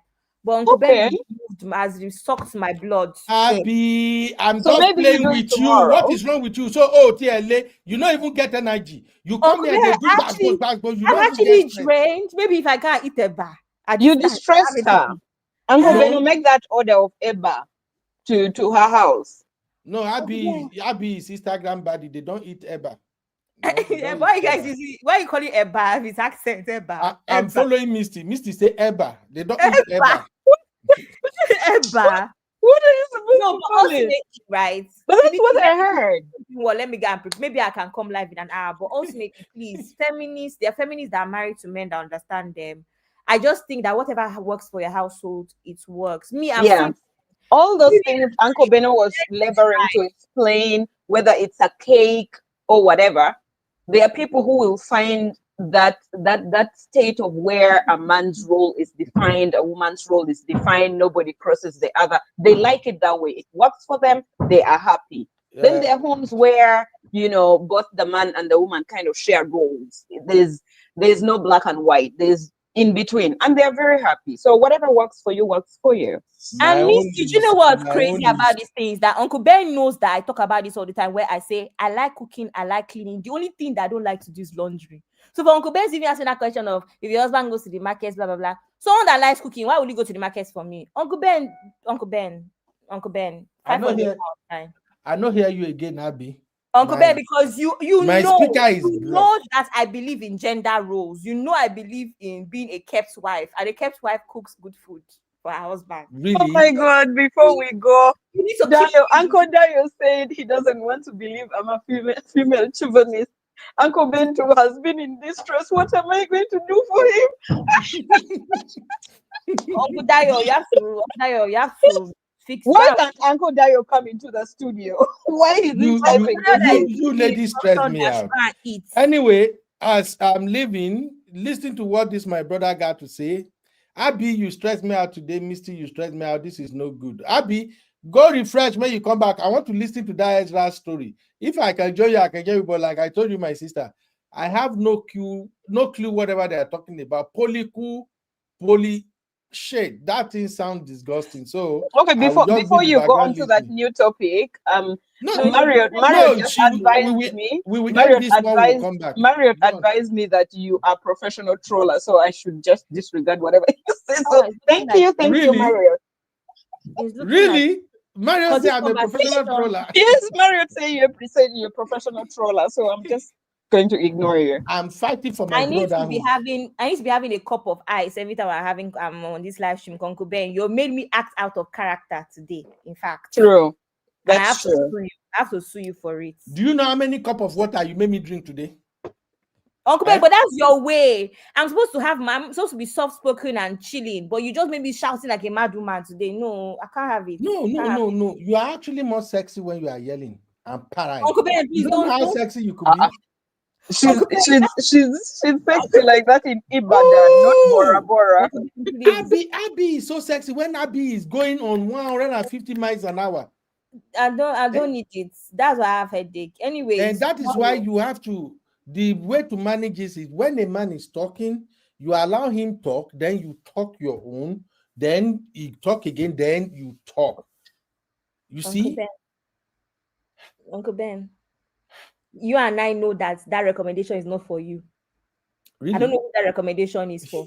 Yes, but we know that it's not for you, sir. Because you say things deliberately to cause this reaction. Deliberately. Anyway, it's a show. That's how it's supposed to be. That is why I don't do Genevieve and VDM show. You people always train me out. So Genevieve, until next year before I touch you again. Genevieve, you are a beautiful sister, my sister. But she's never in the news, Uncle Ben. So why are you acting like you always have something to say about her? This woman. No. Sometimes she gets in the news, but I like by taking one picture after 5 years, then she's in the news. Sometimes she gets, but I like to skip it because I like the way she conducts herself.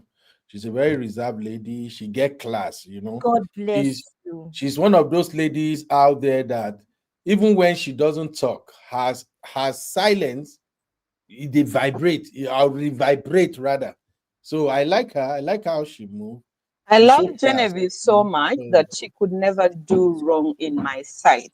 Literally. That's why you wanted to come and kill me here today. No. Thank you for even coming, because I don't know. At some point, I was giving up.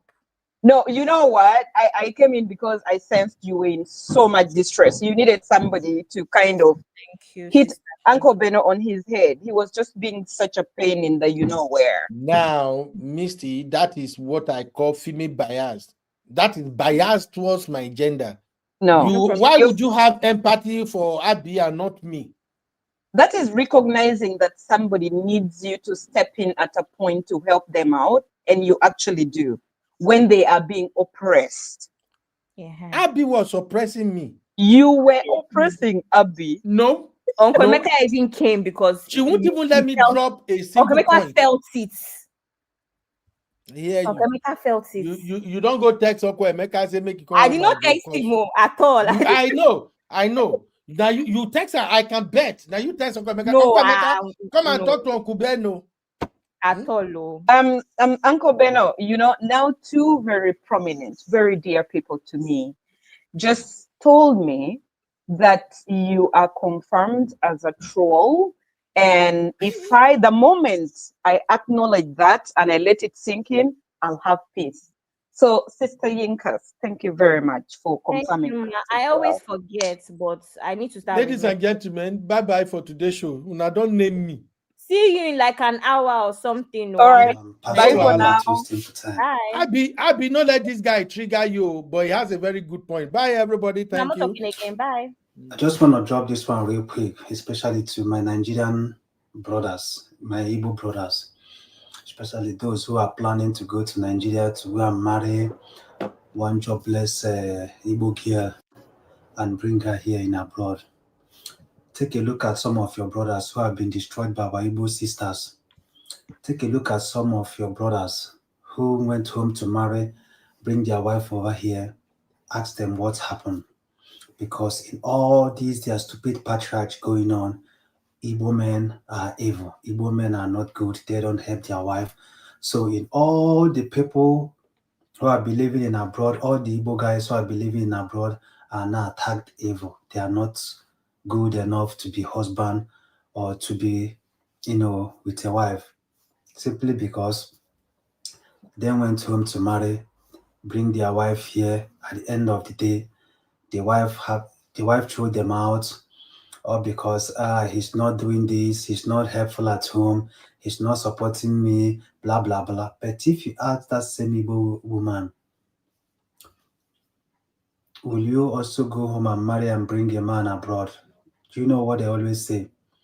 They always tell you over their dead body that they cannot do it. Like one lady said that if any man wants to marry him, if he's in Nigeria, the man should take visa and come to abroad so that both of them will meet. They are simply telling you that they don't give a shit about you.